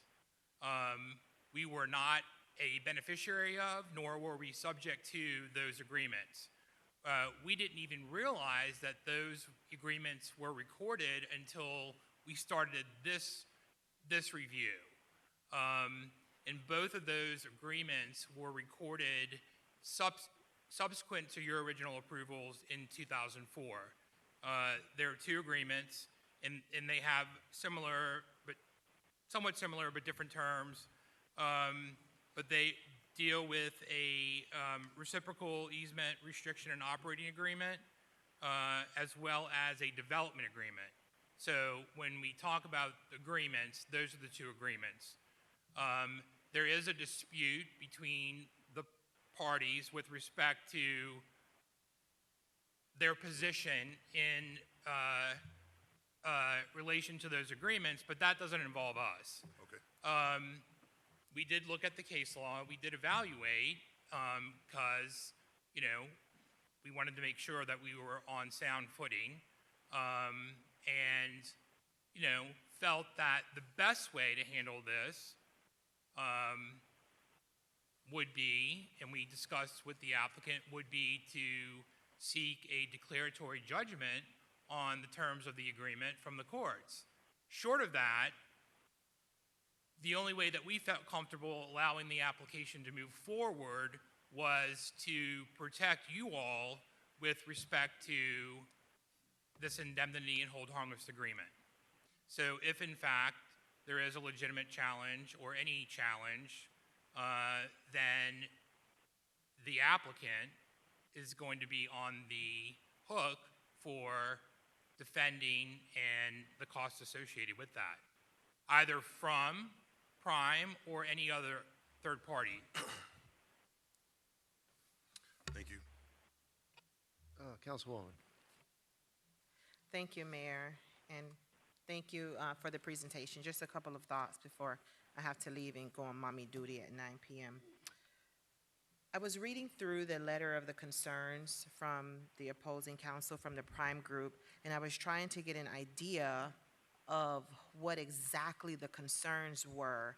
I see parking, traffic, water, and sewer, but I didn't see anything to substantiate the concern. No data, no studies, nothing to substantiate that. So I'm not sure that those concerns are reasonable or valid concerns. To me, it just looks like there's two parties and there's one party that doesn't want to play in the sandbox. That's what it looks like to me in very layman's terms. Outside of that, I had the opportunity to have conversations with the folks at Leon Medical Center. I visited one of the facilities, and let me just say that what they have to offer is above and beyond what we have in this city. When I walk into a school, when I walk into a classroom, I ask myself, is this a place where I would want my child? When I walked into that place, before I walked in there, my goal was, is this a place that I would have wanted my mother? And when I left there, I said, I wish we had this in Homestead when my mother was alive. Particularly in the mammography unit, I was just taken aback by what I saw in there. And the fact that you can go and get a mammogram, and if there's something, you can get a biopsy that day. You don't have to wait for an appointment with the anxiety and the stress. The services that they provide is just bar none, bar none. And as the representatives were presenting, I was listening to them, but I was also looking at their people. And the service was genuine. There was no facade at all. So this is definitely, and I'm a hard sell.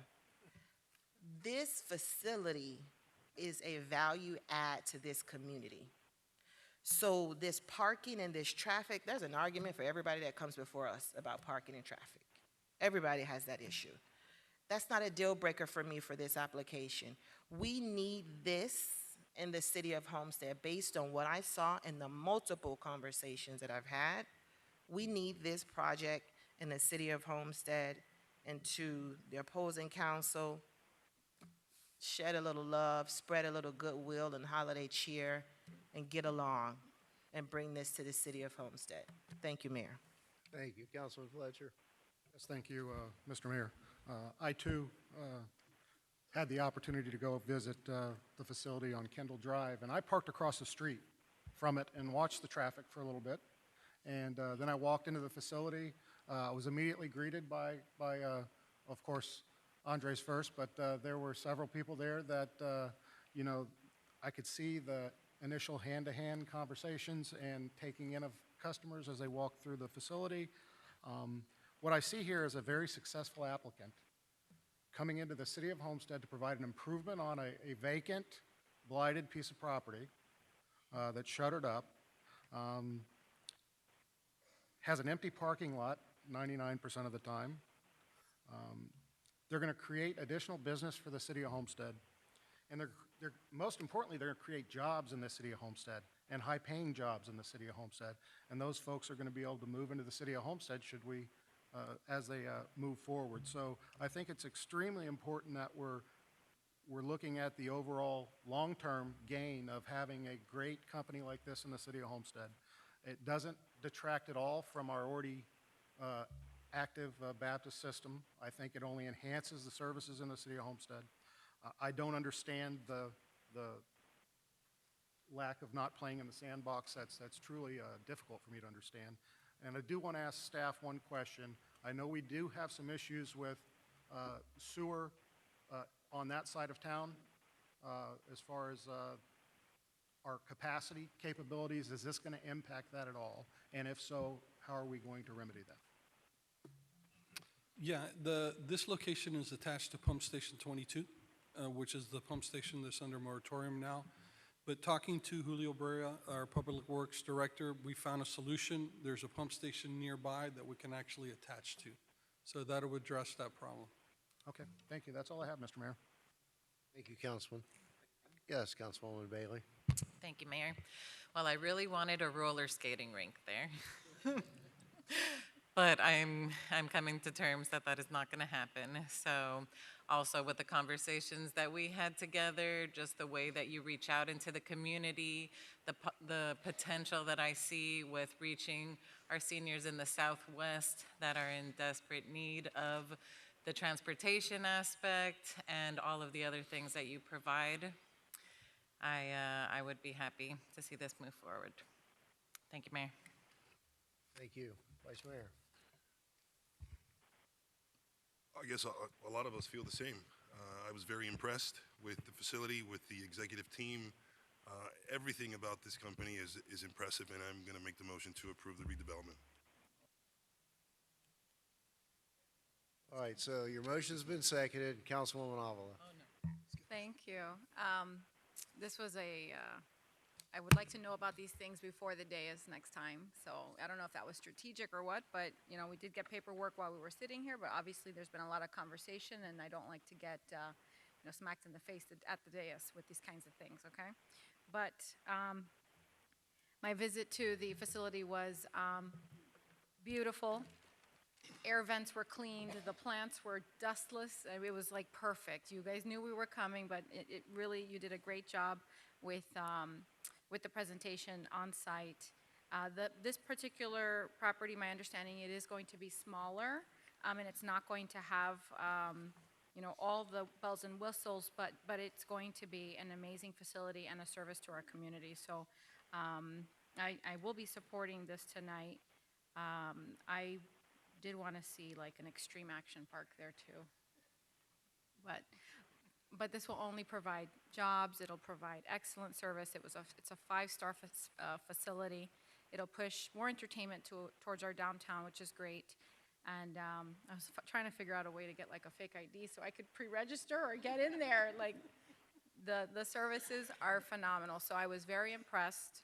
I'm very sad to see that this is happening, and I really hope that we don't have to ever deal with this problem.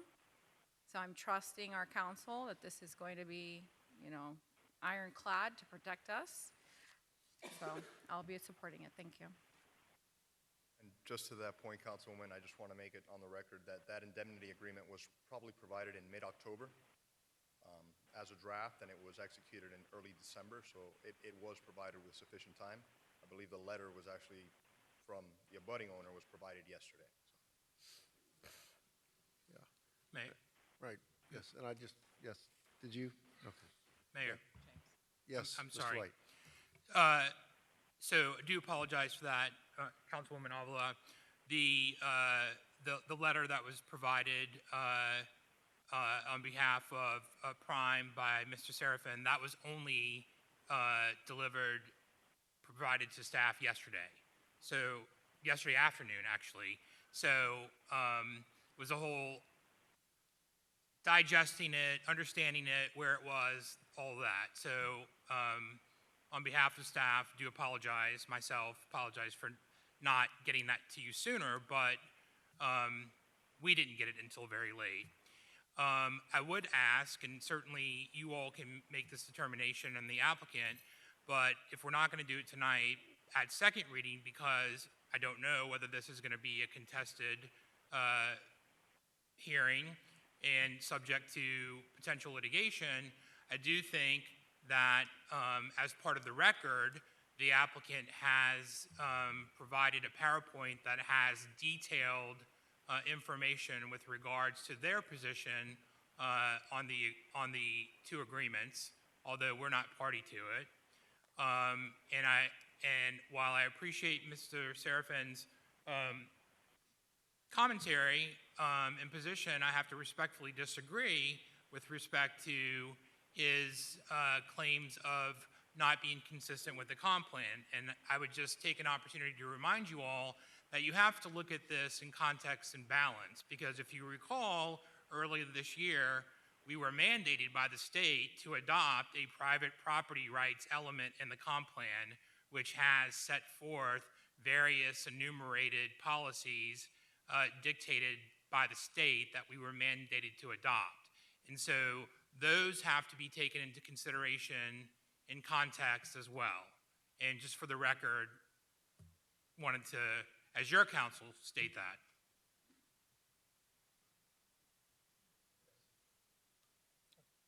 No further comment. And I just want to say I'm comfortable moving forward with this. I mean, clearly. Sure, just a moment.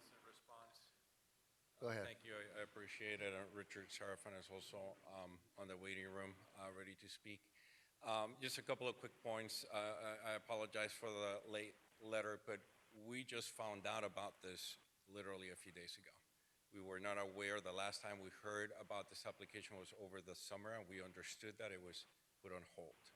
So a few days ago, we found out, and we quickly tried to gather as much information as possible. I started emailing staff to find out what was applied for and what were the reasons and justifications. And we try to bring something as quickly as possible to you all. That's why we're asking for a deferral for this, so we have time to look at it. Obviously, we're not against Liana. Liana is a wonderful company, a huge respect. We're very excited to finally have a neighbor back on our property. But if we're gonna play in the sandbox, we should play by the rules, and there are rules established by that agreement, and we would like for that agreement to be respected. And if the Holland Knight the applicant has a PowerPoint application that they like to show, we like to see it, get a chance to respond to it as well. Because again, we just found out about all this a few days ago, and we haven't had a chance to prepare other than the letter that you all have. But we are very happy to have Leon. We just need an opportunity to discuss with them and come to a resolution. There are parking issues, and there are sewer issues. Their higher demand for some of these uses affects us. So we need to work through those, and that may be a private issue, but those should be resolved before the agreement, before this application. And the agreement is very specific. The issues, the 30-day concerns affect or pertain to building permit submittals, not to applications to the city. There's no time limit on that. The agreement is very clear. And if you have Richard Serafin, and you can give him access, maybe he may have a couple other points. Richard? Yeah, thank you. Actually, I think George did a very good job on that. The key points are, we're not anti-Leon. Leon's obviously a good company with a good product. We are pro working together in accordance with the agreement to try to work out issues like our concern with the sewer pump station, that we're hearing about something being worked out by the city now today for the first time. We would have liked to have been in the loop on that. We have tenants and future tenants who are going to be impacted by all of this. And if all of the capacity is being taken by Leon, that's going to adversely impact our people. There's also problems with yeah, they talk about the overall parking, but the movie theater people mostly parked at night. That's not going to be the case here. We also have concerns, all of which we laid out in our letters. We also have concerns about the routing of the buses and where they're going to go. So the bottom line here is we only got the mail notice of this hearing late last week. I was hired within the last few days. We put together a very quick letter to make sure the city was on notice of our concerns. And I'm responding exactly based upon what's in the city's staff report. You all should take a look at the actual agreement. The final thing I want to say is no one has come before you on behalf of my clients today or ever threatening to sue the city. What we've been talking about is everyone should be doing the right thing and complying with the agreement. The applicant is not complying with the agreement. The agreement requires our approval before they can even approach the city with these sorts of applications. And the comment was that there was a discussion about maybe a declaratory judgment action could be brought. Yeah, maybe they should have done that. They didn't do that. Instead, they said, oh, we'll protect you. We'll give you an indemnity agreement. And now we have this sort of hurry-up process where, as I said, we got notice last week that there was going to be a local planning agency meeting today at 5:30 that I think lasted maybe 45 seconds on this matter, followed immediately by a council meeting where I can count. It's pretty clear you're going to approve this on first reading. And our concern is that we wanted to have the time to work with and make sure that these concerns are being properly addressed. And once again, I thank you for the time that you have spent here tonight listening to us. And just as an example of a quick example of the intricacies involved in traffic, for example, even though the community, the commercial center has a common entry for both parties, that is not a signalized intersection. It only allows right in, right out. A lot of the traffic comes in through the entry that is on Portofino Plaza's property that is just west of the Chili's, which means that we are affected and we would be responsible for modifying that entry to accommodate buses or the additional traffic. These are things that need to be worked out. There's a lot of things, a lot of details, and it's not something that can be done here on the fly. But we're otherwise, again, very exciting to see a company like Leon come into the city and become a neighbor. And we're excited to have a good product that doesn't affect us negatively. Mayor, if I may. Thank you. Councilor Roth. Thank you. Yeah, I have respect for both of these organizations, Leon and Portofino, private builders. This is first reading. I think they got 30 days to work this out, and I think I'll make a motion to move it forward tonight and then let them do their thing. I know the holidays are here, but if it's all a matter of egress and ingress, that should be easily rectified. And my thoughts were, as my colleague at the end over there, what was the real reason? And I heard parking, sewer, and something else. And, you know, they say they've been communicating with you guys for months. So not knowing that this hearing was coming up today is, to me, not a valid reason not to do anything. So I've made the motion to move it forward for tonight. We meet next on the 25th of January, which gives a lot of time to get some of those details worked out. So I wish you all both the best of luck. Thank you, Mayor. Thank you. Just for the record, I believe Vice Mayor Guzman already made a motion to approve, and it was seconded by Councilwoman Avila. So the motion is on the floor. Let me go back to Mr. White. Is it your advice to us tonight to create a record whereby we view the PowerPoint presentation on behalf of the applicant addressing the concerns delivered by the objector? Is that a fair As your assessment? legal counsel, that is my advice. As painful as that may be, it's either going to have to be tonight or on the 25th. I would much rather you listen to what and view a series of events that occurred that I think are important details for you to know. Even though they're in the PowerPoint, they'll be in the packet, but I do think. So as they say, roll tape. Okay. No, we're gonna watch the, But if the you're going to rebuttal. allow the presentation, we should also be given the opportunity to, at the same time, show our own presentation, which obviously we don't have for tonight, but we would like to, and tell you our side of the story. Yeah, they're the applicant, they're gonna show their You're gonna presentation, and judge you what- make your case at second reading. Thank you, council members. I promise to make this as entertaining as possible. I know litigation can be dry.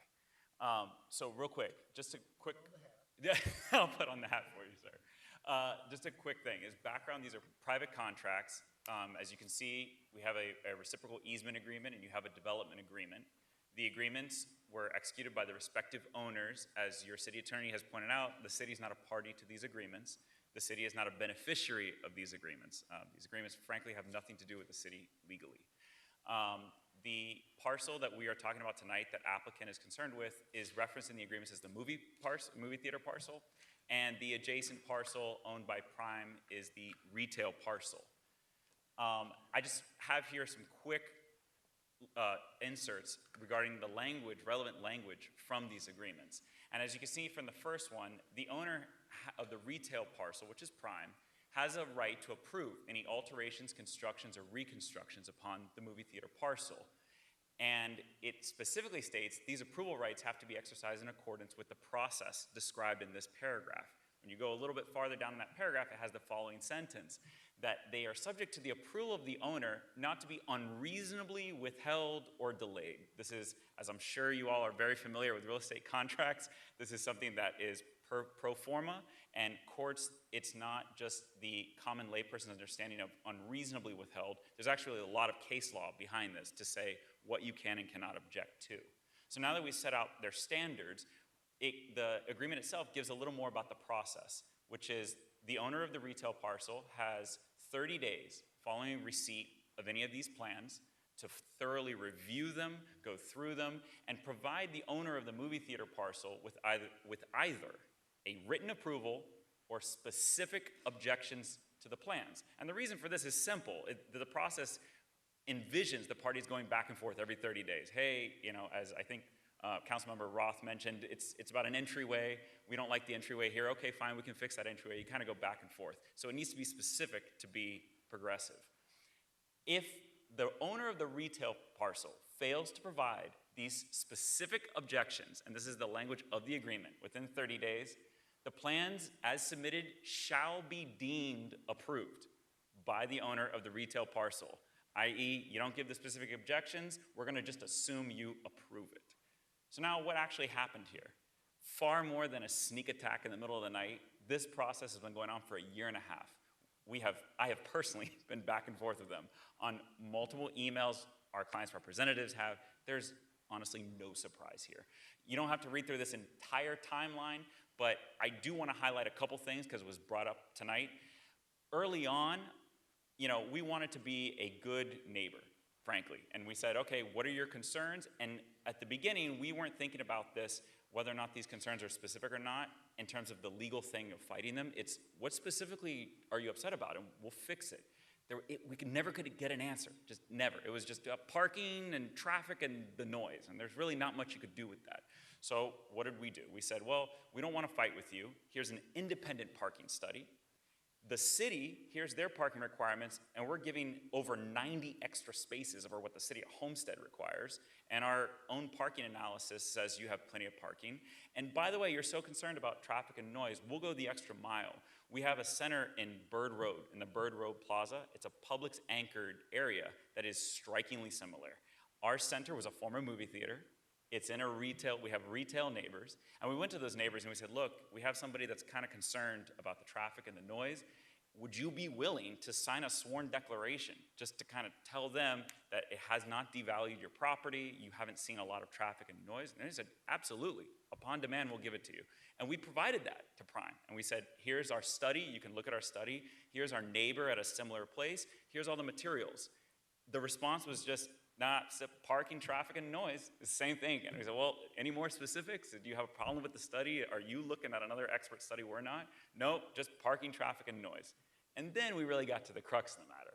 And as you see, in multiple telephone conferences, it was, well, if you create an out parcel and transfer it to us, we might find a way to approve it. And so then at that point, we said, okay, now it makes sense. It's not really parking, traffic, and noise that we're talking about. So at that point, my client had an option. Hand over an out parcel, or just kind of move forward and say, you don't have a case, come sue us. This is in September of 2021. This is over a year and 3 months ago, right? And as any lawyer would know, this is a simple breach of contract action. If they really believed in it, they could have gotten a lawyer and sued us for breach of contract at any point. They didn't do it. So what did we do? On September 30th, we provided them with our plans, and we said, this starts your 30-day clock. We're done kind of going back and forth. Give us your specific objections. We got a response letter from them 2 days before the deadline to do so, and that response letter just said, parking, traffic, and noise. Then, right after that, less than a month later, we got a phone call and said, actually, if you could see your way to pay us $2 million, you'll get your approval. So at that point, we figured out, all right, there's no more negotiating. We've done literally everything we can do. I don't know what else we can do. And so we said, you know what, we're going to move forward with staff, because maybe when the city of Homestead, who's a third party, doesn't have a dog in this race, when their staff looks at this application and says there's no problem with parking, traffic, or noise, maybe that will calm them down a little bit. So that's what we did. We submitted the plans to you all, and as you can see, during the entire time that your staff was reviewing it, we kept sending them letters saying, hey, is there anything else? Are you looking at anything? Please give it to us. You have a study, you have an expert that you're listening to that's telling you things. Staff is reviewing our application, and we'd be happy to kind of give you guys, include you in the process to see what's going on. As you can see, through all those letter writing back and forth, it was just parking, traffic, and noise. So there's really nothing that we could do. So I want to summarize, as I've said, as to parking, we've never been provided with an independent parking study from them, an expert or engineering report, a citation to any sort of law or statute that we're doing anything wrong. And traffic and noise, no independent traffic studies, no expert noise studies. And my favorite with the parking, when we asked them, okay, so how many parking spots are we talking here? No answer. So to this day, we don't know what is the amount of parking that would satisfy them. On our side, what did we provide them? A third-party parking study by Caltran Engineering Group that evaluated available parking at the relevant site for every 15 minutes, as well as the turnover of the overall area from 7 a.m. to 7 p.m. on a regular weekday. It provided a parking utilization assessment at the site, and it conclusively established that the plans provide for an abundance of parking and in no way results in a lack of parking for Prime's existing office and retail space. Mind you, they've had this report for a year and 2 months. Then we also said, look at the applicable municipal ordinances. The city of Homestead requires 587 parking spaces, and we show 685. And then we also told them, look, we have approximately 50% of our patients that utilize our clinics using bus transportation, further alleviating parking. What do we do with traffic and noise? As I said earlier, we have a Bird Road Center that was a site similar to them so that they could say we're in the same position. And Regency Center's Westbird Plaza provided a full sworn declaration that they're comfortable with us filing in a court of law, saying that there's no traffic problems, there's no noise problems, there's no diminution of value. So lastly, I just wanted to end with the applicable legal standards here. And there's a couple boring case names up there, but I'll boil it down for you quickly. It says the standard, if they go into court against us, the court's going to look at them and say, okay, your objection has to be reasonable and not arbitrary. And what do those words mean? They have legal definitions. In interpreting those words, you had two cases that are frankly old because the law in this area is pretty established. So from 1984, it says that you cannot rely as an objectioner on your personal preference. So that basically says you can't just say, hey, I don't like this, or I believe that there's going to be a traffic or noise problem. You got to bring competent, substantial evidence to that court to say there is a problem. In that case, there was an unfortunate homeowner that objected to tennis lights being erected on the property next to them, and they said, it's going to ruin the character of my building. You know, I don't like these bright white lights on tennis courts. And the court came in and said, well, do you have any competent, substantial evidence to back that up? No, judge, I just don't like tennis lights. And the other side brought in an actual lighting expert that said, no, there's no health issues resulting with tennis lights or anything. and the objection was thrown out.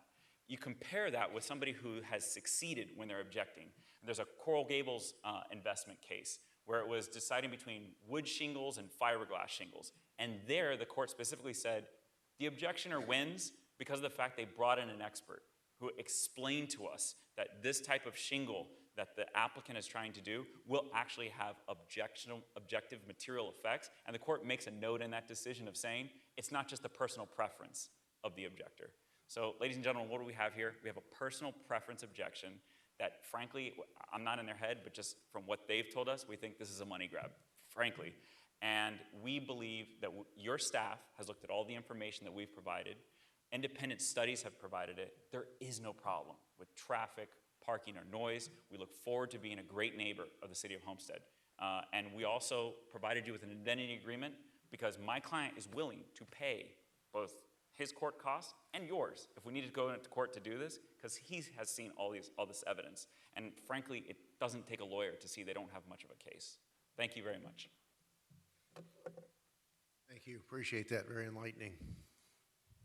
So we'd like the opportunity at the next hearing to prepare our own story, our own version of the story, but just a quick couple of things that represent the complexities of this issue that they're kind of oversimplifying. Their site has the movie theater on the south end and then parking all the way to the north to Campbell Drive on the east side of the property. Absolutely nobody's going to park next to Campbell Drive and walk over to their site. They're going to park on our property and walk over to their site, affecting our tenants. And those tenants in the south that lose out to parking are going to park a little bit north, affecting those other tenants of our middle section, and then they park further to the north, et cetera, et cetera. So it's a domino, they all get affected. There's issues with the sewer that we've mentioned. We don't believe it's our responsibility to go out and prove anything to them. They are the investing party. They need to show us that they're not going to create the problems that we honestly believe they're going to create because they're common sense problems. I've already expressed the problem with the entry. It's obvious that most vehicles are going to use our entry into the property, use our roads, our portion of the roads, our portion of the parking for their buses. How is that going to be mitigated? So these things need to be addressed. It doesn't mean that they can't be solved, but they do require the time. And again, I wish we would have given the opportunity and told that this was going to happen. Again, we just found out about this application a few days ago because we were told that this was on hold last summer. But we wish we would have known that this presentation was going to happen, so we could be equally prepared for it. And we'd like to have that opportunity next time.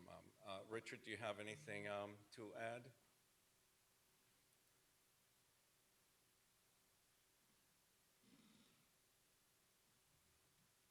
Nothing further. Go ahead. Okay. All right, very good. So we have a motion of, yes, Councilwoman.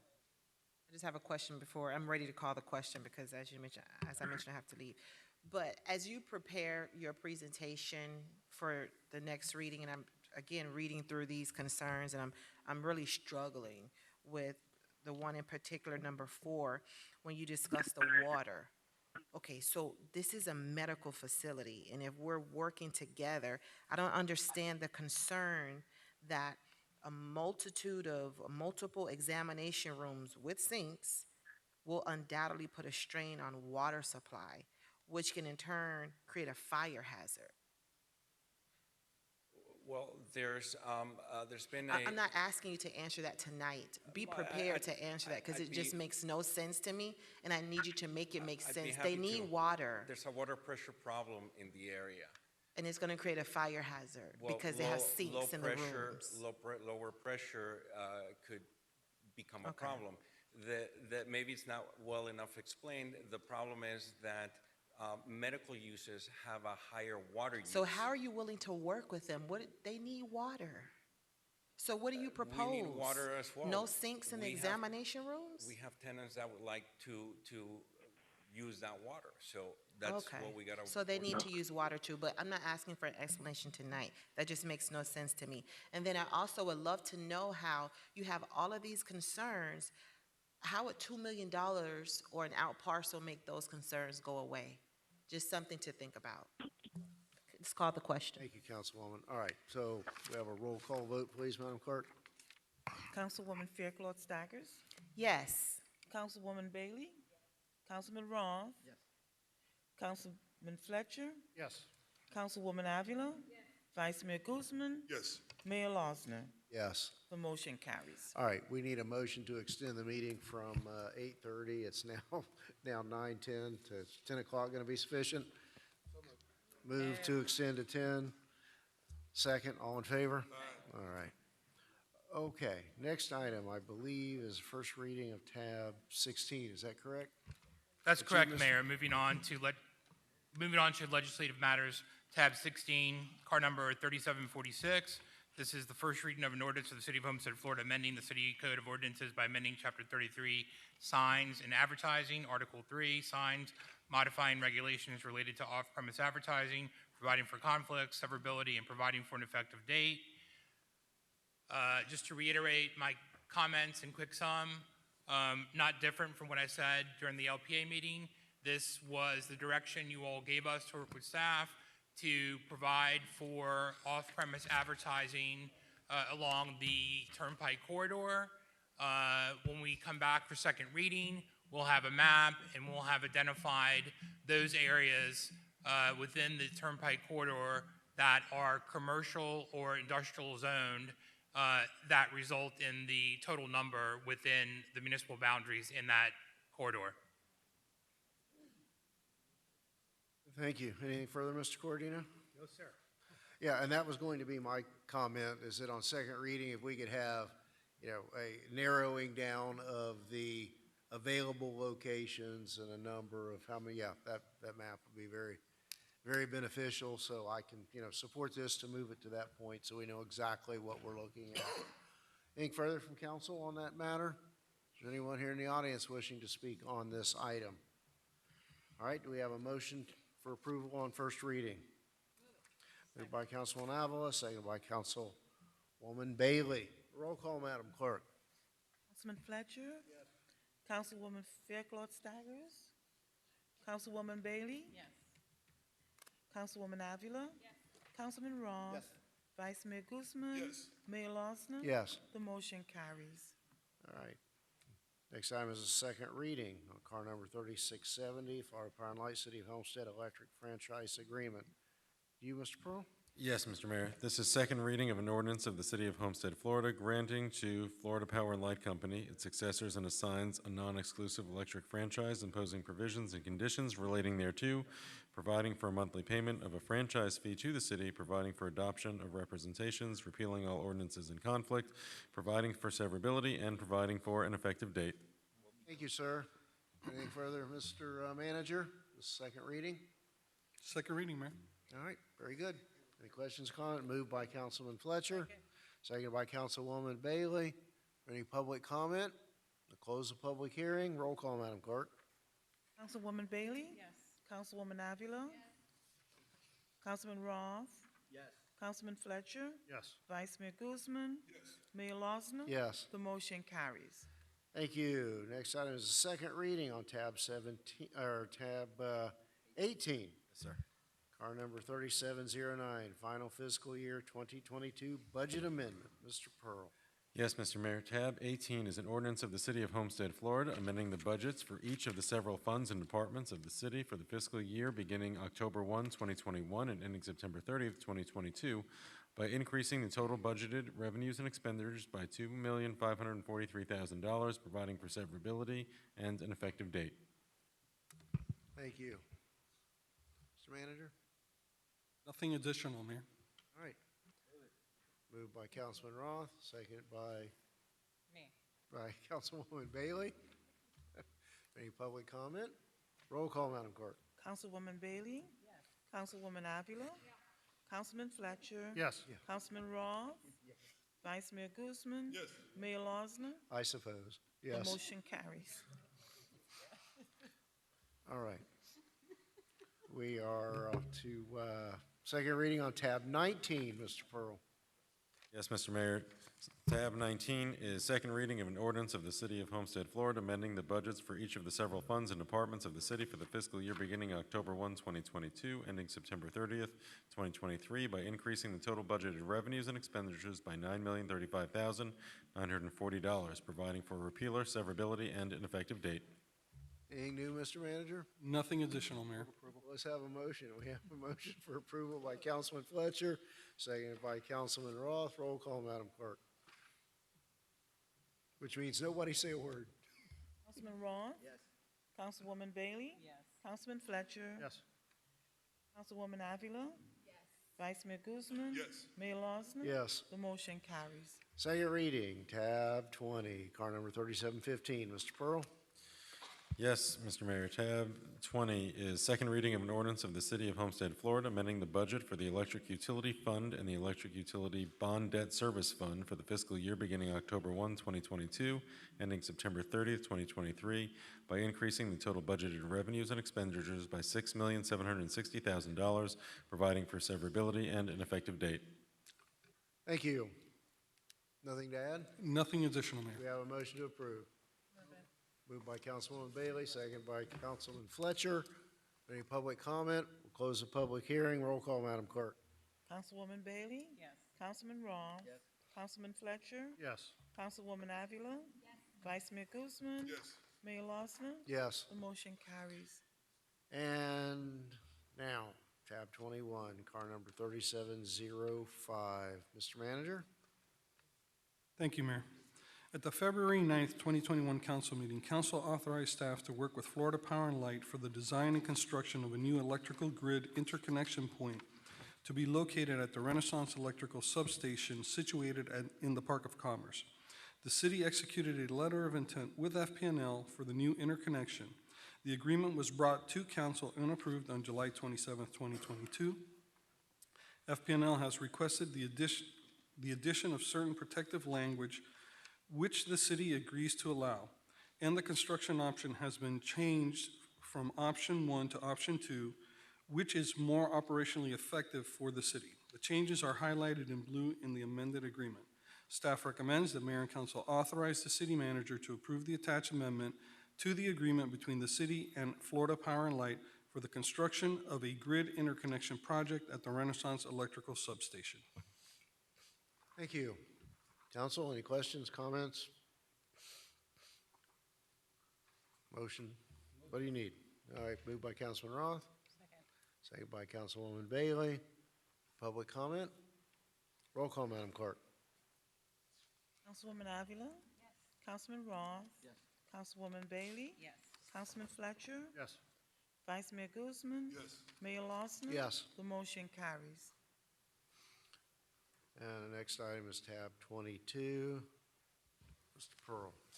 Yes, Mr. Mayor. Tab 22 is a resolution of the City Council of the City of Homestead, Florida, accepting a grant award from the Alliance for Aging, Inc. as provided by the Florida Department of Elder Affairs, authorizing the city manager to execute the grant agreement and related documents, providing for implementation, and providing for an effective date. Thank you. Mr. Manager? Thank you, Mayor. The Homestead Parks and Recreation Department has been awarded a $175,000 grant from the Florida Department of Elder Affairs through the Alliance for Aging, Inc. to provide senior citizen recreational programs at the FICO Williams Community Center. Staff recommends that Mayor and Council approve the attached resolution authorizing the city manager to enter into an agreement and establish a budget for a grant award of $175,000 from the Alliance for Aging, Inc., provided by the Florida Department of Elder Affairs for senior citizen recreational programs at the FICO Williams Community Center. This grant requires no matching funds. Very good. Thank you. Any questions or comments from council? Yes, Councilwoman Bailey. Thank you, Mayor. Whoever is going to organize the programming, or as soon as we have some more details, I would love if they could join one of the SWAC meetings to let the SWAC board members know what's going on. Okay. And me, of course, as well. Absolutely. This is going to be going out for solicitation, so we'll definitely be getting council input. Very good. Thank you. And that's also a form of a motion by Councilwoman Bailey, seconded by Vice Mayor Guzman. Any public comment? Close the public hearing. Roll call, Madam Clerk. Councilman Fletcher? Yes. Councilwoman Bailey? Councilman Roth? Councilwoman Avila? Vice Mayor Guzman? Mayor Losner? Yes. The motion carried. And tab 23, Mr. Pearl. Yes, Mr. Mayor, tab 23 is a resolution of the City Council of the City of Homestead, Florida, accepting a grant award from the State of Florida Office of the Attorney General in order to provide victim advocacy services to crime victims, training of victim advocates, and approving the grant agreement, authorizing the city manager to execute the grant agreement, establishing a budget in the amount of $168,502 for the expenditure of grant funds, and providing for an effective date. Thank you. Mr. Manager? Thank you, Mayor.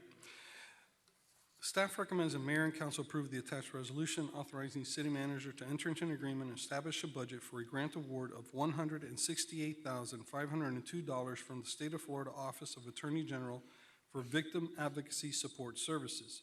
This grant requires $42,125.50 in matching funds, which will be met through the salary of one captain and one homestead detective. The grant agreement will fund 3 victim advocates and 1 part supervisor in SOS. The victim advocates work in collaboration with the police department in order to provide support services to 2,400 victims of crime. Those services include judicial support, victim impact statements, psychological services, safe shelter relocation, and safety planning. Thank you. Council? Moved by Councilwoman Avila, seconded by Councilman Fletcher. Any further discussion, any public comment? Close the public hearing. Let's have a roll call, Madam Clerk. Councilwoman Avila? Yes. Councilman Roth? Yes. Councilwoman Bailey? Yes. Councilman Fletcher? Yes. Vice Mayor Guzman? Mayor Losner? Yes. The motion carries. Thank you. Mr. Manager, tab 24, the discussion on the council chamber City Hall lobby use request. Sorry about that, Mayor.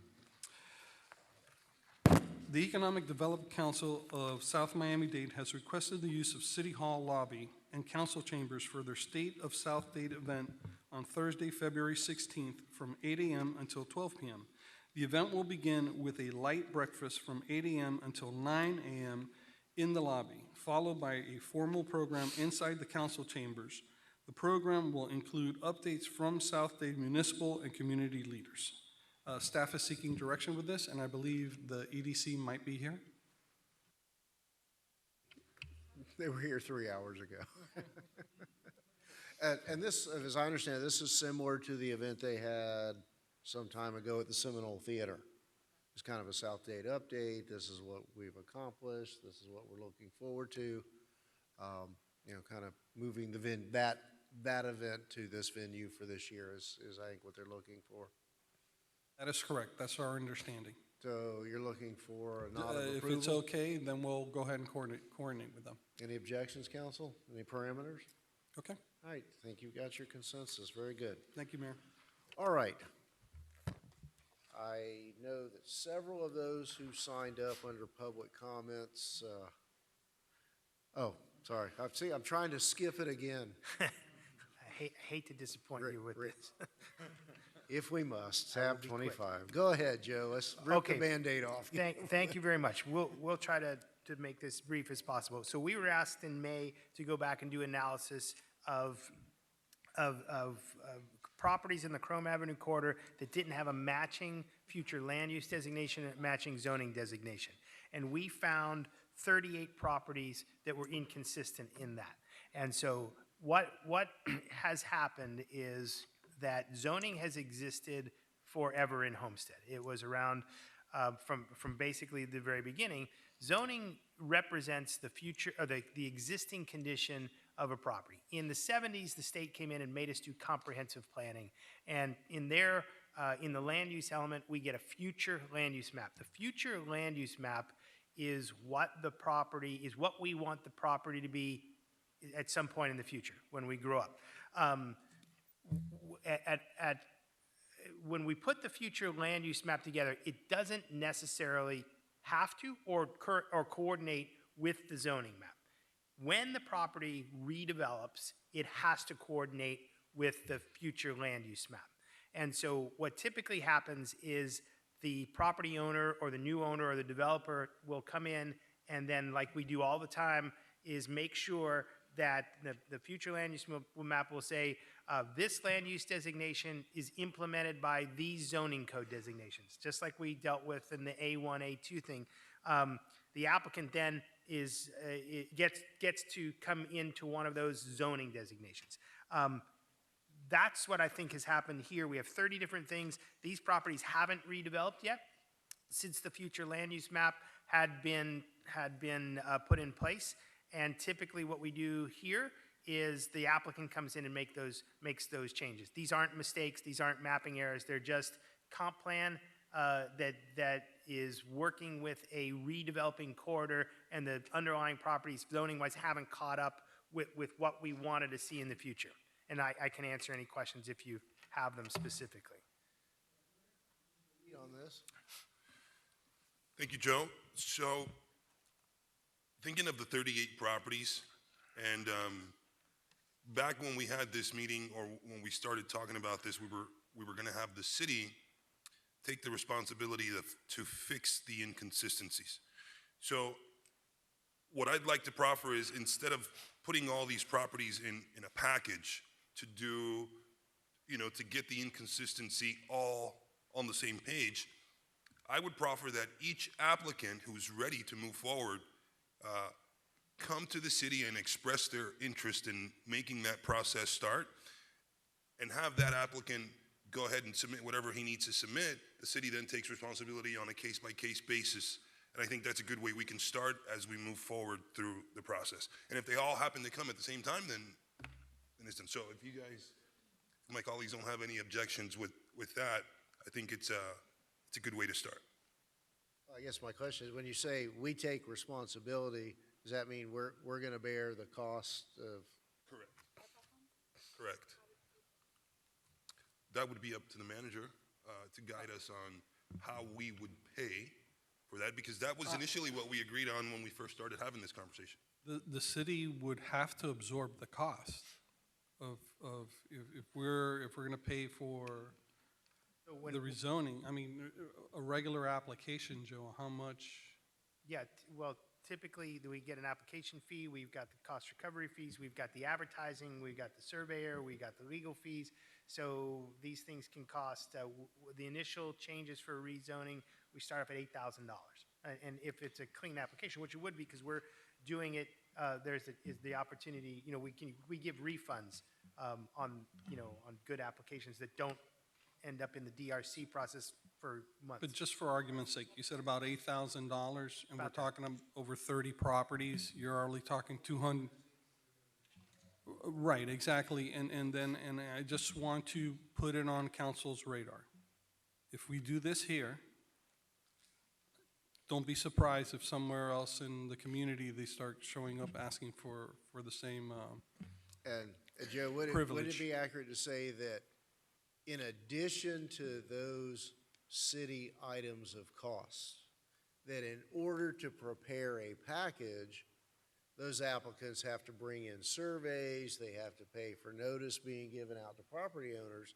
So it's the $8,000 of our in-house expenses plus other items that they need to have done to put with that Correct. When the package. applicant puts together an application, they hire a professional, whether it's an architect or a planner or a land use attorney or a surveyor. So there are professional services costs. Yeah. I believe those costs are well in excess of what the city charges simply to process the information. We're reviewing the information that they put together with their technical professionals. So, for instance, when all of these applications, these guys with the land use attorneys, and it's a pretty hefty hourly sum to come and argue the case. There's traffic engineers that argue the case. That they put traffic reports together, surveyors that put surveys together.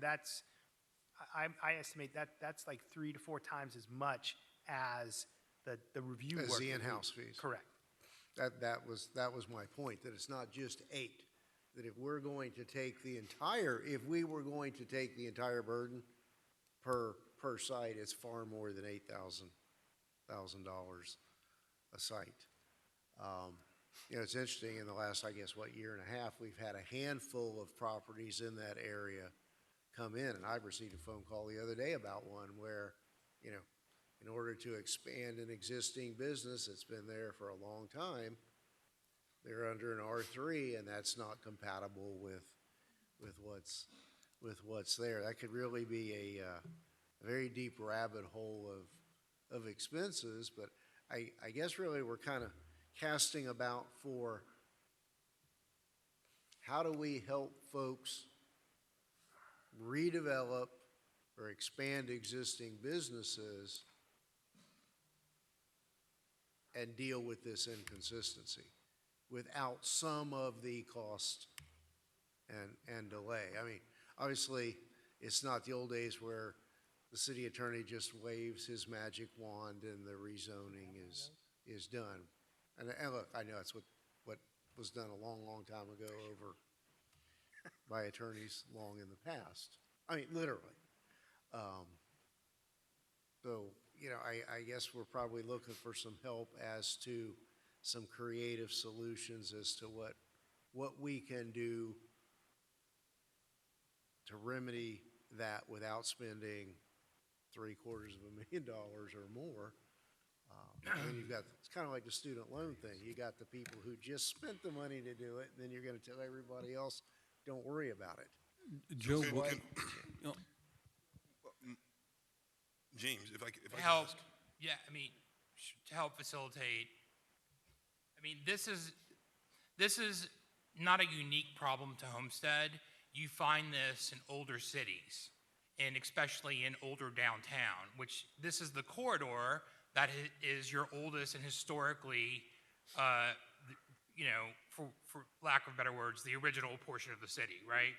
So it's not unusual, quite frankly, it happens in most older cities where you aspire to what you would like to see in 20 years. That's a fluid document. It can change, right?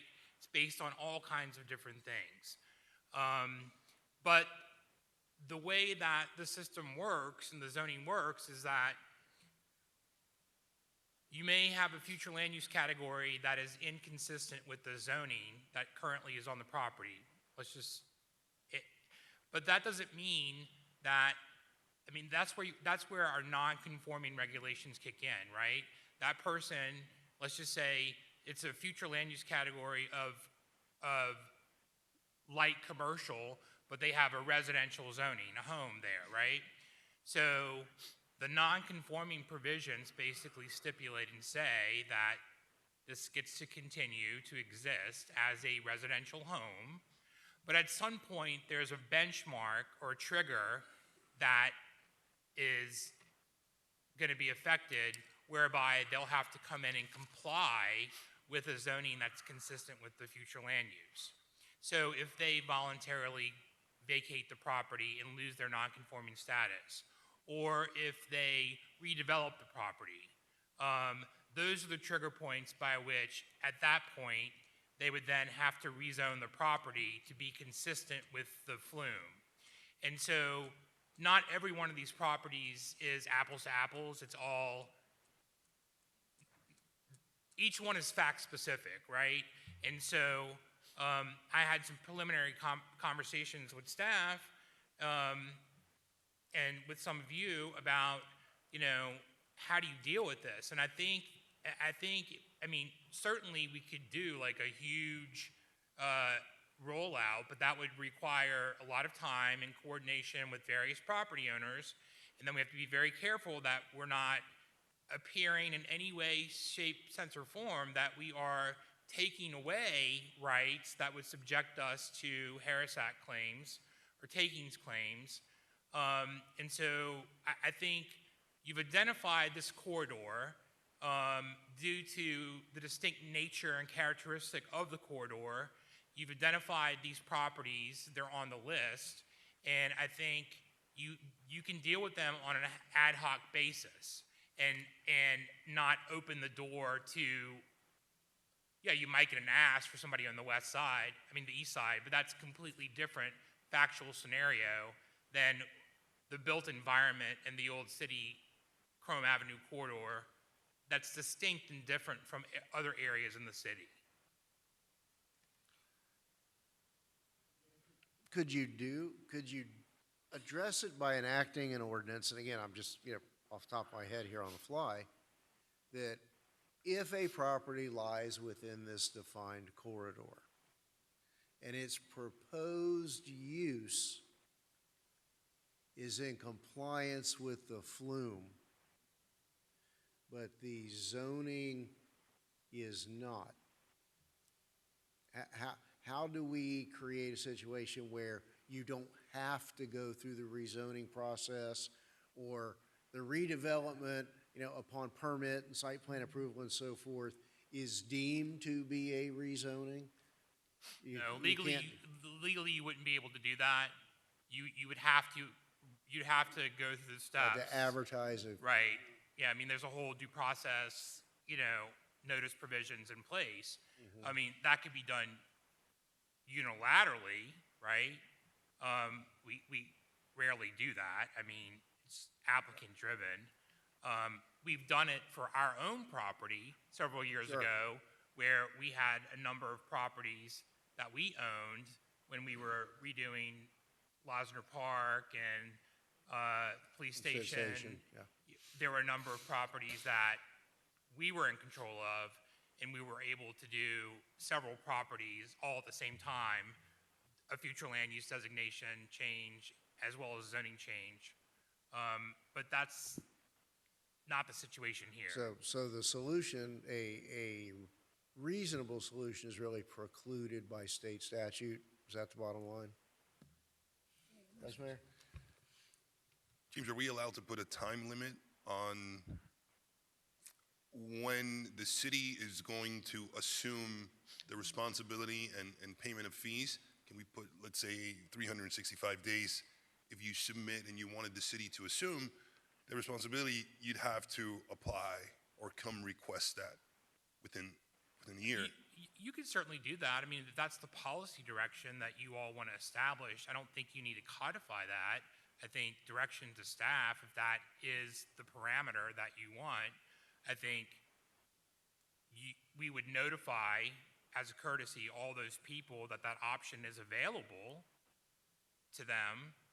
But I would think a lot of properties are just quite happy the way they are and are not going to want to get into issues of creating situations. What I'm trying to do is, if we want to curb or try to diminish us being on the hook for $325,000, then you may put a time limit on it. Because I heard, or maybe create a fund, and when that fund is exhausted, that's it. Yes. Sure. All right, I have some questions.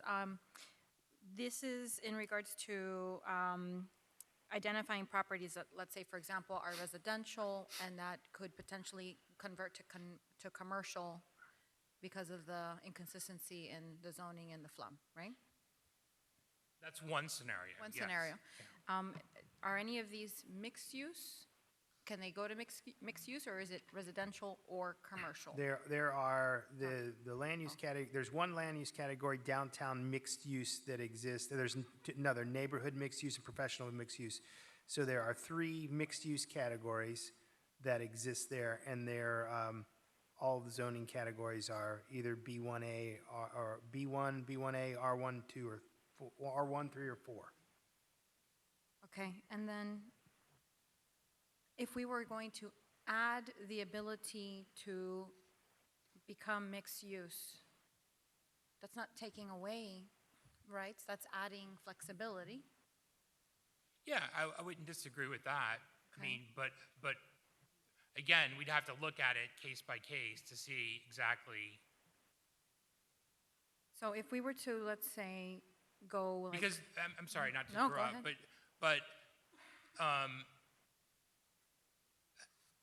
it's kind of hard to answer that question without getting into the facts, because broadly speaking, yes, giving someone extra development rights is not a detriment, or you wouldn't think would be a diminution in the value, but You could also see there could be a side argument that says, well, if there's some cap, then the ability of my commercial side could be considered, or the limitation on developing commercial. It just depends on how you draft it, or how we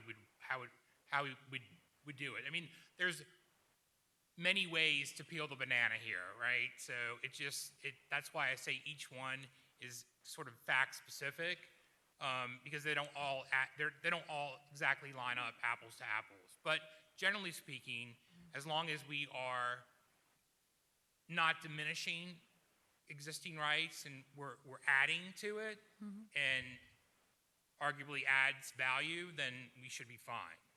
Okay, so the pink, the hard pink line that I'm seeing here, and all this pink area, is that where those 35 properties are? No, because I'm seeing some out here, right? Yes, the properties are typically within in the shaded areas of about a block from KROME. And they're located on this map. I have a silly question. So wait, so with respect to the future land use category, we can only do mixed use on those properties that are zoned neighborhood mixed use. Could only do it on the neighbor, okay. You mean land use?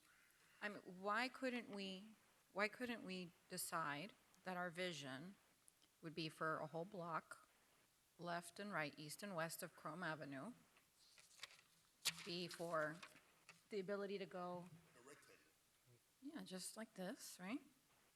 One block to, okay, so northwest First Avenue, KROME, and then what's this one? Study corridor, I think. Study corridor was one block on either side of KROME. Yeah, but like, so then why well, the study, right, so the study identified, but within that one block east and west, there are properties that are not on that list that, for example, They don't have conflicts. they don't have a conflict, but our vision would want it to naturally include some commercial, some mixed use. So let's incentivize, whether they were conflicting or not conflicting, let's incentivize those properties within the corridor to develop. And so I would like to designate, let's say, I think it's a reasonable amount of money to say, let's put $500,000 in a pot of money from the ARPA funds for development. Can we use ARPA funds for development? I thought that was on the list that we saw on a presentation. And then first come, first serve within the corridor, one block east and west, regardless of conflicting or not, if they want to, and that we encourage. I mean, but I also am not against doing the blanket change, because I think that's cheaper and we do it right. I have a little bit of institutional knowledge that goes back to on the northwest side where it's residential. I could easily see those folks not wanting any further commercial encroachment into their residential neighborhood, and where that would be an issue. Because historically, those folks have showed up in chambers when we've had items that sought to increase the commercial intensity on properties on that corridor, and there's been some pushback. Now, maybe things have changed, I don't know, but I think that, again, is something that we would need to look at, because I could see where perhaps an argument could be made that changing someone's existing residential, single family, to commercial may diminish their property value as a residential home. I'm not saying to change it, I'm saying to add it as a flexible option. I know, but the action of us taking that change would subject us potentially. I'm not saying that it will, but I don't think we could just make a blanket statement this evening.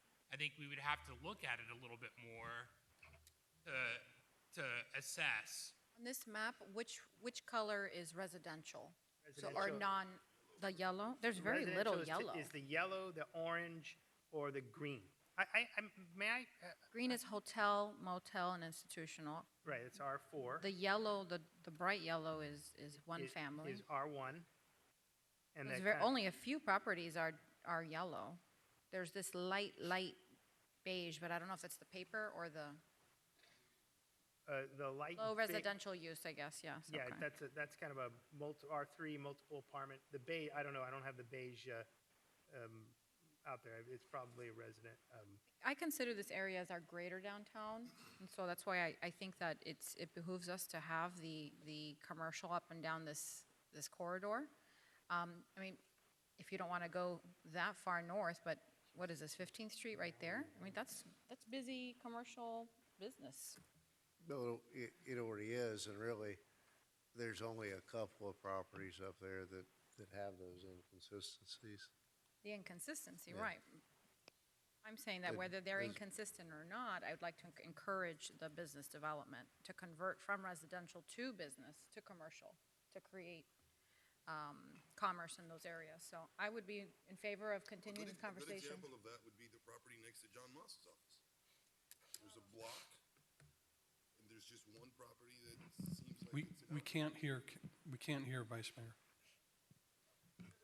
disregardless. I may have a suggestion. Maybe we go into something that we kind of already do already with the administrative approvals. So the comp plan in each of the land use categories, so if it says, just pick one, it says light commercial use, and in the comp plan definition, it says implemented by these zoning code categories, 1, 2, 3, or 4, right?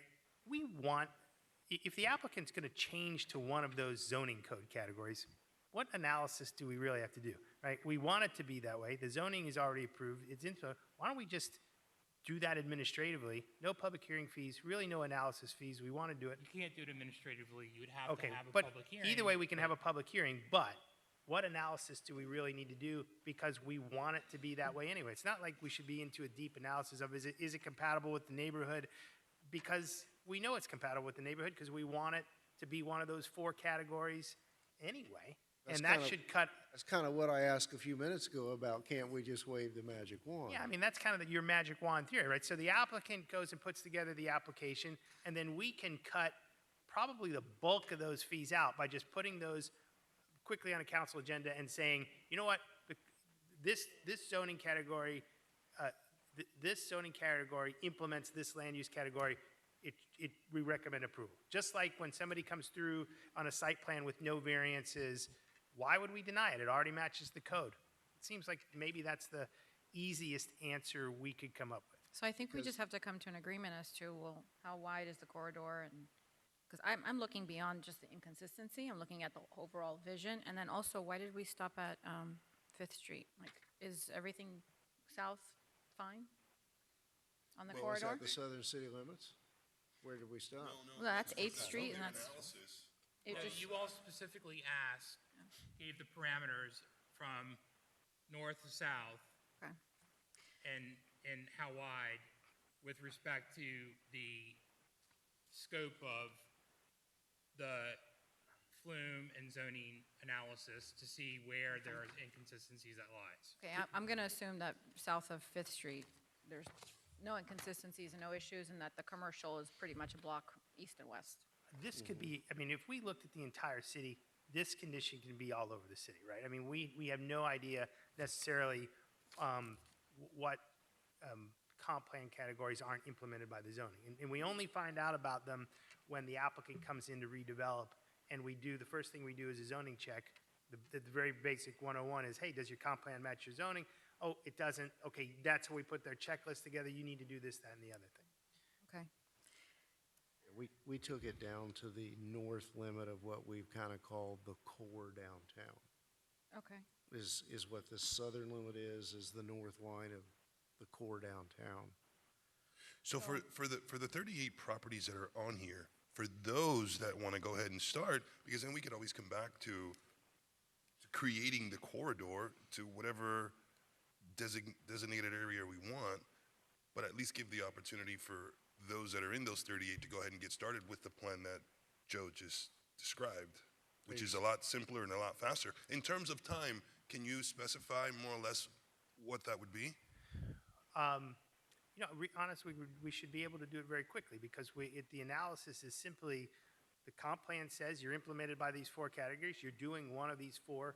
You should go with it. Now, the thing that would slow them down would be they're typically going to have a site plan involved with the development after the zoning, and that should go But through that's the on regular. them later.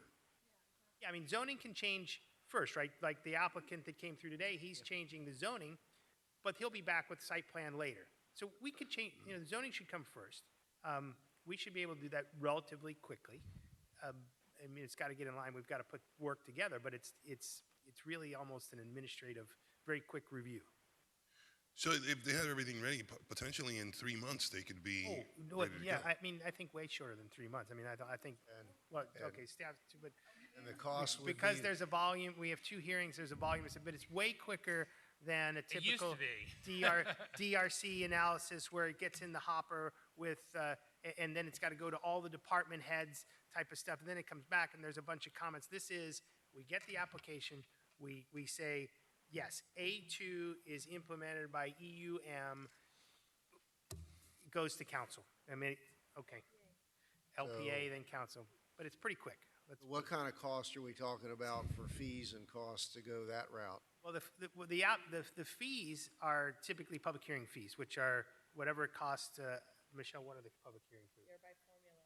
They're a formula, but either way, it's and then we charge typically the cost recovery, but you don't need a surveyor, you don't need a traffic engineer, you don't really need a planning analysis except for the person to look at it and say, yes, the zoning analysis is the first thing we do. That can be done in-house as part of the regular day of work. It doesn't necessarily have to go to a cost recovery. I think that, you know, the planners and the lawyers would check it and make sure that it's accurate. We don't give you something that's wrong, but it would be minimal fees compared to what we're doing now, which is a full-blown process. It's kind of a common sense approach to a sticky problem. Let's put a price tag on that. Does that apply, does that process apply to what Councilwoman Avila is proffering to create a wider zone? No, because typically what we do, what Councilwoman Avila is suggesting is essentially the same exercise we have been going through to create the new downtown or the rapid transit zone districts. That's something we're doing in-house and re-land using the areas, right? And so that's going to, when we land use the areas, that's going to create more of these problems because the existing underlying zoning may not change. The land use will change, right?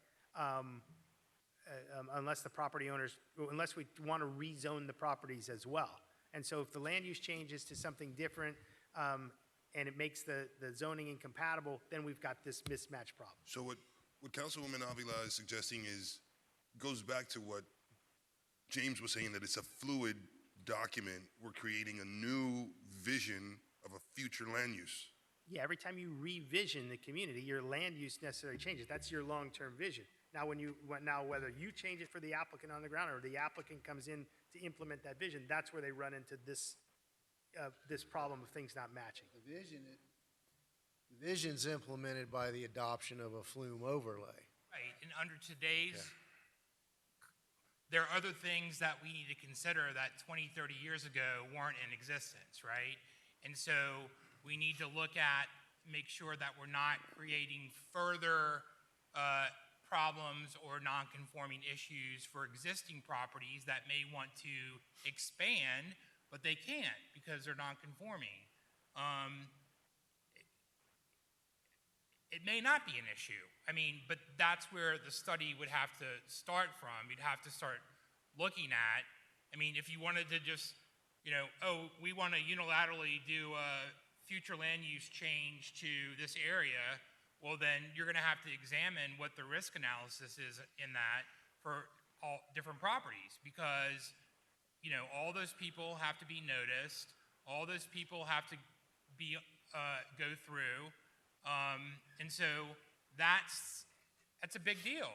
I mean, that's a lot of time, effort, a lot of, not that it can't be done, but there needs to be some methodical assessment and evaluation to it to properly do it. And then that will guide your decision-making process or help guide it. So I'm ready to move forward with case-by-case basis on the applicants that want to get their zoning and FLUM consistent. And I'd like to use Mr. Corodino's expedited process. So unless we have anything, any additional. We need to put a price tag per package. Well, I don't think Joe can give us. I'll give it to the manager. We'll go think about it in the next couple of days and say, okay, what do you think this would really come out to cost? And we'll we can come up with that in short order. And Mayor and Council, talking to staff, we believe we can use ARPA funds, right? So at least there'll be funding. Let's don't get too generous. Now, point of clarification. So, you know, I'm one of those property owners and I want to change my zoning. And so I go, hey, by the way, I want to put this together. I have a site plan too. Are we going to limit them to come for the zoning, take care of that, and anything else you want to do later on comes separately? So it doesn't get convoluted, it doesn't get combined. Your essence, clarify. We're talking about bearing the burden of the administrative rezoning to come into consistency. Once they want to go forward with site planning or whatever's necessary to do new development or expansion, that's on them? Is that your thought? Okay, so they come first for the rezoning. Once that, you can't stipulate that they have to do zoning first. They have the ability to apply for zoning the same time they do site plan. No, I get that. You could say, okay, the zoning application, no fees, but everything else that you're applying for is on you. and that's easily, is easily bifurcated? Yes, because we do it now. Because right now, we take separate applications for each component of the development. So we'll do, sometimes we got to change the comp plan, that's a separate application. Then we got to change the zoning, separate application. Then we got to do a site plan, separate application. Then we got to do a variance, separate application. Each variance is now a separate application. So yeah, it's all cut up into its individual components. So it's very easy to cut out the zoning and figure out what that is. Another question. Is this for existing property owners? Or somebody can come, finds out this is happening, and then, like, I'm buying a house there in that corner because I know I can get the rezoning switched over for it.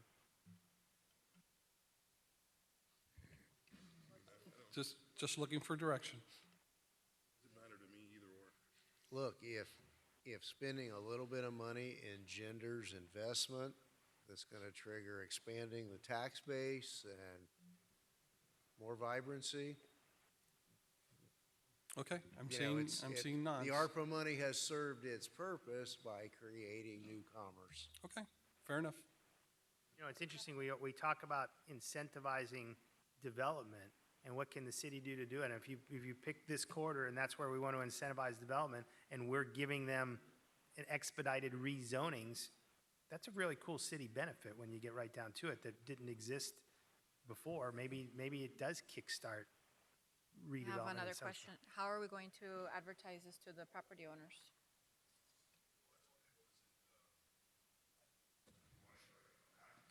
The 35 properties that you have identified, what's the next step? So we pass this, is there a first and second reading, or what's the next steps? No, I think this is just policy direction. Okay. And if the policy direction is that you all want to start, you've identified these 38 properties as potential redevelopment or non-conforming properties, then I think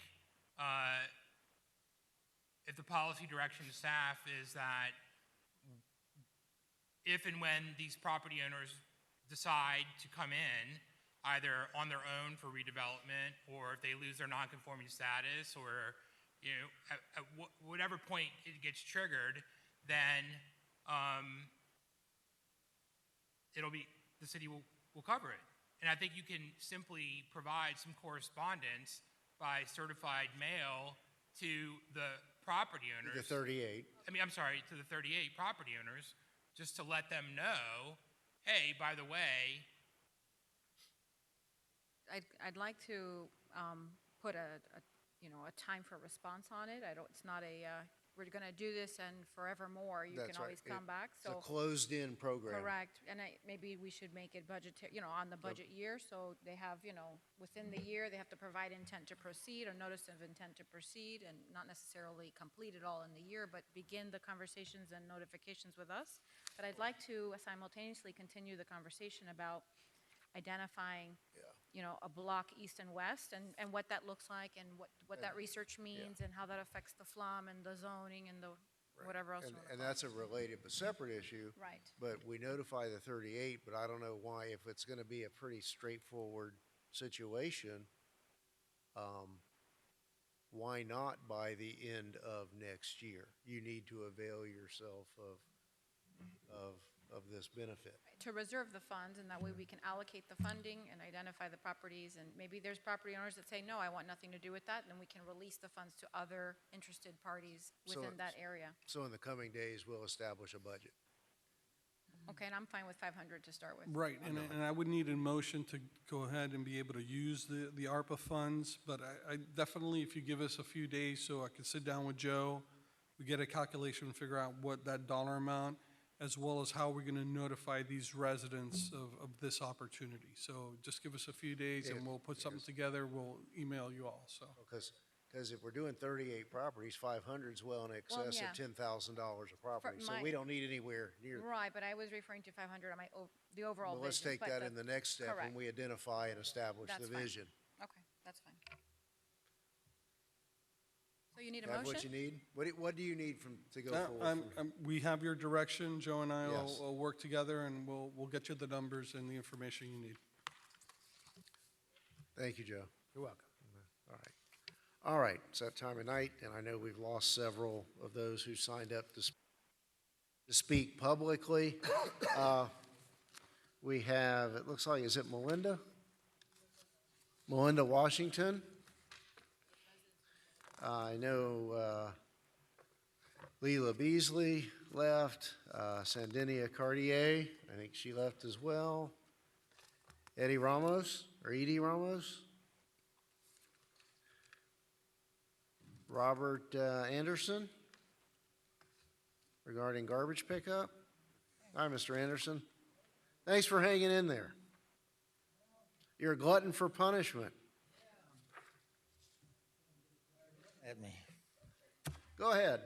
Well, my name is Robert Anderson, SEN. I own and manage Homestead Trailer Park. The park has been in Homestead for 72 years. I've managed it for 42 years. I got about between 40 and 50 renters in my park. They all pay their own utility bill, which means the city gets about $3,000 or $4,000 a month.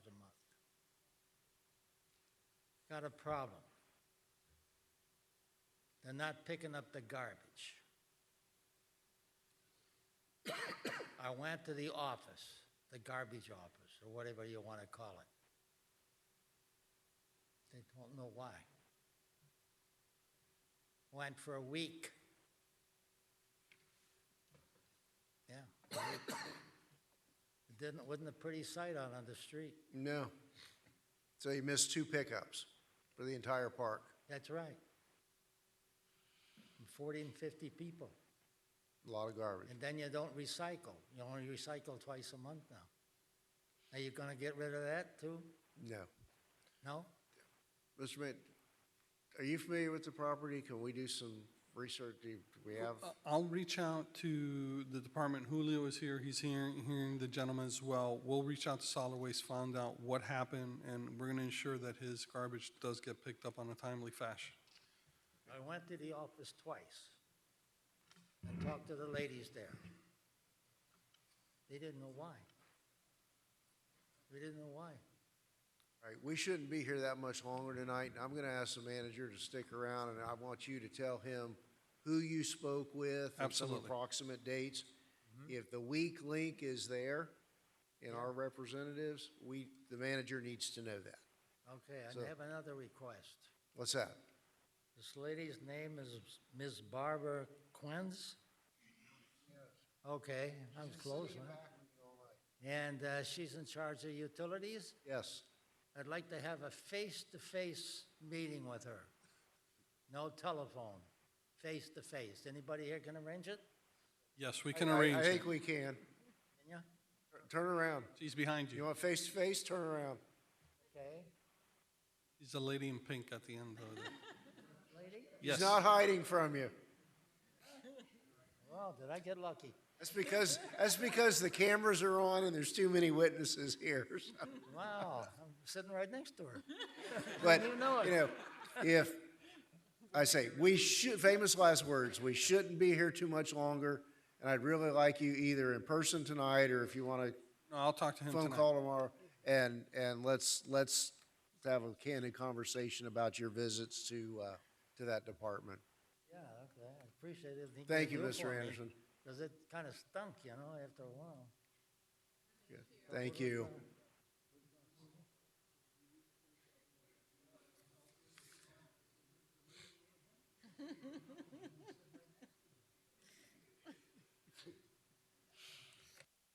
Okay, the next person clocked in, and I'm sorry I can't make out the name, but you've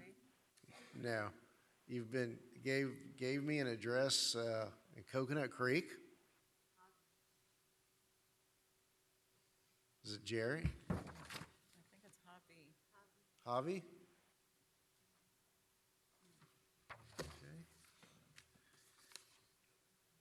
I think C. Schultz spoke, based on this address, she here was speaking on the rezoning. Real quick, though, I know that several of those who signed in were here to, again, talk about the James Archer Smith Park issues. Do we have any update on that? Police presence still going on there? Mayor and council, the police department is still constantly doing it. The majority of the problems are occurring. There are some in the daytime, and that's mainly traffic issues. Our traffic unit's addressing those and has written some citations there.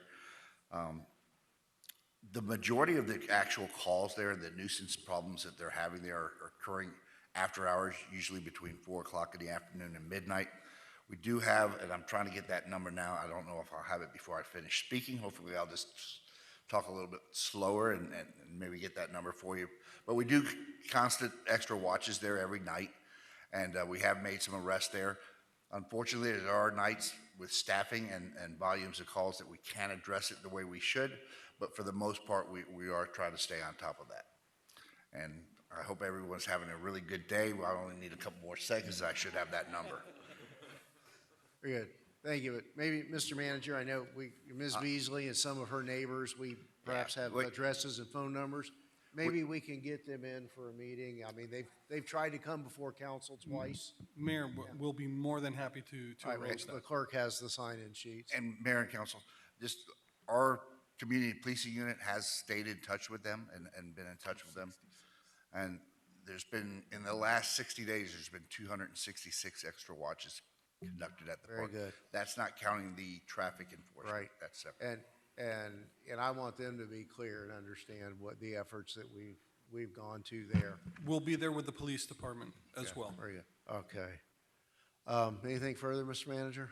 No, I just want a shout out to HR for the great holiday Christmas drive-through. It was a smashing success. And I just wanted to wish everybody Merry Christmas, Happy Holidays, Happy New Year, since this is our last formal council meeting. And that's it for me. Thank you.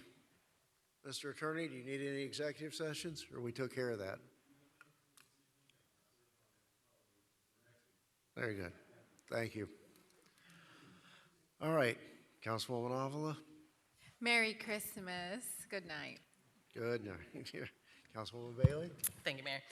Really quick, I hope you're not busy this weekend because Keg South is the official, unofficial place to watch the World Cup.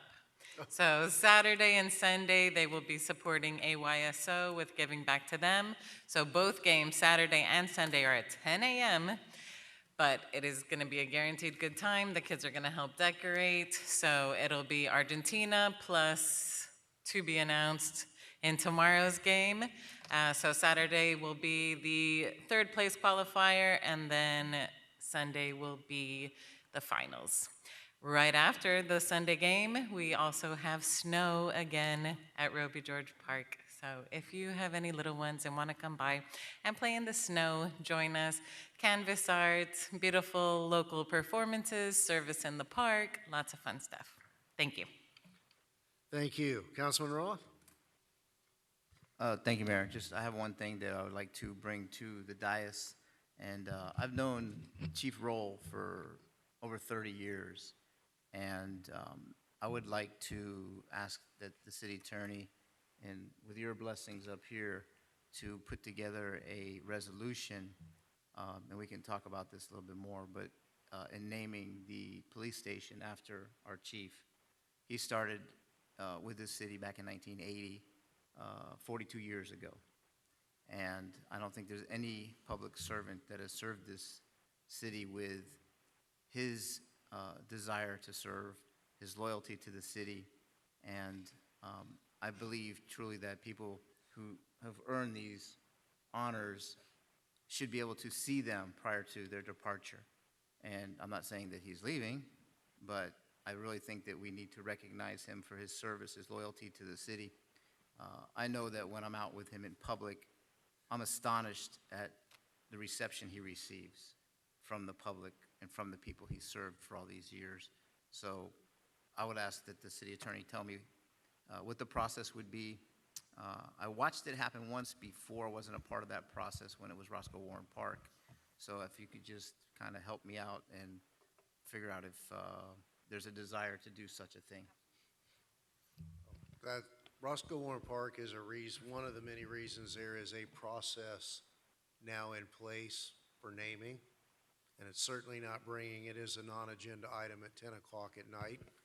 But to accede to your wishes, we'll have the attorneys brief us on that at our next meeting.